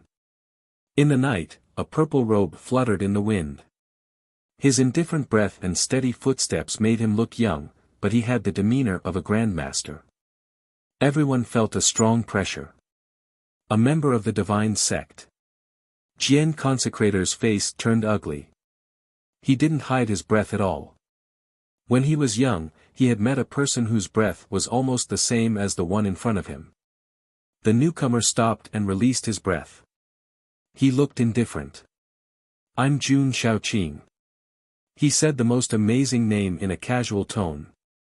The son of God of the Eternal Night Divine Sect, the number one of the young generation, almost invincible under the acquired realm. Jian Consecrator's expression changed slightly. This was the worst-case scenario. They were both at the peak of the acquired realm, but he didn't have the confidence to stop the person in front of him. "Hand over the birth scroll and I'll let you go." Jun Shaoqing glanced around and finally fixed his eyes on Xia Miaoyu. He had sensed the breath of the life scroll for a moment. If he hadn't been so close to her, he would have missed it. "I don't have the life scroll." "You've got the wrong person." Xia Miaoyu's eyes turned cold. "Then I'll offend you." Jun Shaoqing didn't argue anymore. His feet moved and his body disappeared. His right hand reached out to the girl in front of him. Swoosh! In the nick of time, a sword light appeared in front of the two. Jian Consecrator unsheathed his ancient sword and drew a beam of light, blocking the Son of God. Jun Shaoqing frowned. His body flashed a few afterimages and avoided the sword light. He waved his left sleeve casually and sent out a palm attack towards Jian Consecrator. At the same time, his right hand continued to reach out to Xia Miaoyu. Xia Miaoyu wasn't afraid. She waved her hand and sent out a palm attack towards Jun Shaoqing. Bang! As the two palms collided, a violent gust of wind swept out. The ground beneath the two of them cracked, and gravel flew everywhere. The shocking might shocked the hearts of everyone present. On the other side, Jian Consecrator raised his sword to block the other palm attack. He took half a step back. His qi and blood were churning. The serious look in his eyes became more intense. In the distance, Ning Chen had already withdrawn his qi. He was the only one present who knew what the life scroll Jun Shaoqing had mentioned was. However, his identity was too inconspicuous, so no one would suspect him. However, he hadn't expected that the cultivation scroll Mu Qingxue had given him would attract the attention of others. He also hadn't expected that someone would be able to sense the qi of this cultivation scroll. Eternal Night God Sect. Ning Chen's expression was grave. He had heard of Jun Shaoqing's name. This person wasn't a stranger in the entire Grand Xia. He was the son of Eternal Night God, the strongest son of God in the past 1,000 years. He was only 20 years old, but he had already touched the barrier to the Xiantian realm. He was hailed as the person most likely to enter the Xiantian realm. For this trip, he had asked Qing Ning about many experts in the world. Jun Shaoqing was one of them. Qing Ning had specifically told him that if he encountered Jun Shaoqing, there was only one word to use: run. Even if he knew he couldn't escape, he had to run. The strongest person under the Xiantian realm wasn't just a title. God's sons rarely left the shrine, but every time they did, they would leave behind shocking results. Experts who had never been defeated were always respected. Even the members of the Eternal Night God sect were regarded as lifelong goals by many young people in the Grand Xia. In the blink of an eye, more than 10 moves had been exchanged on the battlefield. Jun Shaoqing was fighting 1 against 2, but he wasn't at a disadvantage. Every move he made, his vast chi suppressed everything. Xia Miaoyu and Jian Consecrator weren't ordinary people either. Xia Miaoyu's slender hands were ruthless and merciless. Every move she made was aimed at the vital points. Around the three of them, the ground was broken, and the scene was devastated. The powerful destructive power engulfed everything around them. Seeing that the princess was about to make a move, the leader of the Imperial Guards was worried that something might happen. He and the other 7 experts rushed forward, wanting to interfere in the battle. "Don't!" Jian Consecrator's expression changed. He shouted to stop them, but it was already too late. "Stupid!" Jun Shaoqing snorted coldly and raised his hand in anger. Heaven and earth changed. Lightning flashed in all directions. Amidst the raging wind, the 7 experts and the leader of the Imperial Army were sent flying with a few muffled groans. Dark lightning. It was an earth-shattering move. The earth-shattering power broke the limits of human knowledge. Thunder rumbled in God's Son's hand, shaking the sky and earth. The power was so terrifying that it was about to tear the space apart. Flying feather, one sword of heaven and earth.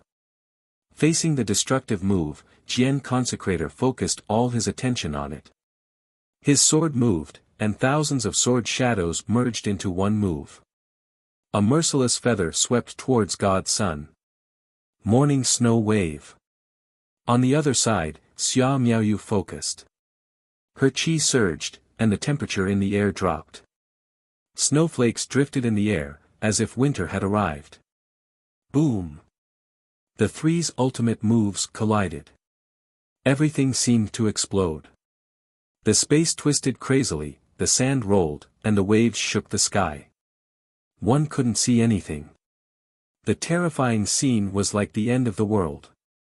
In the distance, Ning Chen was shocked by this unparalleled scene. Everything he knew was destroyed in an instant.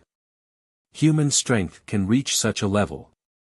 The indescribable shock made him completely change his view of cultivation. It turned out that the martial arts that he had always thought was nothing was so powerful. It was so dazzling that he couldn't take his eyes off it. The sand dispersed. The 3 on the battlefield stood on one side. After a while, Jian Consecrator vomited a mouthful of red blood. His blood stained the barren land. Xia Miaoyu's chi was vibrating. Blood spilled out of the corner of her mouth. Apparently, she had been seriously injured.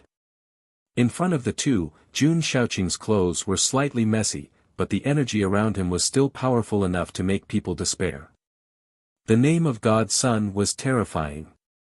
Hand in the birth scroll. Jun Shaoqing took half a step forward and said lightly. His calm words still didn't carry any threat. However, the powerful pressure was like a heavy hammer pounding on people's hearts. Not far away, the leader of the royal guards and 7 powerful warriors fell into a pool of blood. Their last bit of energy was dissipating. Can't do it. Xia Miaoyu was also irritated. She said coldly. What a pity. Jun Shaoqing sighed softly. No one knew what he was thinking about. Then he activated his chi, wanting to end this meaningless battle. At this moment, an extremely evil and cold energy flashed in the distance. Jun Shaoqing's expression changed. He withdrew his chi and turned into a flowing light. In the blink of an eye, he flew into the distance. The sudden change stunned Xia Miaoyu and Jian Consecrator. The next moment, Xia Miaoyu came back to her senses and said in a low voice, "Break camp and set off immediately." Yes. Everyone came back to their senses and started to pack up. In the tent, a hint of disappointment flashed in the eyes of the envoy of the true extreme nation. However, he didn't dare to show it on his face. He lowered his head and packed up. It was such a pity. If Princess Miaoyu died in the hands of the Eternal Night Sect Son of God, it would be the best result for the true extreme nation. In this way, not only would the conflict between the Xia dynasty and the Eternal Night Sect be intensified, but it would also give the true extreme nation a reason to go back on their word. That envoy had predicted that the eternal night sect Son of God would come, but he didn't expect that the Son of God would leave at the last moment. Everyone in the world knew that the Xia dynasty's luck was so good that it made people jealous. However, they didn't expect that even the princess, who wasn't related to the Xia dynasty, could be tainted with such great luck. Everyone in the world had their own luck. The Xia dynasty was the most prosperous, followed by the Eternal Night sect and the Northern Ming imperial court. However, except for the Northern Ming imperial court's military advisor, who was as intelligent as a demon, almost no one in the world could do it. The luck of the Xia dynasty had always been the biggest problem for all the forces in the world.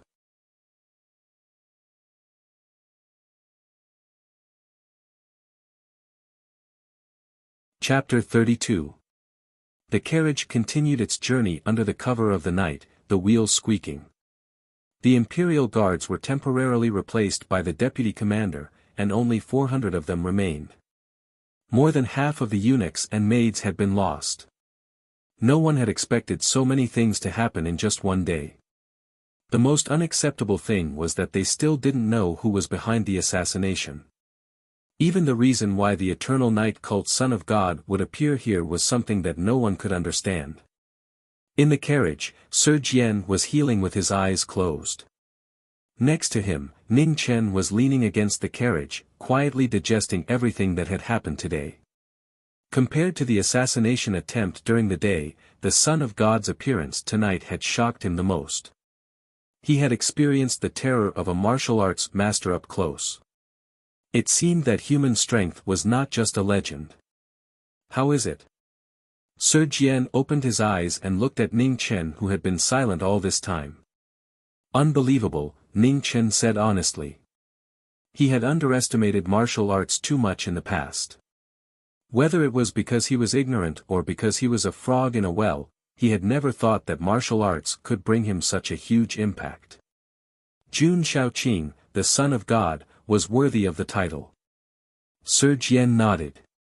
In his opinion, Ning Chen's performance was good enough. When he first encountered real martial arts, he was not as calm as Ning Chen. He is the Son of God, worthy of any praise. Sir Jian said, then closed his eyes and continued to operate his jinqi to heal himself. The path of martial arts needed to be walked by oneself. He could give some advice, but there was no need to say it too clearly. Ning Chen thought about the old man's words carefully. It was not difficult to understand what Sir Jian meant. The greatest glory of the Son of God was not his status, but his amazing strength. In other words, Jun Shaoqing's reputation was built on battles. He had stood on the bones of countless masters. Now, it was normal for him to look up to Jun Shaoqing, because the Son of God was standing too high. Thinking of this, Ning Chen closed his eyes and began to cultivate silently. If he did not want to look up to Jun Shaoqing, he would have to work harder from now on. Otherwise, he would have to look up to Jun Shaoqing for the rest of his life. The change in his state of mind made Ning Chen put away his casual attitude and focus on cultivating the Heart Sutras in the Life Scroll. Since Jun Shaoqing had sensed the existence of the Life Scroll, he would not give up. Although he had concealed his aura in time after breaking through this time, he might not be so lucky next time.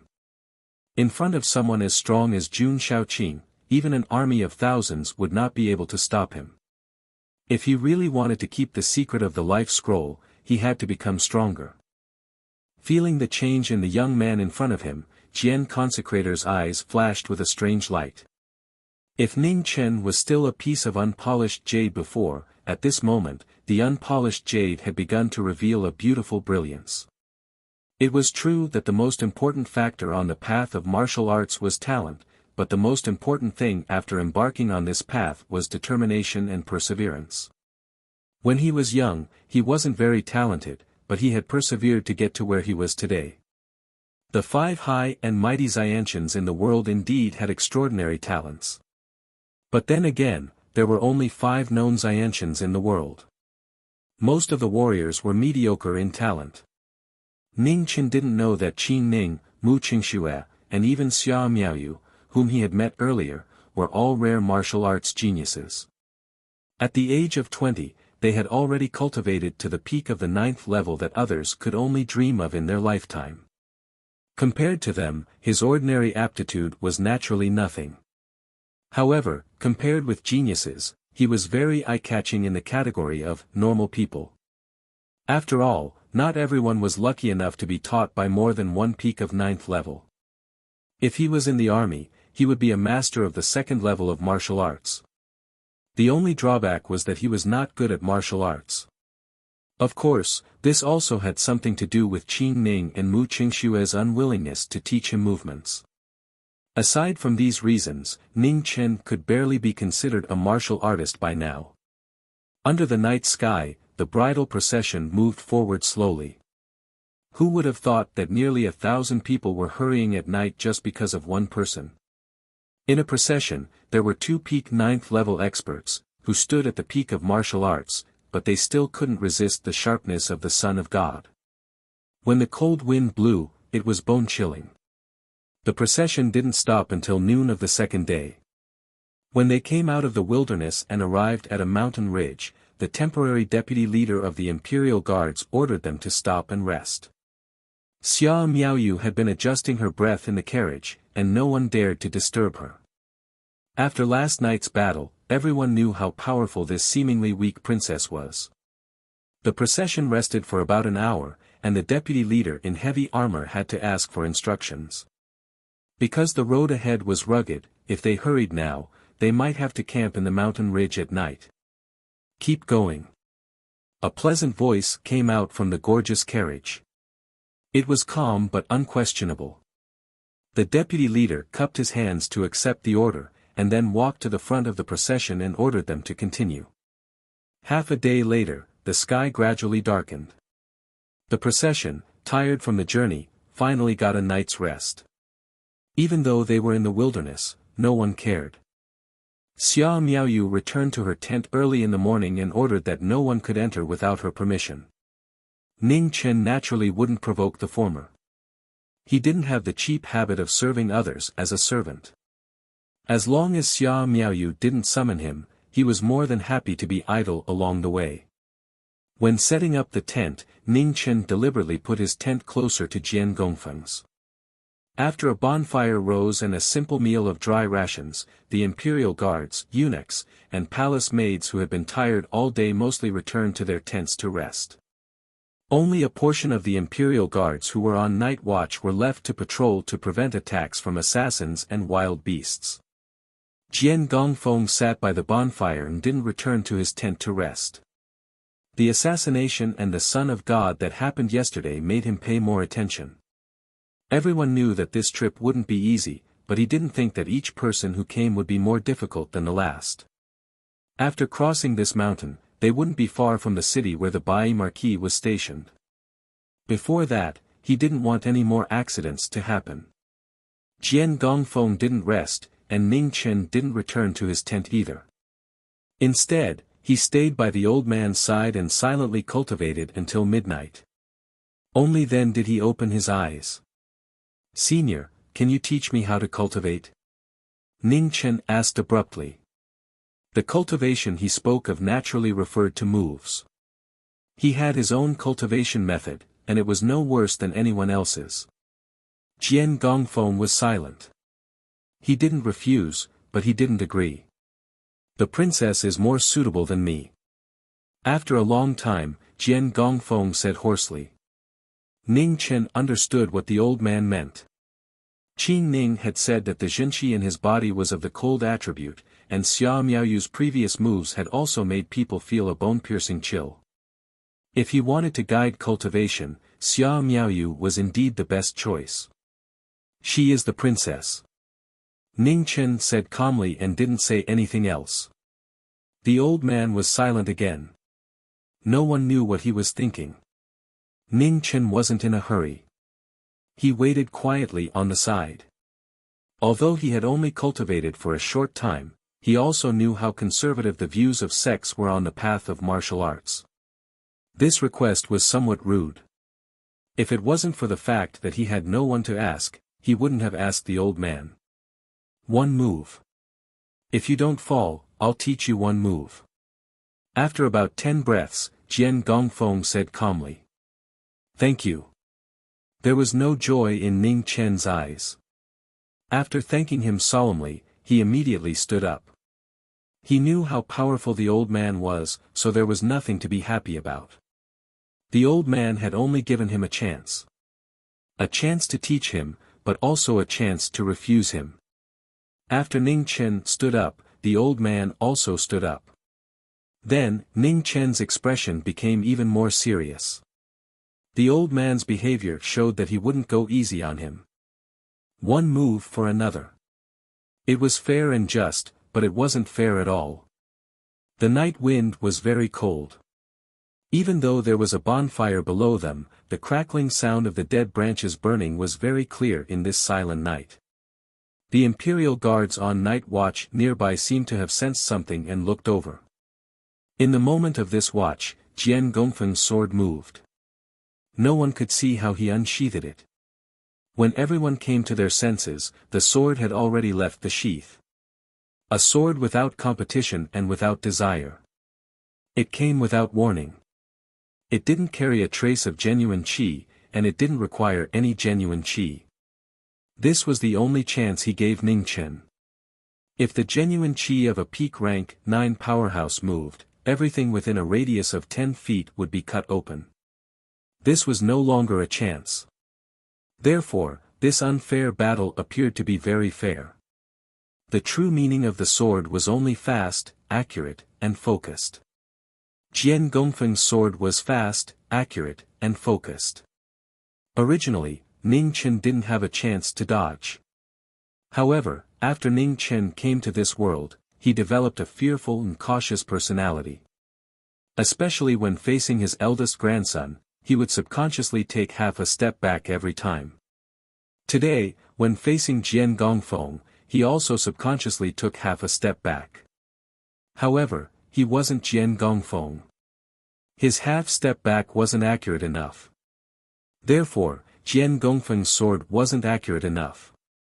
The sword entered his body and he took a few steps back.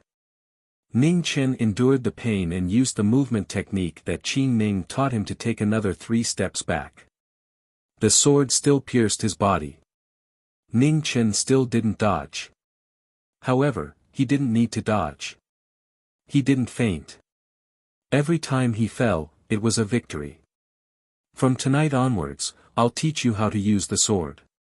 The sword consecrator pulled out his sword and sealed Ning Chen's wound with a finger. Soon after, he said indifferently. Thank you, senior. Ning Chen covered his chest and coughed lightly. No need to thank me. You won this yourself. As he spoke, Jian Gongfeng sat cross-legged beside the bonfire.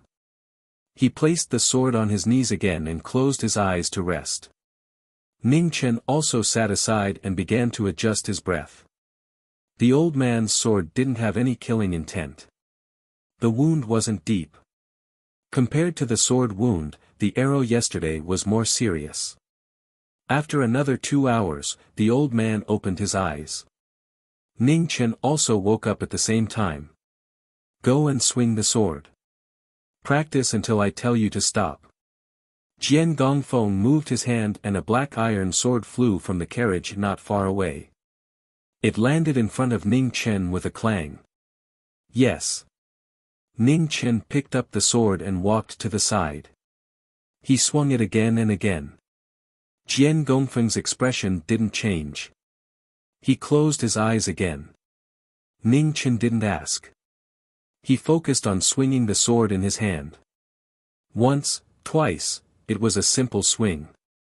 It was so simple that anyone could do it. However, after Ning Chen swung the sword for a long time, he realized that swinging the sword was really difficult. No 2 swings of the sword could reach the same trajectory. No 2 swings of the sword could reach the same strength. Ning Chen swung the sword for an entire night. He almost couldn't feel his arm, but he still stubbornly persisted. After dawn, the group hurried on their journey. Ning Chen practiced swinging the sword while walking. The Zhen Qi in his body came into effect at this time. At least, it could relieve the soreness in his arm. Tonight, practice thrusting the sword. When night fell, Jian Gongfeng spoke again. He still didn't teach Ning Chen any moves. Instead, he changed the way he practiced from swinging to thrusting. Ning Chen nodded and then silently practiced. He didn't ask for the reason or the result. The mountain road was much more difficult to travel than everyone imagined. The wedding group carried too many things. It was difficult for carriages to travel, but it was also impossible to travel without carriages. Therefore, the speed of the journey slowed down. It took them 3 days to complete what should have been a day's journey. In these 3 days, Ning Chen didn't learn any moves. He only learned swinging and thrusting. You're tuning into the Han Li's Wuxia Adventures YouTube channel. We're so grateful for your support, and don't forget to subscribe to join us on this incredible journey through captivating stories. Your generosity through donations truly makes a world of difference, as it's the primary source of revenue that allows me to expand and enhance this channel for you. Thank you from the bottom of my heart for being a part of this adventure.